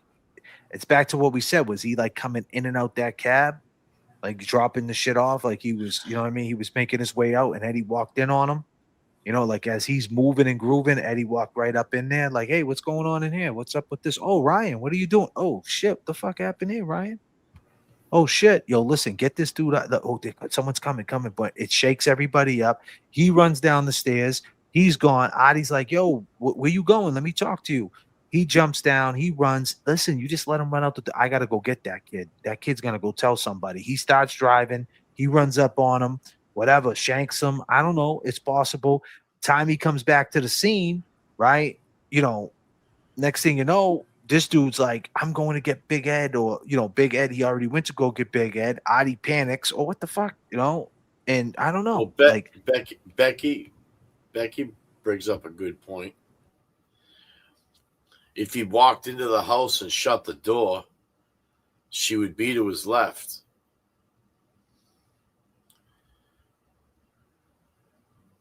What if he walked in the house, Eddie, and shut the door? If Eddie walked into that foyer and then walked into the house and shut the door, she would be to it. You know what I mean? He would have walked in. His back would have been like if the door opened. If when JBRILL, when you open that front door, does it swing? Like would it have swung and blocked her? I'm gonna pull that up real quick. Just we'll end it on that. We'll end it on that. So it would have blocked her. He would have had to. He wouldn't have been able to see her because the door opened in and blocked her. It didn't. It wouldn't have blocked her though, because it goes right against the wall, and then the door frame is right there. No, but listen, when you walk in the front foyer, right, little mudroom. Yeah. Now you take a left. You take a left. That door opened in. Correct. So if it swung in, it would have blocked the kitchen area towards the kitchen. No, because where that door opened, it connected. It would have hit the wall where the door frame is. So once you open that door, you see the door frame. You see the whole door frame right there to go into the dining room. Play the video, Jay. I'm gonna play this video. Yeah. So did the door open? If the door opened in, the doorknob was on the left? No, the door opened this way.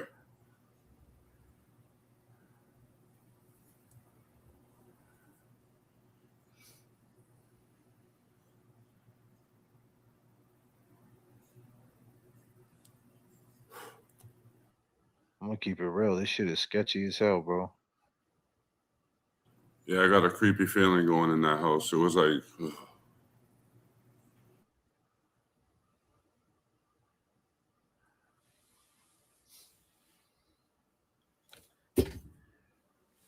Sorry, guys. Give me a second. I just gotta do this.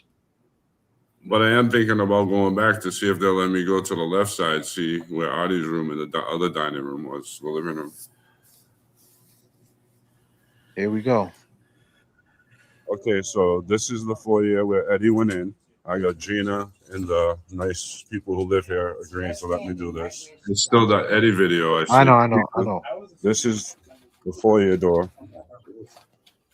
Walked in. Yeah, so what I'm saying, bro, is see how that door opened up? He wouldn't. He would have to walk into the house. People who live here agreeing to let me do this. And your comment. See, that would have blocked Janet. He wouldn't have known. Like, if he was standing where you are right now, he would not have known that she was on the floor behind that door. Right. So, so now, if he was to walk in and shut that door, you know what I'm saying? The foyer door. She's gonna be she's gonna be right in front of him, or rather to the left of him. You're right, Becky. God damn. Right how she's looking right now. She was just like to the left. She was to the left.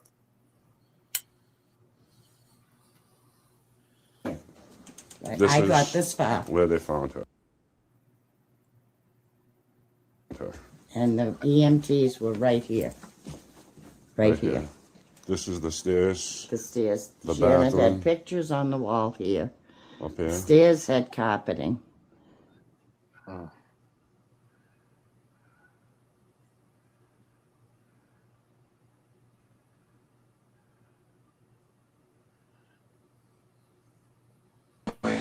The bottom line.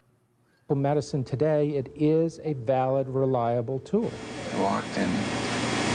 Right to my left, I saw Gina on the floor.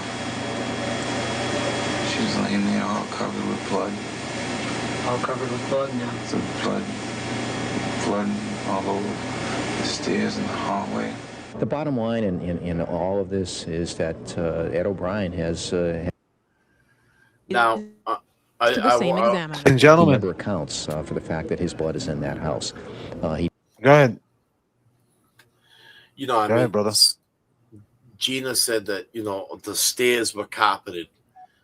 Now, okay, if someone was running down those stairs with a set of rollerblades on, yeah, it would be loud. If they were bare stairs like that wood right there, it'd be real loud. Yeah. But if someone was just running up and down those stairs being carpeted, I don't think the next door neighbors would have heard that shit. The fact that nobody heard that shit, nobody heard the screams, bro. That's what blows my mind, is that no one heard no screams or nothing. Well, you got to think of something, man. Listen, I don't want to talk, you know, gruesome, but you ain't saying much if your throat's slashed, man. No, you're right. I know. So I'm just saying that, you know what I mean? I mean, you know, that. Yeah, but she was beat up. She was beat up. She said there was a struggle. Her chin's broken. Her neck, like all these things happened to her. Yeah. So she fought back. There's things, DNA underneath her fingernails. So obviously she did say something. Just no one heard the screams. They must have muffled her. Exactly. And like I'm saying, I mean, you're not screaming if. Yeah. See, this is what it comes down to. It just comes down to, do you think that Eddie O'Brien could possibly do it? And I think that when you look at him and you look at the way he is and you look at, you know, his family, the way he was brought up, it's just hard to think that he would do it. You know? And I get that. I totally get that. But, you know, I wish when they asked him, how'd you get that cut on your hand? You know, he would have said, I don't know. Point is, I wish he would have told him in the first 48 that I was in that house. I mean, that his chances of, you know, on that trial would have been a lot different. That 2 weeks of not saying anything. And like, that's the hottest hurdle, man. Because it's like that girl, Michelle, she's talking like a straight citizen. Like, well, why would he knock on the door if she knows Ryan's gone and this and that, you know? And it's like, it doesn't make any sense though with John Roberts. 8:45. I know for a fact. I looked at my watch. When you look at him as a witness and you look at him, you say, well, he ain't got no reason to lie. You know, he just had a kid. His kid was only 2 years old. You know what I mean? It makes sense. You know, the sun just went down. It just got dark. He's like, I got to put my kid to bed. What the fuck am I doing? What time is it? 8:45. Oh, shit. What am I doing? My kid's supposed to be in bed at 8 o'clock, 7 o'clock. You know, and the other thing, I just want to bring this. I want to bring this point up, too, because there's been a lot said tonight. I think tonight's show was very productive. All right. But what was brought up tonight. He did say that. So, JFK, what is that you meant about 2 weeks? He never said he was in the house until weeks later. That's what I said. Right. 2 weeks later, he admitted that he was in the house. Yep. So what are you talking about? 47 pieces of taillight? What are you saying? Not guilty? Dog bites? God damn, Michelle. So, you know, where I was at a couple seconds ago was it's a good show. It really was, because, you know, I'm gonna get off tonight. I'm gonna go in the house and I'm gonna be thinking about this shit, you know, and we'll probably touch base tomorrow. But, you know, when we break down the messages that you read off tonight, JBRILL, we get, and like JFK brought up, we get a different view from the other side. And I feel like she seems pretty neutral, that she knew both parties, both families. But it kind of gives a different perspective on somebody that was there. Yeah, and he I said it 2 think, weeks later, Michelle. and I think that, I love you, that's girl. some of the stuff that we have to get that feedback. We need that feedback. But like, she brings up a point where she kind of puts Big Ed there. Now, we had an interview with John, the neighbor, that was sitting on Ed's porch. It was a hot summer night. People were out. Ed was sitting on that porch with his family. I mean, it's just kind of hard to say that, Ed was over there. Big Ed, I mean, I find that I find that a hard take, man. I think she was saying that, basically saying that then you could blame Big Ed too. You're gonna blame Adi. I think that's like kind of what she was doing. Like, everybody doesn't want to blame little Ed. Yeah, I mean, it's tough, man. It's tough, And I think a lot of people, someone made a point in the comment. Someone said he ain't never going to admit that he did this shit until his parents pass away. Someone said that in a comment before. Yeah. And then there was that comment, you know what I mean? Another jail dude who said, hey, Riley's a piece of shit. And this kid was supposed to get mental health, and he didn't. He sent them to Walpole to get, done in. You know what I mean? To have a rough bid. Yeah. Oh yeah. And yeah, I see he that. survived. He survived it. He survived it. And you got to think about it, like how does Eddie view this? Like, right off the bat, his parents are saying, like, as soon as he said he didn't do it, his parents were saying he didn't do it. It wasn't like his parents ever said, and I'm not saying his parents were supposed to say he did it. I'm not saying that. But what I'm saying is that if you listen to what Michelle's saying, every time they say Paul did this, Paul did that, Michelle's saying, what do you mean? I was the one driving the Camaro. We all went in the fucking beach with it. Unless she's lying too. Now we got to believe that she's full of shit. You know what I mean? So we got to keep believing everybody, and we had Ed up here on the stage, and he said that. Remember, he brought that up. That's why she was angry. He said, Paul, there's stories about Paul too. He was down the beach and he jumped in with his clothes, and we were like, really? He went in with his clothes? Like what? He was trying to wash his clothes. He's like, I don't know. I'm not saying that, but And I'm like, oh, and it's like, not for nothing. Birds of a feather flock together. Same genetics, same person, trying to be smooth with it. And it's like, that's not what happened. She's saying we all went in with our fucking clothes on. We weren't skinny dipping at 8:45 at night, 9 o'clock at night down Revere Beach on a July night. Everybody's out there. I'm just saying, man, I'm not trying to disrespect anybody. I'm just saying, like, she kind of put it clean. Like, it just comes down to a thing. Can you believe Eddie did it? And I it's hard to believe. It really is hard to believe that Eddie did this shit. It really is. But then again, how can we just believe Adi did it? If anything, I mean, I would hate to feel like we the one that fucked Adi up. You know what I'm trying to say? Like, did we spin him out? I wouldn't feel good about that if he didn't do it. But the thing with Adi, his story changes so much. No matter who talks to him, he's the only one who can spin himself out.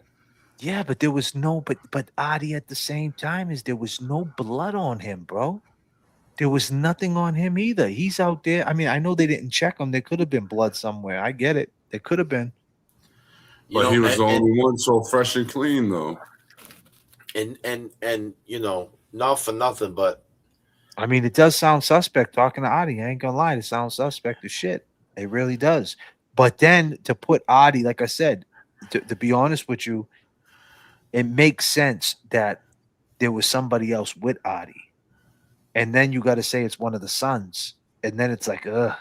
And then I gotta talk based to you on about what something behind the scenes. based on what Michelle just said, it doesn't sound like it was Paul. If we go on what Michelle says, it doesn't sound like it was Paul. It's back to what you've been saying.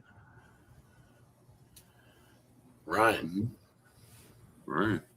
I mean, but these are crazy takes, man. These are crazy. I don't know if I'm comfortable with that. But hey, But listen, like the McAlbert said, or whoever they said, you would need 50 people to do that cover up. They were all friends. They were all in it with Karen Reed. What makes you think 5 people that are family can't cover up something? But why would they do that to Janet? And that takes Because us they back. all had violent histories with Janet. I get it. They all have. That's a good point. Go ahead. What you saying? And I mean, and then you take us back to 31 years they kept this shit up though. That day of the funeral. The day of the funeral. That's a fucking big funeral, bro. Big family. That was big, man. I mean, and how do you get through a day like that? Well, look at the Catholic Church. You're right about that, Aunt B. You're right. And look, but it comes back to my but this is what I'm. Hold on. But they didn't frame Eddie though. That's the whole point. Like, so if Eddie never walked in that house, how are they getting away with that? If Eddie never never what I'm trying to walked say? in the house, Eddie would have never been in trouble for it. And then who are they going to look for? Okay, but that's my point. But this is what I'm trying to tell you. Like when you just compared it to the Karen Reed case. With the Karen Reed case, they started the aim. The cops, they figured, let's plant the taillights. Let's put it on her. They never said, let's put it on Eddie. It was fucking Riley who came in and said, yo, he's got a cut on him. Eddie had a cut on him. Right, because they got the call simultaneously. But Eddie's saying the cut didn't happen from them. That's the problem, my bro. That's the biggest problem. He's saying he got to jump down the street. So, but he's saying that's the biggest problem, bro. If he would have said I got cut in there, then I would really be like, yo, he said he got cut in there 2 weeks later. I mean, that makes sense. And I think that's what like kind of distorts the thing. People are like, yeah, he made it up because he was scared. Well, wait a minute. He didn't really make nothing up. He said the killer was in the house. He wasn't that scared. So the killer, if it is Audie's still pissed. So if Audie hears, he says there was a dude with a mask in the house and it was Audie, he's still mad at that point. So he's gonna go kill your whole fucking family. Oh, and by the way, your whole family said it was Audie. Just saying, bro. You know what I mean? They ain't that scared. And I'm just saying, and then he gets cut down the street being jumped. It just doesn't make sense. That's the part that doesn't make sense unless, like, it's hard to believe both sides. It's hard to believe Audie did it, and it's hard to believe Eddie did it. But it's hard to believe that Audie's not guilty of something, and it's hard to believe that Eddie's not guilty of something. So there's got to be something to connect the two. The question is, what is it? And unfortunately, 31 years passed, and that's just not helping Audie out at all. I mean, helping Eddie out. And he's lucky to have us. He's lucky that we're here talking about it. And to be honest with you, because if I was him, I would take any conversation about it if he really didn't do it. Because we have to look at it this way. Because I don't know if I'm comfortable with a dude that possibly could have did this shit and trying to manipulate me. The fuck kind of shit is that? You ain't manipulating me, boy. What the fuck you doing? Like, you know what I'm saying? Like, I'm going back to 1995. I'm not talking about the 45-year-old Eddie. I'm talking about the little young Eddie and DYS. If I was locked up with him, so what the fuck happened that day, bro? You know what I'm saying? Like, I would have been one of them kids asking him questions. Like, come on, bro. What happened? Oh, I got jumped down the street. I'd have been like, yeah, do me a favor. Let me get a honey bun, will you? Like, you know what I mean? Like, so I don't know if I would have believed that in there. You know, it's just a tough story, man. It's just a tough story. So I don't know if I feel good about believing after you hear what happened 98 times, the stabs. Like, that's crazy. And like I said, if he did get out based on some things we uncovered and he went out and did that shit again, I don't know if I'd, just imagine he gets out based on some of the stuff we said, and then a year later he goes out and fucking kills a whole family. How would you feel about that? No, trust me, I think about all that. You know what I mean? I'm just saying, like, these are the things we got to think about. So people can say whatever they want about us, like, nah, JFK, he didn't do it. Okay, but guess who it's going to come back on? It's going to come back on the guy you see right here, Randy Allen Boucher. It's going to go from bedtime magic to bedtime tragic. You know, imagine that. Like, you know what I mean? Like, it's going to, like, I'm just saying, imagine that. Like, oh, there was a podcast. You know, they went hard every night. Eddie's. That's the reason why I'm like, no. JBRILL, this guy, he's saying all that shit. Yeah, I ain't saying that. Blame it on him. You know, I'm just saying, like, you know, like there's both sides here, and that's how it's got to be, just in case we got it wrong, and that's to protect us. And it's not gonna, it's not gonna be good sometimes, but you know, but it's hard to believe that Artie on a Sunday night just decided to go in there and do that to Janet too. So that's where I stand. You got anything to say? Kev?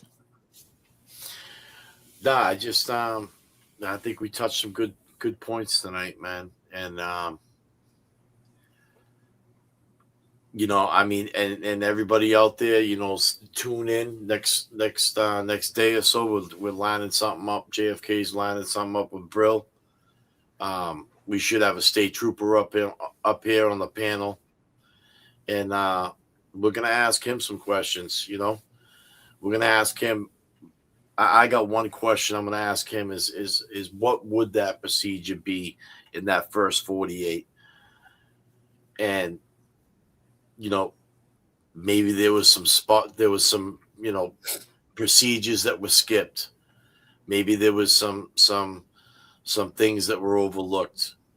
But, you know, I'm curious on how that investigation, you know, is pushed forward from a situation like this. No murder weapon. You know, they got parts to a knife.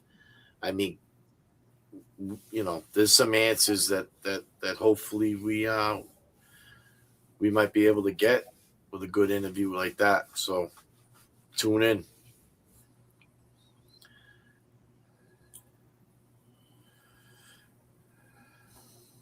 Anything, JBRILL? I'm just gonna keep digging. You know I have my theories and I have my thoughts, but you know, I'm normal. I You have a can right to change your mind. I can change my mind.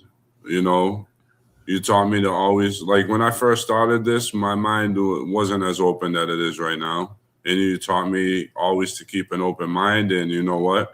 If I find some evidence when I'm doing my research that makes me think differently, I will think differently. I will bring out that information if it's facts, and, you know, I will run on that. And that's why my theory has changed a couple of times, because of different evidence that I've seen. And, you know, I try to keep my bias away from this, which it doesn't always help. It doesn't always work. But at the end of the day, I know what I'm in this for, and I'm in this for the truth. The truth. You know, I won't say justice for Janet, because through the eyes of the law, she already got justice. But, you know, at the end of the day, Eddie definitely deserves a new trial. And like JFK said, just because if he does get out, doesn't mean he isn't innocent until he gets exonerated, you know, and that's what he tells me all the time, where once he gets out, he's working on getting out first and then getting exonerated. So, like I said, you know, I'm keeping my mind open. I'm not going to ever let that change. And that's why I've been saying what I've been saying, because you know what, at the end of the day, no matter what we do on this show isn't going to hurt Eddie more than he's already hurt. Anything we do on this show is going to help Eddie. I know his family don't like things that we say, but you know what? I say this with all respect, and you know, if they're mad at me, they get mad at me, but you know, it comes down to we've brought out more in the little time that we've done this than anyone has in 30 years. And I believe we deserve the benefit of the doubt for everything we're doing. And yeah, we don't run on emotions like they do. They clearly run on emotions. They get mad at certain things we do. But if we didn't do the things we do, we wouldn't have got all the information we got. So. Well said. God damn, JBRILL. On the motherfucking Cash App. There you go. I mean, that's it. I mean, I love it. That's well said, man. And that's how I feel. I mean, I feel, you know, he speaks for all of us, you know, and that's it. Like this, I'm not trying to hurt Eddie O'Brien, you know, I'm not trying to hurt the dude, you know, but if he did we do just this, want the truth. That's what we stand up for. if Eddie did do this, only God can judge him, man. You know what I'm saying? Right. And I know that's probably a cliche thing to say, considering we go over how brutal it was. But only God can judge him, man. That's not for me to say. But I would like to get the family up here, and I would like to run some information by him with Adi. And if I feel like we struck them, like what? I didn't know that. Like, then we have an issue, and we could start opening up the door to other theories, and maybe they say something that helps exonerate Eddie. Like, you know, someone opens up, but time will tell. And with that being said, I go by the name of JFK. I go by JBRILL. And I go by KEV. And we'll see you guys next flight. Thank you guys for being here, man. Peace and love, y'all. How y'all feel out there? It's Oh, yeah.